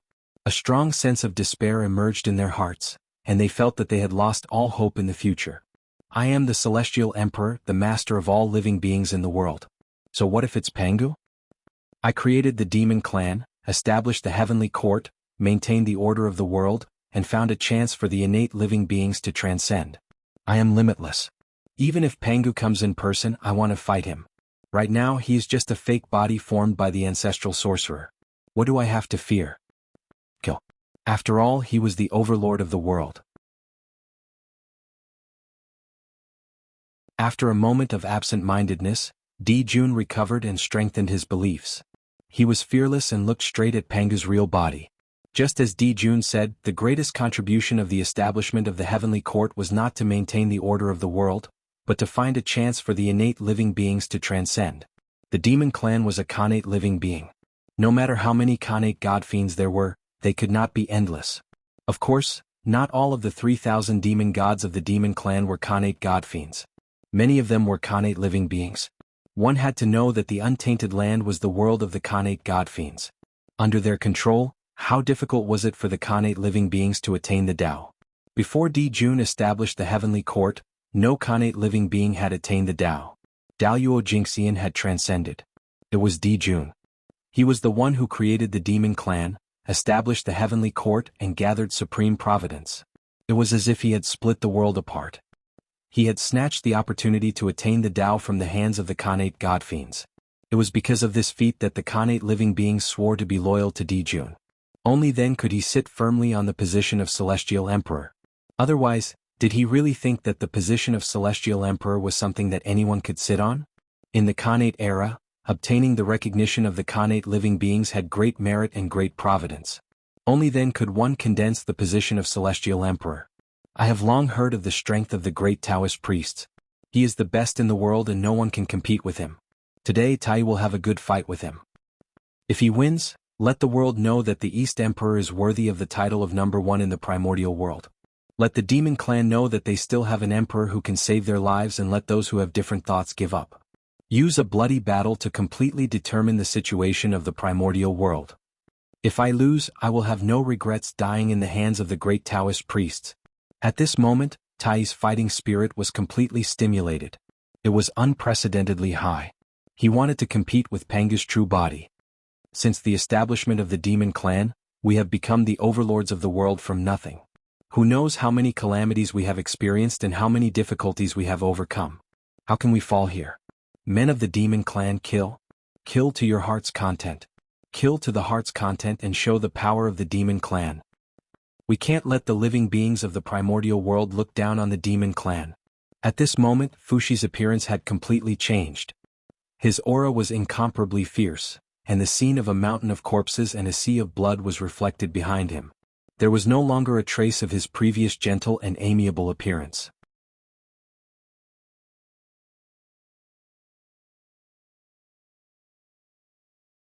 Chapter 271. Fushi, Emperor Shi of the Demon Race. The most intelligent person in the primordial world was also a top-notch great mystical ability below the saint. There was no doubt about his strength. Kill. Victory to the demons. The three demon emperors shouted from the bottom of their hearts and reawakened the fighting spirit of the demons. They overcame the fear in their hearts and clenched their weapons tightly as they charged towards the Magi. Ridiculous. The demons have gone against the flow and lost their Tao in the world. Today the Magi are under the orders of Father God to destroy them. The demons should be destroyed. Pangu's true body looked at the three of them and smiled disdainfully. He reached out and shouted, "Axe, come." As soon as he finished speaking, the Taiji painting, Pangu's banner, and the chaos bell in the hands of the Grand Pure One, the Heavenly Lord of Primordial Beginning, and the East Emperor Tai almost at the same time. Suddenly, they trembled and almost flew out of their hands towards Pangu's true body to form the Pangu's axe again. Oh no. The three treasures were the foundation of the three of them. They could not lose them. Immediately, the three of them used their methods to suppress the three treasures. After all, they were treasures that were connected to their lives. In addition, Pangu's axe was already in the past. The three of them did not spend much effort to suppress the three treasures. On the other hand, the East Emperor Tai could not use the East Emperor Bell when facing Pangu's true body to prevent accidents. Seeing that he could not summon Pangu's axe, Pangu's true body snorted coldly. He formed a seal with one hand and sent out a bolt of divine lightning towards the three of them. That lightning was the Du Tian divine lightning. It could split the world apart and was all-encompassing. It was the opportunity of creation, the source of destruction, and the source of all lightning techniques. It was the strongest lightning technique in the primordial world. Rumble. Wherever the Du Tian divine lightning passed, everything changed. The laws were changing and the world was being re-established. A mysterious world slowly spread out. It was magnificent, enveloping Di Jun and the other two. In this world, Di Jun and the other two felt that their connate origins were constantly flowing away, becoming nutrients for this world to grow. What mystical ability is this? So powerful, unimaginably strong. This supernatural power ignored any defense and directly attacked the innate source. In the untainted land, it was simply unheard of and unimaginable to the extreme. The innate source was the foundation of everything. If the innate source was gone, it meant death. Furthermore, without the innate source energy, even if he did not lose his cultivation after his resurrection, his strength would plummet, and it would be difficult for him to recover to his peak state. Just like Tung Wang Kung, although he was still the Daluo Jingxian after his resurrection, he was getting worse and worse. Kill? Knowing the consequences of losing their innate origin source, Di Jun and the other two did not dare to hesitate. They immediately unleashed all of their strength and executed their strongest divine abilities to shatter the world in front of them. Boom. Under the full power of the three of them, the Duqian world suddenly shattered and turned into a huge tide of destruction that continued to sweep towards them. Zhoxing formation kill. Boundless starlight descended and transformed into a boundless river of stars. It was vast and mighty, and it annihilated the tide of destruction as it charged towards Pangu's true body. Insignificant. Pangu's true body grabbed at the void, and a vast light appeared and gathered into the shadow of a giant axe in his hand. He swung it down fiercely at the Zhoxing formation. In an instant, the world lost its meaning, and only a ray of light was left. It was incomparably dazzling and white and nothing could be seen. Crack. After an unknown period of time, a loud shattering sound suddenly came from the world, breaking the long silence. Looking in the direction of the sound, a huge crack appeared in the starry sky. The Zhoxing formation that the demon race had placed high hopes on was split open by Pangu's true body with a single swing of his axe. Break. Without giving the demon race time to react, Pangu's true body swung his giant axe and swung it down again, destroying all the formation patterns in the sky. Without the connection of the formation patterns, the Zhoxing formation could no longer be maintained and broke apart. Instantly, the heavenly cycle star streamers shattered one after another, and the demon gods spat out blood. Even the Zhoxing formation dimmed significantly. The Zhoxing formation was extremely powerful, and its backlash was equally shocking. Fortunately, the demon gods were all at Daluo Jinxian's level of cultivation, so they did not die on the spot and were only injured. Otherwise, they would have been reduced to dust on the spot. Hiss. Pangu's true body is actually so powerful? Although they knew that Pangu's true body was definitely powerful, They did not expect him to break the Zhouxing formation that the demon race was so proud of with just 2 swings of his axe. Even a sage did not have such power, right? The witch race was so powerful that the demon race could not even retaliate. If nothing unexpected happened, the outcome of this battle was already set. The demon race was about to become history. However, the great masters had thought too much about this. The power of Pangu's true body was so powerful because it was his first time appearing in the world. He had gathered the remnant power of Pangu in the primordial world, which led to his power surpassing that of a sage. However, this power was, after all, an external force. It wouldn't be long before it dissipated. If these great masters carefully observed Pangu's true body, they would realize that his power was constantly weakening. No matter how strong Pangu's true body was, it was not the real Pangu's physical body. It was only forcibly condensed by the 12 ancestral sorcerers with the help of the formation. Due to the influence of the 12 ancestral sorcerers, Pangu's true body could only unleash the power of a great perfection primordial chaos Tao realm cultivator. If he wanted to be stronger, the 12 ancestral sorcerers would have to continue increasing their power. The Zhouxing formation was broken, and the impact was far greater than imagined. The entire starry sky was trembling, and pieces of debris fell from the stars, turning into meteorites that smashed onto the primordial world. It was unknown how many innocent creatures were harmed and how many people were killed. For a time, the primordial world was full of wails and devastation. What's that? On the Ziwei star, Feng Zichen had been staring at the Zhouxing formation ever since the demon race activated it. He tried to remember all the changes of the Zhouxing formation so that he could improve his galaxy cosmic light formation. Therefore, when the Zhouxing formation was broken and the starry sky was unbalanced, Feng Zichen discovered a different aura from the deepest part of the starry sky. Curious, Feng Zichen took the opportunity when Di Jun's attention was completely attracted by the sorcerer tribe to release his divine thought. He followed the different aura and explored the depths of the starry sky. This is the embryo of a primordial treasure. There is a primordial treasure in the depths of the starry sky. Why have I never heard of it? In the depths of the starry sky, Feng Zichen discovered a Taoist embryo surrounded by endless starlight. In the Taoist embryo he could clearly see a Taoist diagram depicting Zhouxing. It was the primordial treasure, Zhouxing diagram. It was the carrier of the Tao of stars, branded with the mark of Zhouxing, recording the trajectory of Zhouxing. It had all kinds of incredible power and infinite power.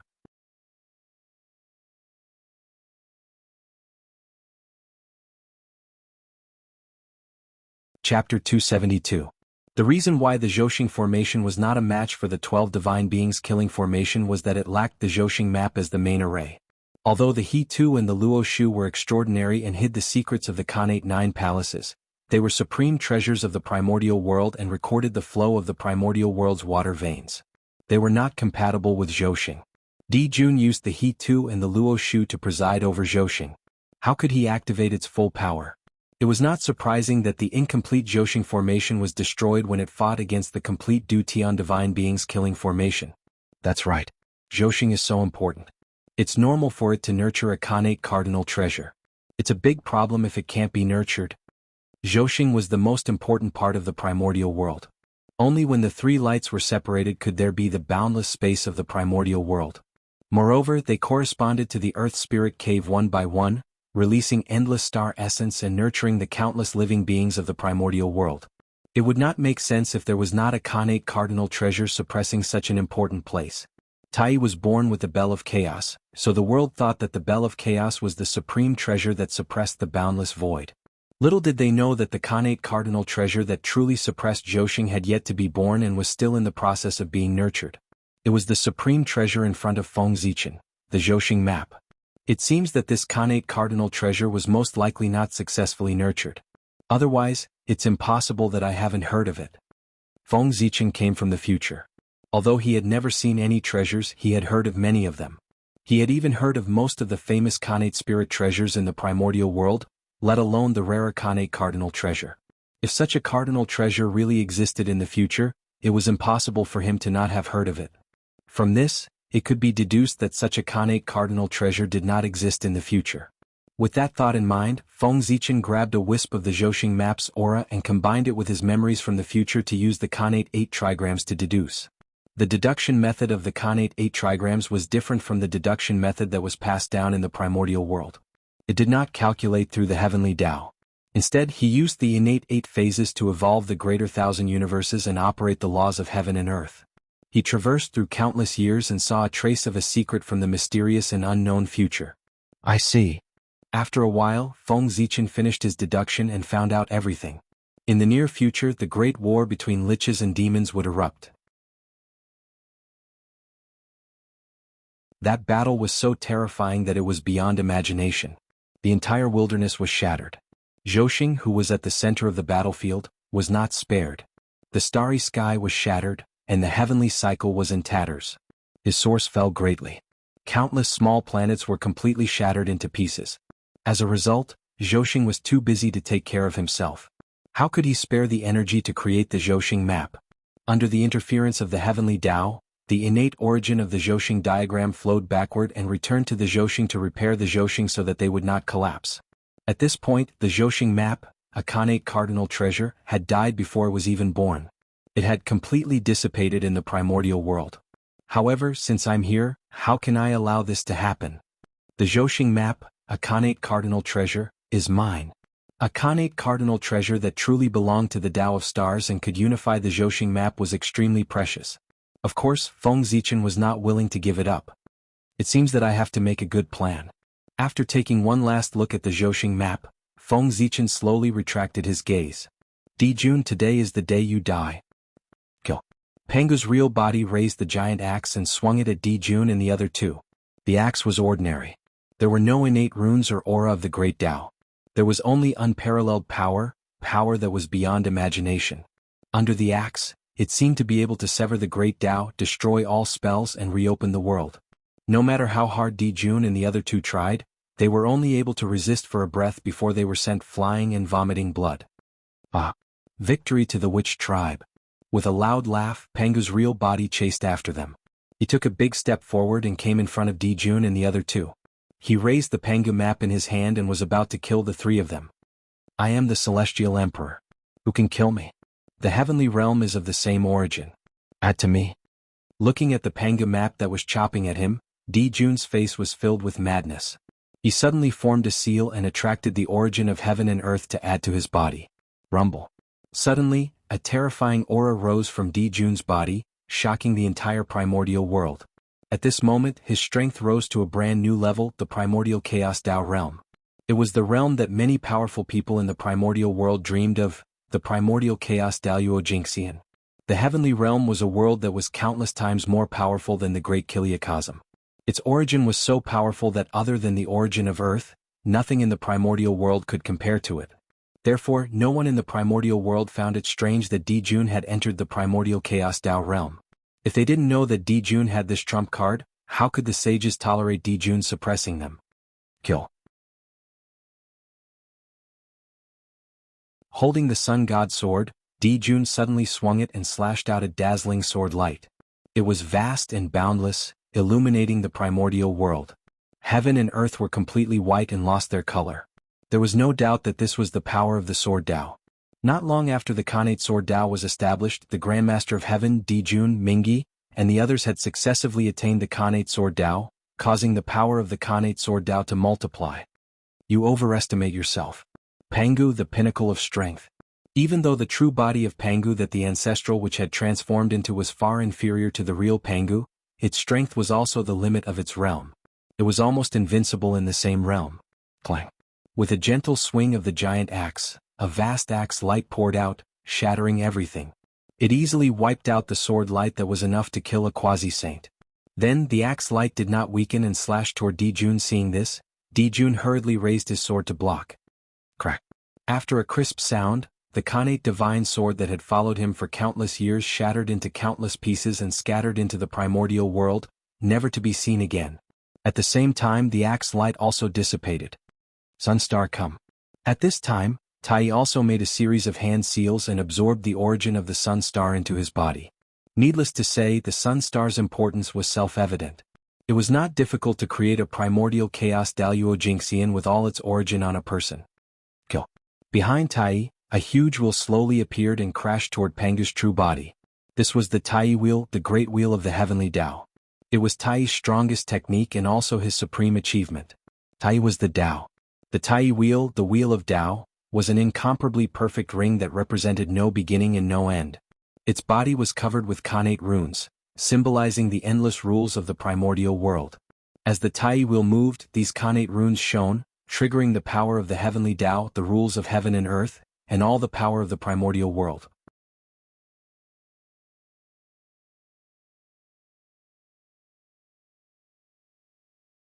Chapter 273. This time, Panga's true body blocked the Tai wheel, but it was not as easy as before. Humph! Although the Pangu true body managed to shatter the greater one wheel, he was pushed back by the huge force and could not help but let out a muffled groan. It was not that Tai Yi's attack was stronger than Di Jun's. It was that after such a long time, Panga's remaining strength had dissipated a lot, causing the strength of Panga's true body to fall back to the primordial chaos Tao realm. His strength has fallen a lot. Everyone present was smart. How could they not sense such an obvious change? Chance. The strength of Panga's true body is constantly weakening. As long as we continue to delay, we will have a chance to turn the tables. After thinking for a while, the three of them understood the reason. They immediately changed their strategy and stopped fighting Panga's true body head-on. Instead, they used delaying tactics. They intended to delay until the strength of Panga's true body declined to the extreme and achieve a desperate comeback. Unfortunately, Di Jun's plan was wrong. Although the strength of Panga's true body was falling, what fell was the remaining strength of Pangu. His essence was still at the perfected primordial chaos Tao realm. In other words, when he reached the perfected primordial chaos Daoyuo Jingxian realm, the strength of Panga's true body would fall to the bottom and would not change at all. Just like that, Di Jun and the other two gave up fighting Panga's true body. Instead, they fought with him and gradually stalled for time. Thump, thump, thump. Suddenly, a violent heartbeat sounded in Panga's true body. It beat according to some inexplicable Tao rhythm. It was incomparably grand, shaking the entire primordial world and resonating with all Taos. This was Panga's heart beating. It was not relying on the 12 divine wraith formation to condense Panga's true body and heart, but the true heart of Pangu. It belonged to the son of the great Tao, the father of the primordial world, Pangu's heart. This was the true number one treasure of the primordial world. Every time Panga's heart beat, it provided great power to Panga's true body. Clenching Panga's axe tightly, Panga's true body slashed at Di Jun and the other two with all his might. Boom, boom, boom. After 3 consecutive explosions, Di Jun, Tai, and Fushi were blown apart by Panga's real body. However, the 3 of them were the top great mediums in the untainted land. How could they die so easily? In the blink of an eye, the 3 of them reunited in the distance and reappeared in the world. Cough cough. Although the 3 of them were still alive after suffering such heavy injuries, the power that had been added to their bodies had left their bodies, and they had fallen back to the quasi-saint realm. Kill? Panga's true body didn't say much as he was afraid of another mishap. He raised the giant axe in his hand and was about to deal the final blow to the 3 of them. It's about time. In the Purple Cloud Palace, Tao ancestor Hong Jun calculated and felt that Panga's remaining power had been exhausted by the ancestral magi and could no longer pose a threat to him.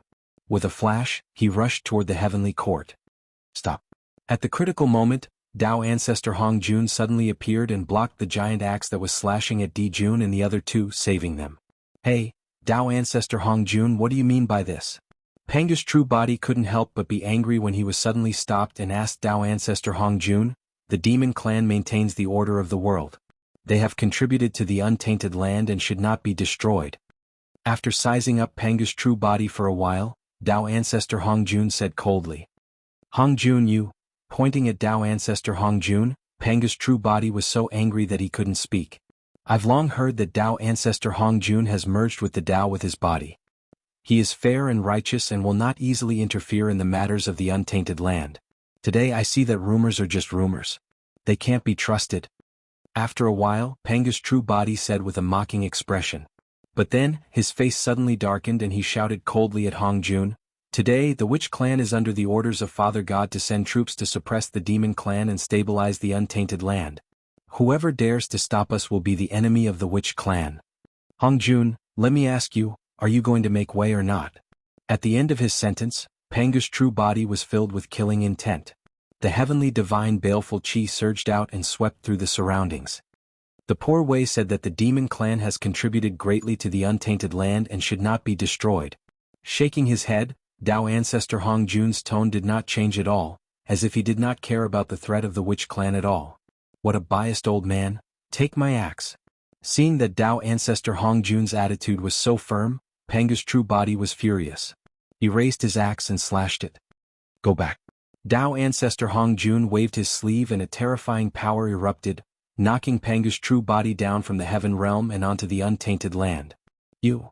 After stabilizing himself, Panga's true body was about to point at Dao ancestor Hong Jun and curse when he saw a purple light flash.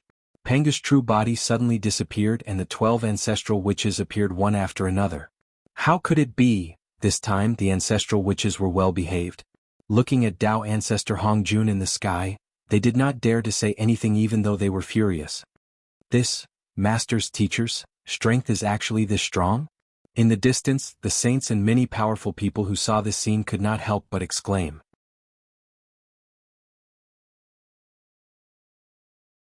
Such a powerful true body of Pangu was actually defeated by Dao ancestor Hong Jun in one move. His strength was becoming more and more unfathomable. Greetings, master. At this moment, Di Jun and the other two walked forward and bowed to Dao ancestor Hong Jun. Get up. Nodding, Dao ancestor Hong Jun gestured to the three of them. From now on, the demon clan will rule the heavens and the witch clan will rule the earth. Within 100,000 years, there will be no more disputes. Looking at the demon clan and then the witch clan, Dao ancestor Hong Jun said. Yes, I will follow master's orders. Di Jun and the other two hurriedly said in unison. This was obviously a good thing for the demon clan. They had no reason to refuse. Got it? Boys, let's go. We'll spare the demon clan this time. With Dao ancestor Hong Jun around, the 12 ancestral witches knew that they could not take advantage of him. With a wave of their hands, they recalled the witch clan army and left. All of you take care of yourselves. After taking one last look at Di Jun and the other two, Dao ancestor Hong Jun also left. Hiss. This Panga's true body is so hard. As soon as he returned to the Purple Cloud Palace, Dao ancestor Hong Jun's expression changed. He could not help but frown and shake his arms repeatedly. He was no longer as indifferent as before. When Dao ancestor Hong Jun dealt with Panga's true body, it was easy for him to disperse Panga's true body and break the 12 capital heaven divine wraith formation with a casual strike. However, that strike contained not only his power, but also the power of the heavenly Dao. That was why he was able to defeat Panga's true body in a single strike. Even so, Dao ancestor Hong Jun's arm, which was casting the spell, was still trembling from the huge recoil. If not for the fact that he had to take into account his image, he would have cried out on the spot. Fortunately, he held it in. Now that he had returned to the Purple Cloud Palace and there was no one else around, Dao ancestor Hong Jun could cry out without caring about his image and not worry about being discovered by outsiders.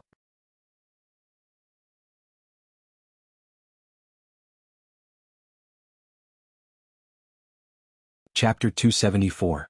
But fortunately, his painstaking efforts were not in vain. That move had completely shocked everyone in the untainted land. Presumably, after this time, the image of Hong Jun Taoist would become higher and more unfathomable in the eyes of the great mediums. No one would dare to disobey his orders. The demon clan, the wizard clan, how troublesome.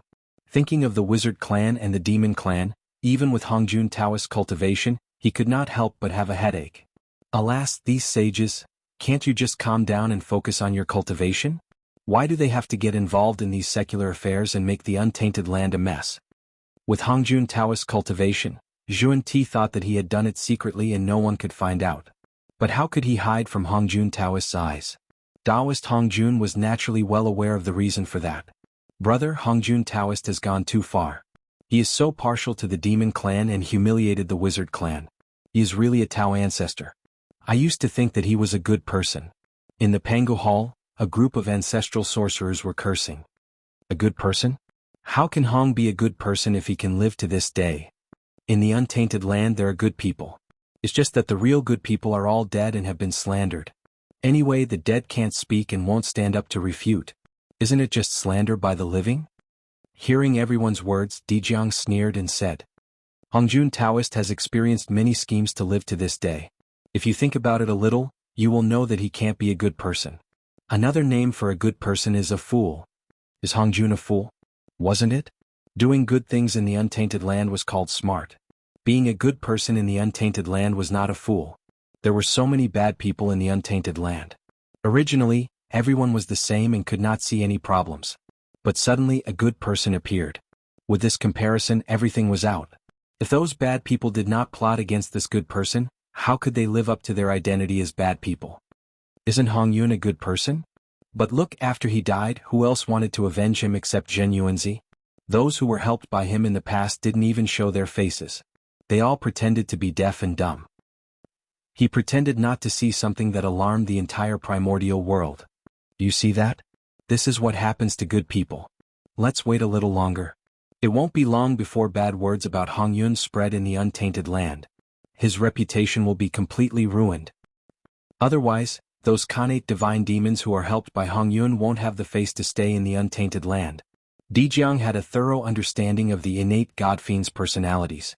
Good people had no chance of survival in the Great Desolate.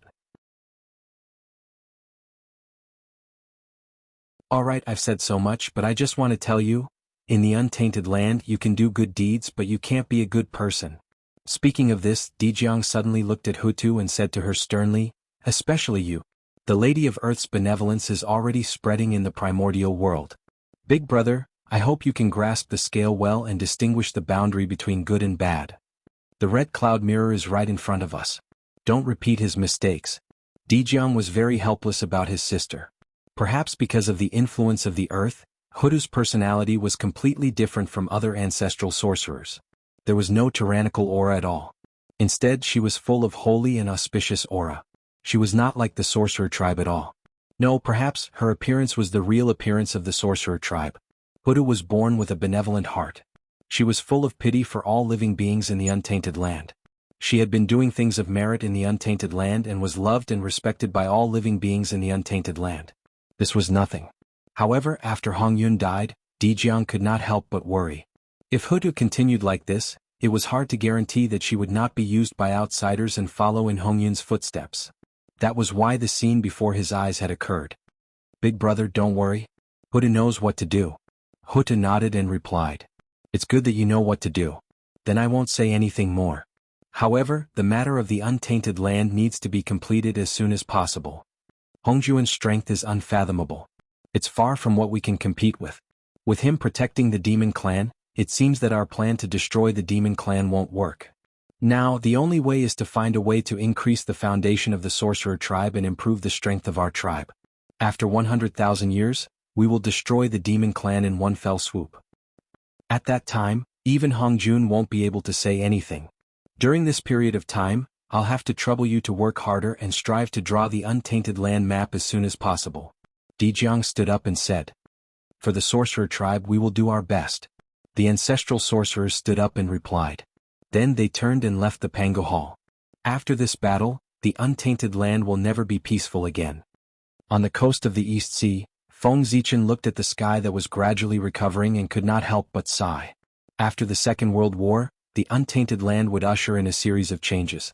Every event had a far-reaching impact. It was enough to change the infinite future and produce countless variables. Hutu turned into reincarnation, the three pure ones separated, Chang, Yi flew to the moon. These unimaginable events would follow one after another. After these events, the human clan would also usher in the most terrifying and dangerous calamity since its birth. The demon clan slaughtered humans. It's time to make preparations. Sighing, Feng Zichen turned and returned to the human clan's ancestral temple to continue refining the human Dao imperial court. This was the inheritance treasure of the human clan. It was enough to establish a foundation for the human clan. He could not be careless. However, there was no hurry. Although Dao ancestor Hongjun had only stipulated that the sorcerer and demon clan could not fight for 100,000 years, the sorcerer and demon clan's anger had dissipated. They would not fight without preparing for millions of years. In other words, Feng Zichen still had at least 1,000,000 years to prepare. 100,000 years later, the human clan's ancestral temple suddenly erupted with resplendent light that shot into the clouds. Then, the mighty power of the human Dao poured out and swept through the untainted land. Freeze! At the crucial moment, Feng Zichen took out the Hongmeng Daozhong and sealed the void in all directions. He covered up the commotion caused by the mighty power of the human Dao in time. In this way, the fluctuation of the mighty power of the human Tao did not alarm the untainted land and attract some malicious gazes. Of course, no matter how fast Feng Zichen's movements were, he could not hide it from Yuhua in the palace of Empress Hua. After all, the human clan's ancestral temple was right under her nose. Within the ancestral temple, in the deepest part of the boundless void, there was a huge divine city floating there quietly. The aura of the human Tao flowed all over it, releasing endless light that illuminated the entire void. That was the human Tao imperial court. After hundreds of thousands of years of hard work, Feng Zichen had finally succeeded in refining it. The human Tao imperial court, 1 city, 2 halls, 3 palaces, 4 gates. It symbolized the meaning that Tao gave birth to 1, 1 gave birth to 2, 2 gave birth to 3, and 3 gave birth to all things.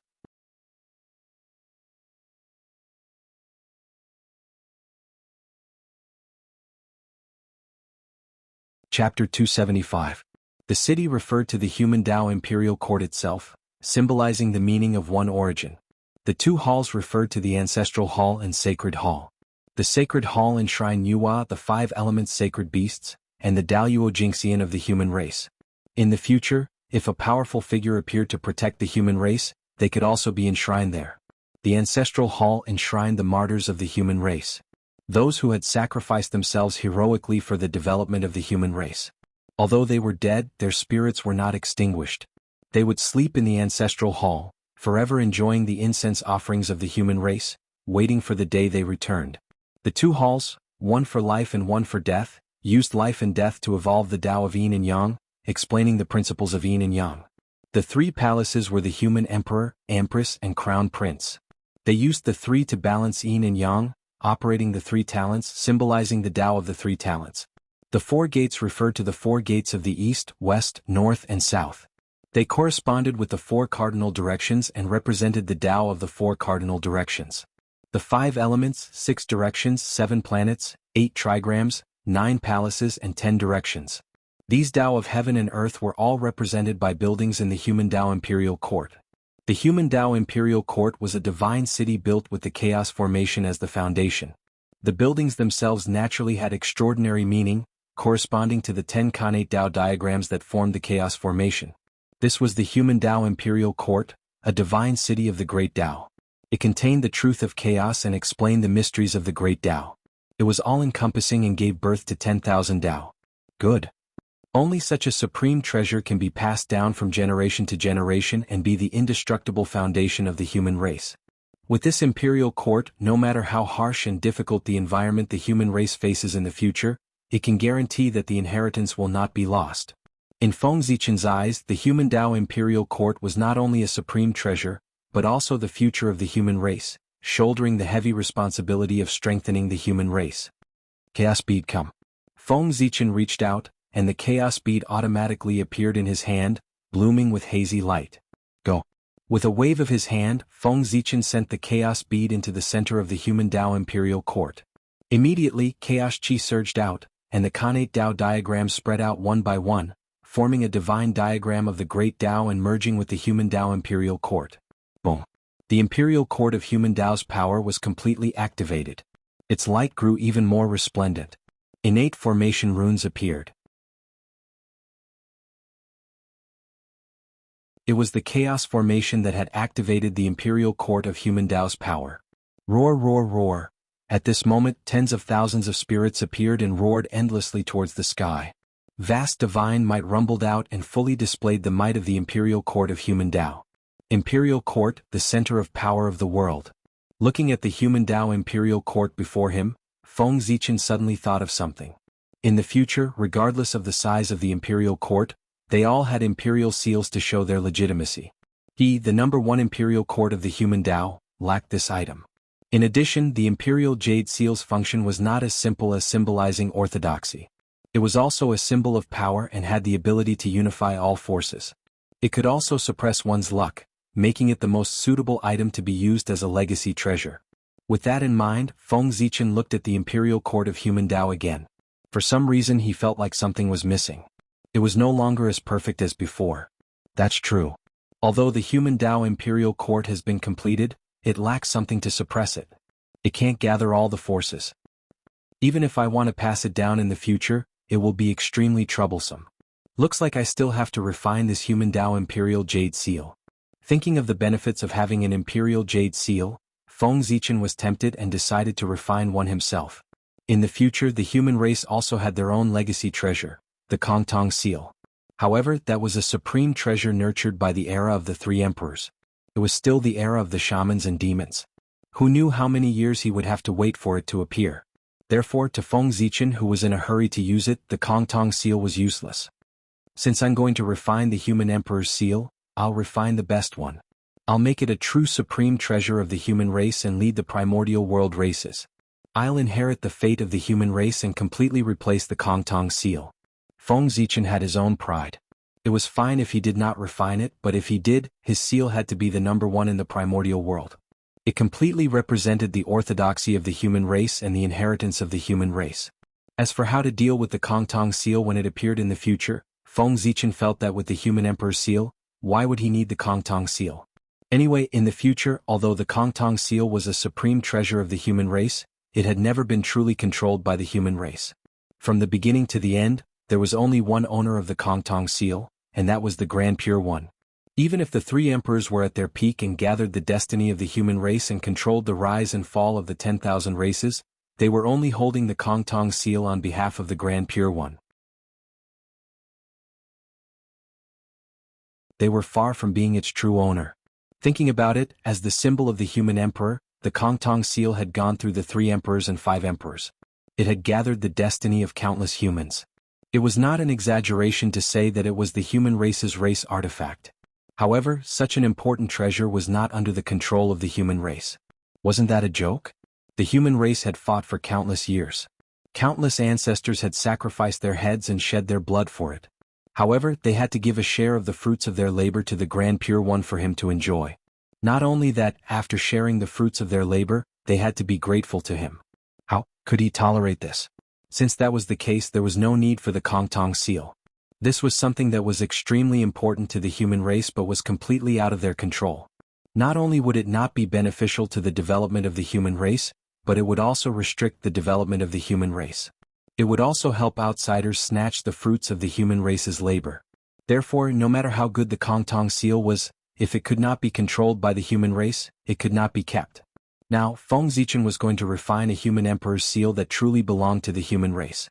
He was going to use it as the inheritance treasure of the human race and completely destroy the Kongtong Seal. At that moment, Feng Zichen's mind stirred and he took out the Panga's finger bone that he had obtained from the ruins of End. He had originally planned to enshrine that treasure in the ancestral temple to increase the destiny of the human race. However, now that he wanted to refine the human emperor's seal, was there any better material than the Panga's finger bone? That was the best treasure in the primordial world. It was also the treasure that could represent the orthodoxy of the primordial world.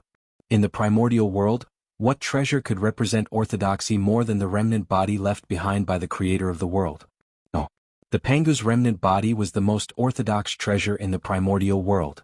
As for the treasure that could represent the orthodoxy of the primordial world, it was enough to represent the orthodoxy of the Tao, not to mention the orthodoxy of the human race. Compared to the Kongtong Seal, it was like a firefly compared to the bright moon. There was no comparison at all. If not for the fact that the Tao runes in the Panga's finger bone had been completely lost, this treasure would have been enough to be refined into the Heavenly Emperor's seal and become the symbol of the entire primordial world. It would have been supreme and become a Khanate cardinal treasure in one fell swoop.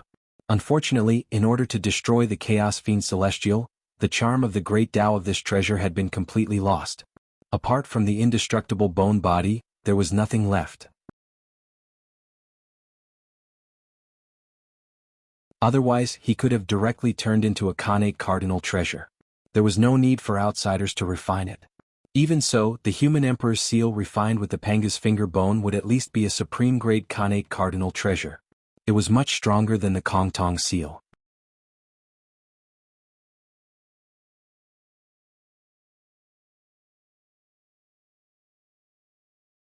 Chapter 276. Khanate was naturally stronger than postnatal. The so-called postnatal supreme treasures were comparable to Khanate spiritual treasures only in terms of power.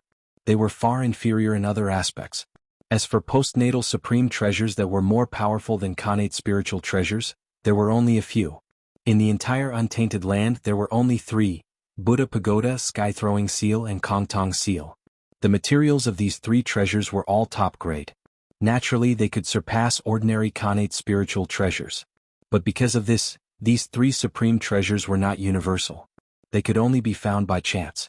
Otherwise, the limit of postnatal supreme treasures would not be to go against the Khanate and become Khanate spiritual treasures. Great Taoist priests, your junior Feng Zichen wants to refine the Emperor's seal to inherit the human path and maintain the order of all living beings. I hope great Taoist priests can help me. After placing Panga's finger bone on the altar, Feng Zichen tidied his clothes and bowed respectfully. Panga's finger bone was so hard that Feng Zichen could not refine it. Even if he used a Khanate supreme treasure for hundreds of years, he would not be able to break it. Unless the top 10 Chaos Demon Gods came, even if Dao Ancestor Hongjun came, he might not be able to shatter it. The only way to refine Panga's finger bone was to pray to Pangu and ask him to refine it. That was why the current scene was happening. As for whether Pangu would agree or not, Feng Zichen was not worried at all. Not to mention that he was favored by Pangu, he still had the heavy responsibility that Pangu had given him. In order to give Feng Zichen some benefits, Pangu would not refuse. Sure enough, not long after Feng Zichen's request, Panga's finger bone on the altar changed. There was a flash of purple light, and Panga's finger bone gradually melted, forming a purple liquid. Panga's finger bone was purple. Because purple was the color of the great Tao. It was the most honorable color in the world. Thank you, great Taoist priests, for your help. Seeing the changes in Panga's finger bones, Feng Zichen hurriedly bowed. From now on, Zichen will definitely protect the untainted land and repay the kindness of the great Taoist priests.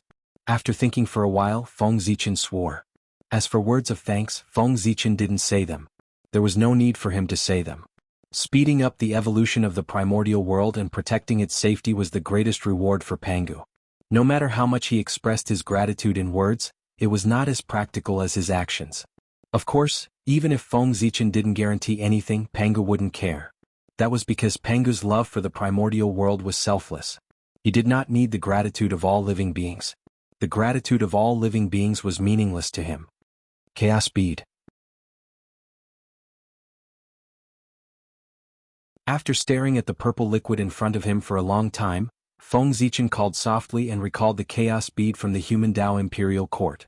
Although Panga's finger bone was good, he had lost his Taoist runes after all. Even if it was refined into the human Emperor's seal, other than suppressing fate and being incomparably hard, it had no other abilities. That wasn't what Feng Zichen wanted. What he wanted was a powerful Khanate supreme treasure that could suppress all worlds. He didn't want a Khanate numinous treasure that was useless other than being hard. Therefore, Feng Zichen took out the Chaos Bead. He wanted to use the Chaos Bead as the core and Panga's finger bone as the main body to create a human Emperor's seal that could carry the entire human Dao Imperial Court. With the support of the mighty power of human Dao, it would completely transform into a human supreme treasure. Feng Zichen believed that the Chaos Bead, which was already a half-step Khanate supreme treasure, would definitely be promoted to a Khanate supreme treasure after fusing with Panga's finger bone. Even if it couldn't, it would be enough with the mighty power of human Dao. In fact, Feng Zichen was still a little worried about the Chaos Bead being promoted to a Khanate supreme treasure. He was afraid that the heavenly Dao wouldn't allow the Chaos Bead to exist. This wasn't a conclusion he came to by random guesses. There were precedents to follow. The heavenly Dao had always been extremely afraid of Chaos supreme treasures. This was because their powerful power was enough to interfere with the operation of the primordial world and destroy the balance of the world. Therefore, the heavenly Dao would definitely not allow the existence of Chaos supreme treasures. Even if it was possible, it wouldn't allow it. The 36th grade Chaos Green Lotus had contributed greatly when Pangu opened the world. In the primordial world, it could be called a heaven-opening sacred artifact. However, it was because of this that the Khanate supreme treasure left behind by the Chaos Green Lotus, the 24th grade Creation Green Lotus, was completely destroyed by the heavenly Dao with the help of the three pure ones because it had the possibility of growing into a Chaos Green Lotus. From this, it could be seen that the heavenly Dao was afraid of Chaos supreme treasures. It didn't even let go of heaven-opening sacred artifacts. And the Chaos Green Lotus with such a status was shattered by the heavenly Dao. If the Chaos Bead, whose status was far inferior to the Chaos Green Lotus, wanted to advance to a Khanate supreme treasure, his outcome would probably be even worse. He might directly attract the most terrifying heavenly punishment and be destroyed on the spot, completely disappearing. However, after fusing with Penga's finger bone and the support of the power of the human Tao, the heavenly Tao might not dare to destroy the chaos bead.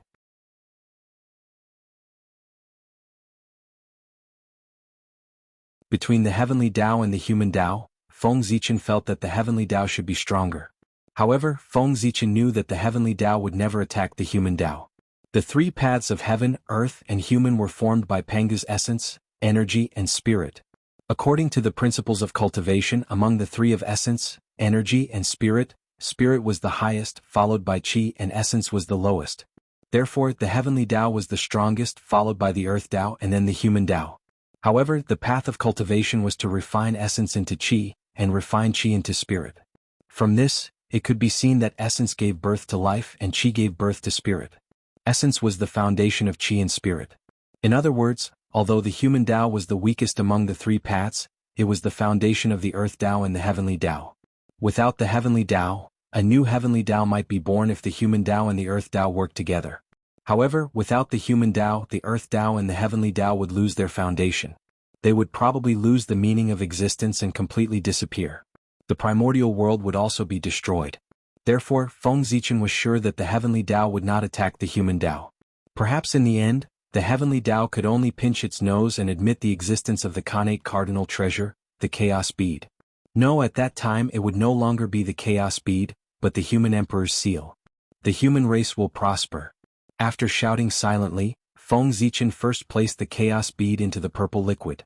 Then he activated the power of the human Tao and began to refine the human emperor's seal. Since he was going to refine a human Tao treasure, it was definitely the most suitable one.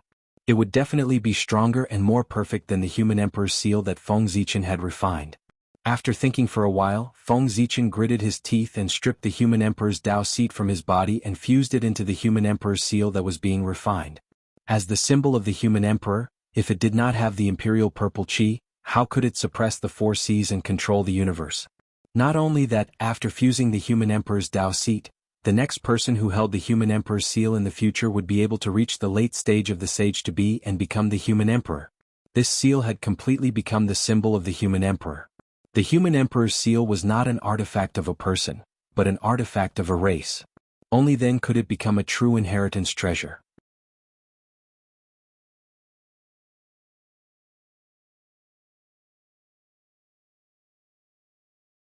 Chapter 277. The human emperor's seal and the human emperor's imperial court were inherited treasures that Feng Zichen had specially refined for the human race. Fortunately, after he left the human race, they continued to protect the human race for him. Therefore, Feng Zichen naturally did his best to refine them. He used the best treasures he had.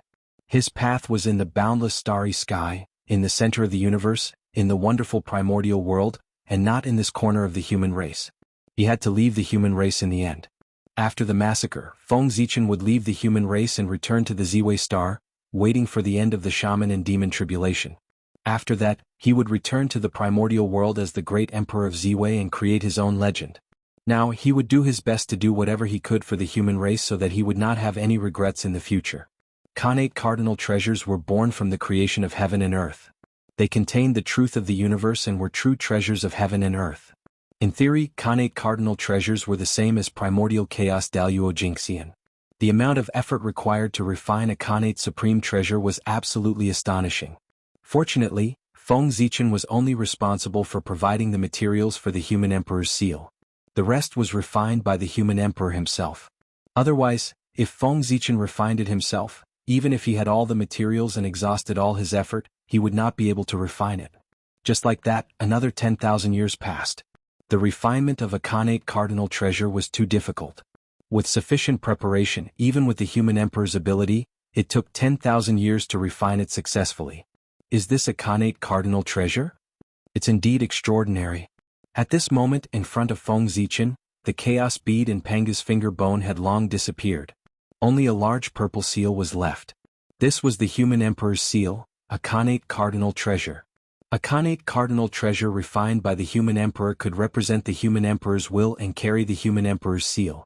The human emperor's seal was not only the seal of the human race, but also the seal of the human race. It was the symbol of the human race's supreme power. It represented supreme power and could dominate all races and mobilize the power of all spirits. Of course, Feng Zichen did not dare to mobilize the power of all races.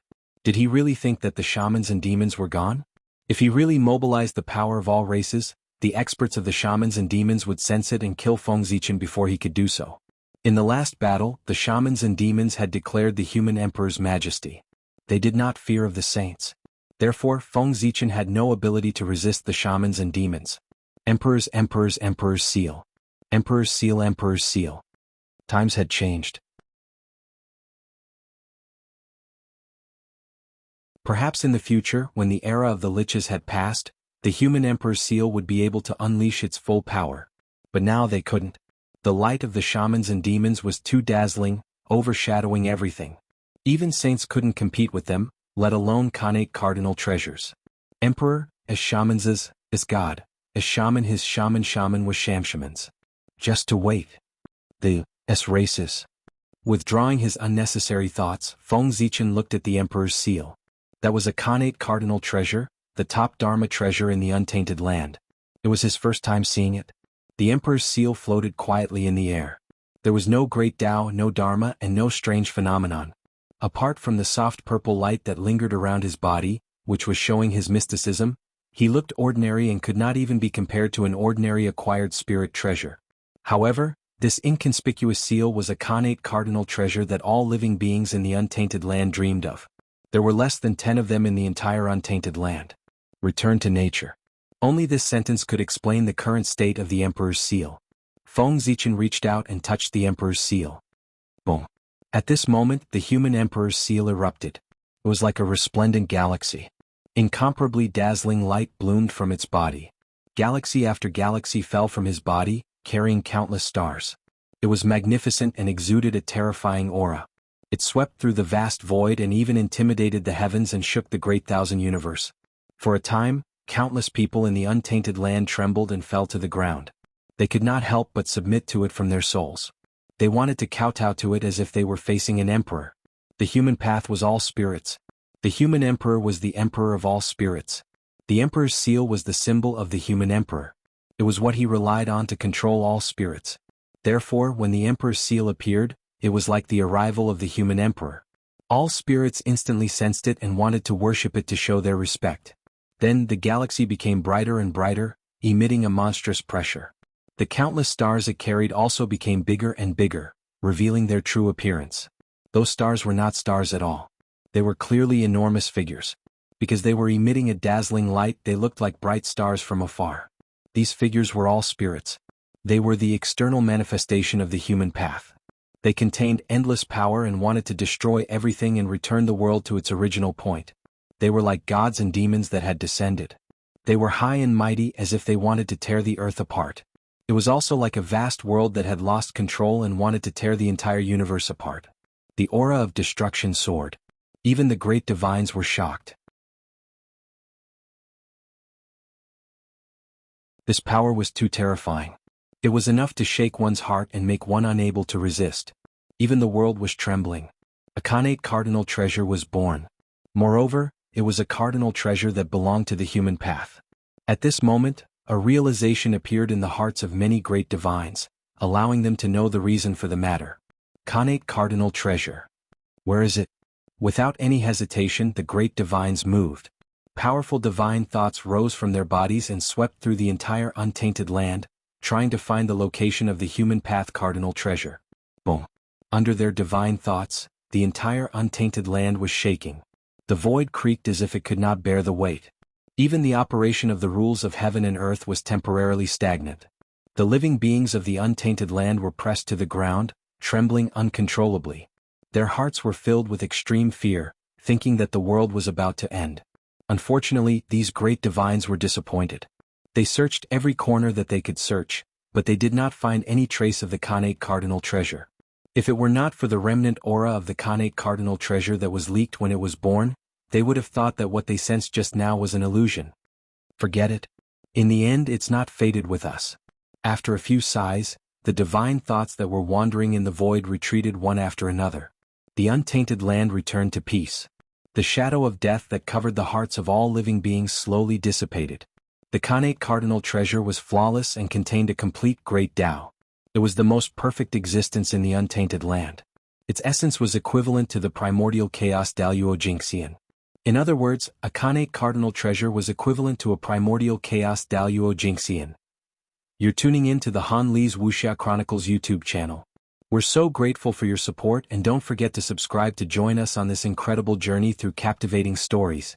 Your generosity through donations truly makes a world of difference, as it's the primary source of revenue that allows me to expand and enhance this channel for you. Thank you from the bottom of my heart for being a part of this adventure.